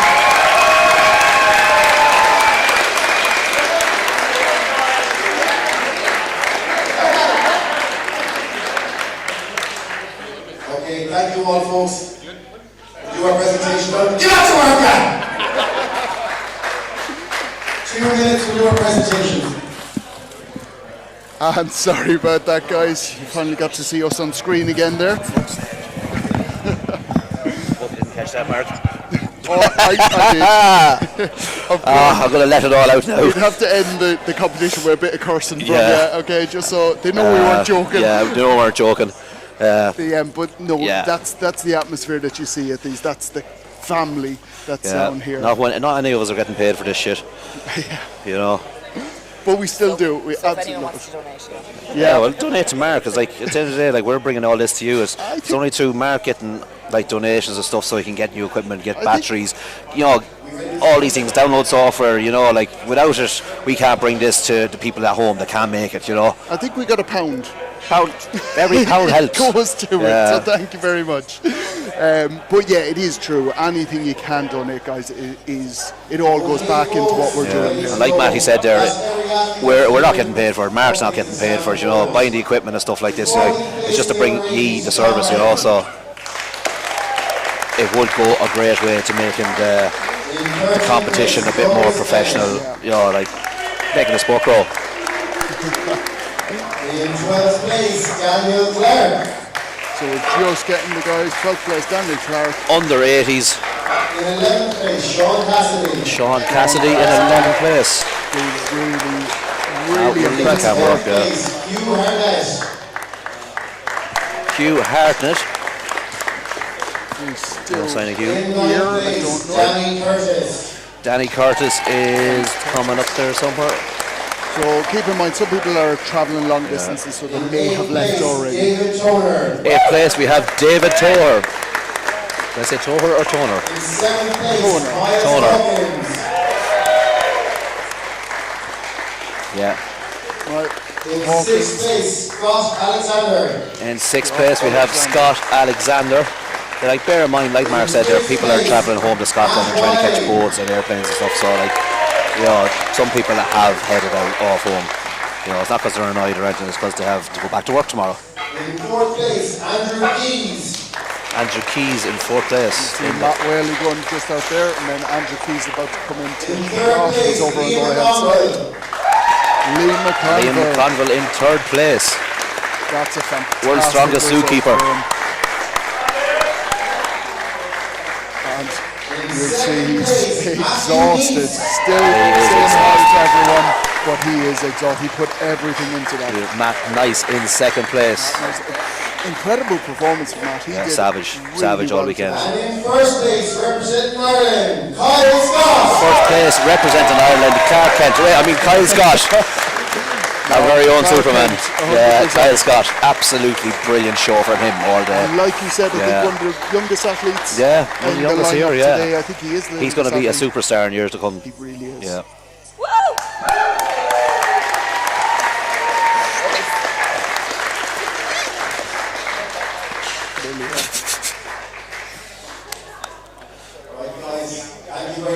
Right, guys, get down, out of the way. Get out of the way.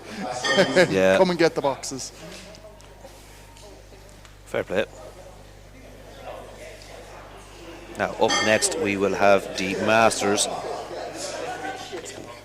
The Masters men. And on to the Masters. In fifth place, our very own Tim O'Donnell. Tim O'Donnell in fifth place, representing Ireland. Big smile on the face, great to see. Tim is always happy.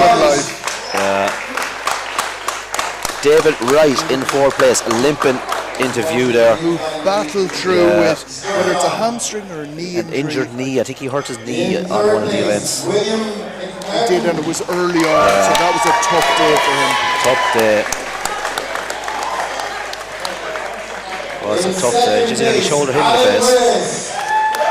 Alan Willis in second place. Great day from. This was, even though it was a smaller category, this was a tough it was one. very tough. A lot of big battles going on. And in first place in the Masters men, Tim Meadows. They were back and forth all day. They were, himself and Alan Willis. Yeah, so it was very good. Fair play to them.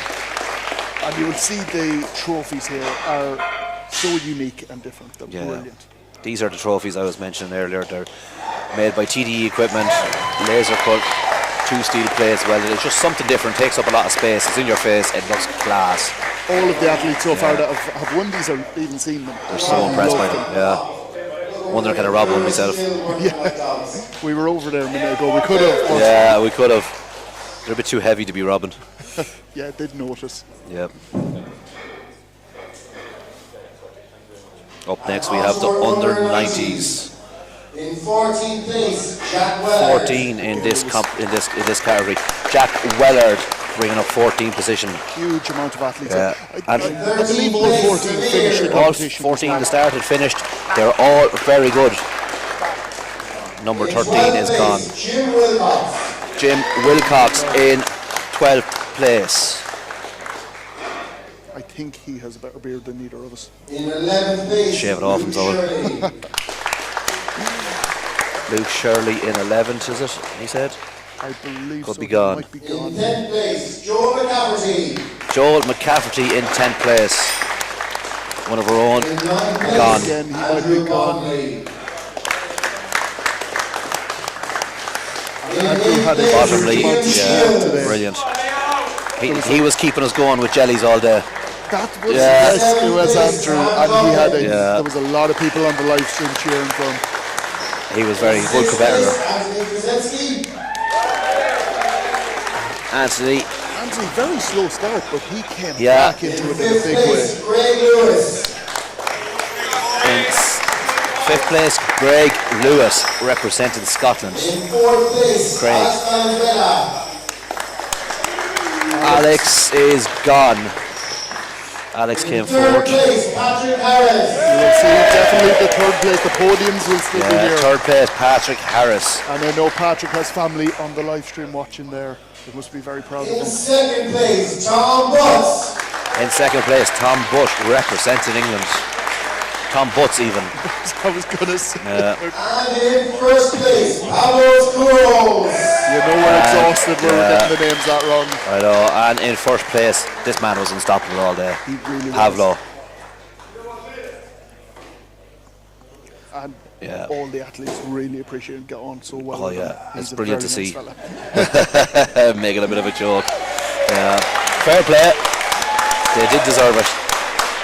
He was in a league of his own though. He was brilliant. Fantastic.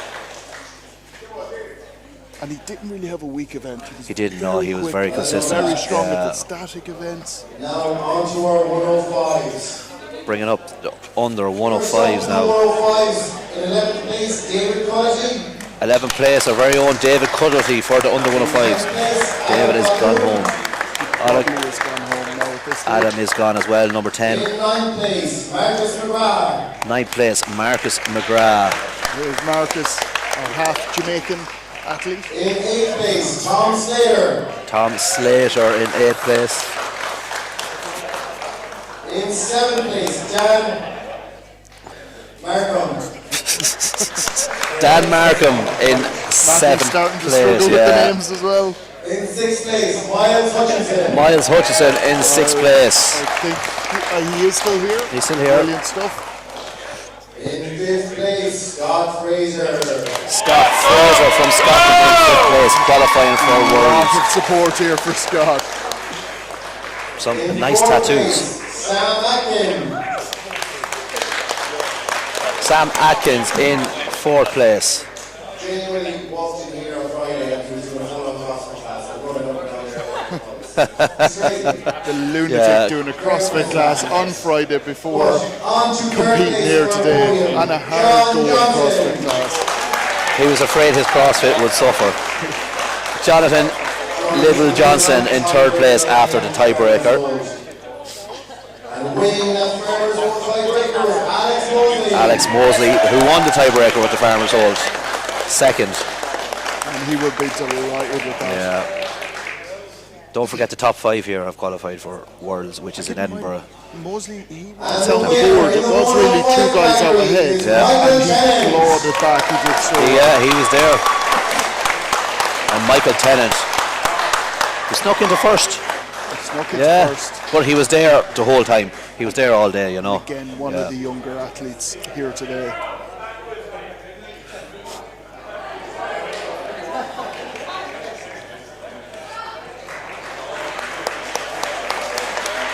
Fair play to all the lads in the under 105 category. Thank you, lads.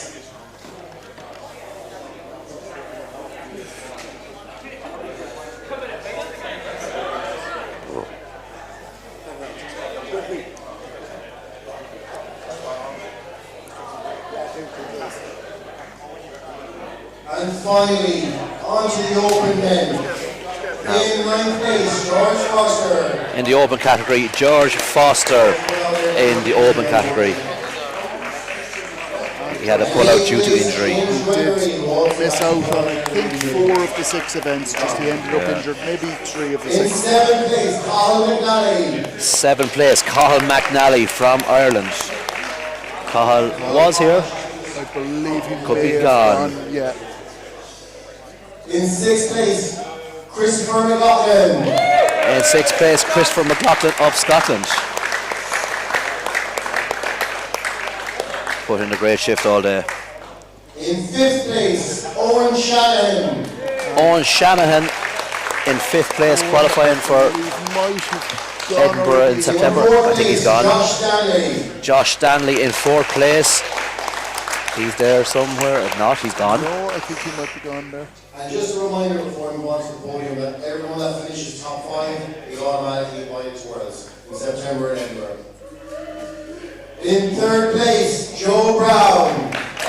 In 3rd place, big old Joe Brown. And walking down from the other side of the gym there. Blocking out the sun. Blocking out the Okay, Aisha actually. In 2nd place, Ben Glasscock. In 2nd place, Ben Glasscock. Not a bad result for Ben after competing in such a tough comp last weekend. Yeah, fair play to him. UK Ireland's strongest man, 2023, Ger Buckley. And our winner here of the open category, Ger Buckley. We'll never hear the end of this. Dark horse that we didn't see much of through the whole No, game. he wasn't showboating, didn't drop an axle on himself. Wasn't dancing halfway through the Hoosaval. Well done, Ger. You deserve it there today. You put in the work. Give a bit of a shout out to Jack there. I don't know. We did it. I don't know what we did, but we did it. I think he thought we were the camera there. I think so. Yeah. I think he doesn't realise the camera's over that side. And there we have it, folks. That is our live stream for today. So, guys, thank you so much. So we had the UK Naturals finals for the women. UK went on and yesterday. Ireland. And Ireland, Yeah, sorry. you had to get that right. And that is still up online from yesterday. This one will be online. So if you want to watch back, if you want to take any clips from it, make sure share it on your social media, but also tag in Irish Strength and maybe GSP on it as well. If you tag everybody, you get a share. As one, tag Jack. He'll be glad to get some. Tag other athletes that are in it as well. Just get it out there for them all. Everyone might like to see it. So. And it's amazing for us all to see the athletes here. It's been fantastic. It's been an amazing It show. has been a great experience all weekend. Delighted to be a part of it, and can't wait for the next one. There won't be too long, I don't think. That's we'll for be sure. doing more live streams Yeah. soon. So keep on the channel. Make sure, guys, click the subscribe button, click the notification bell. Leave that you feedback. give us feedback. If you want to message us, get us over on Instagram, Irish Strength. Be kind. If you be kind, and you can follow the gym, the organizer here, which is GSP. Follow any of the athletes, the other commentators. Don't be afraid to write to any of us messages about the weekend, what you thought. The more feedback we get, the better, because we can only improve the service from there. Exactly. But thank you so much, guys. Glad you joined us. We had a fantastic live stream. Great response. Great from interaction from everyone watching. Yes, and really good numbers on the live stream. Hope you enjoyed it, and we'll see you at the next one.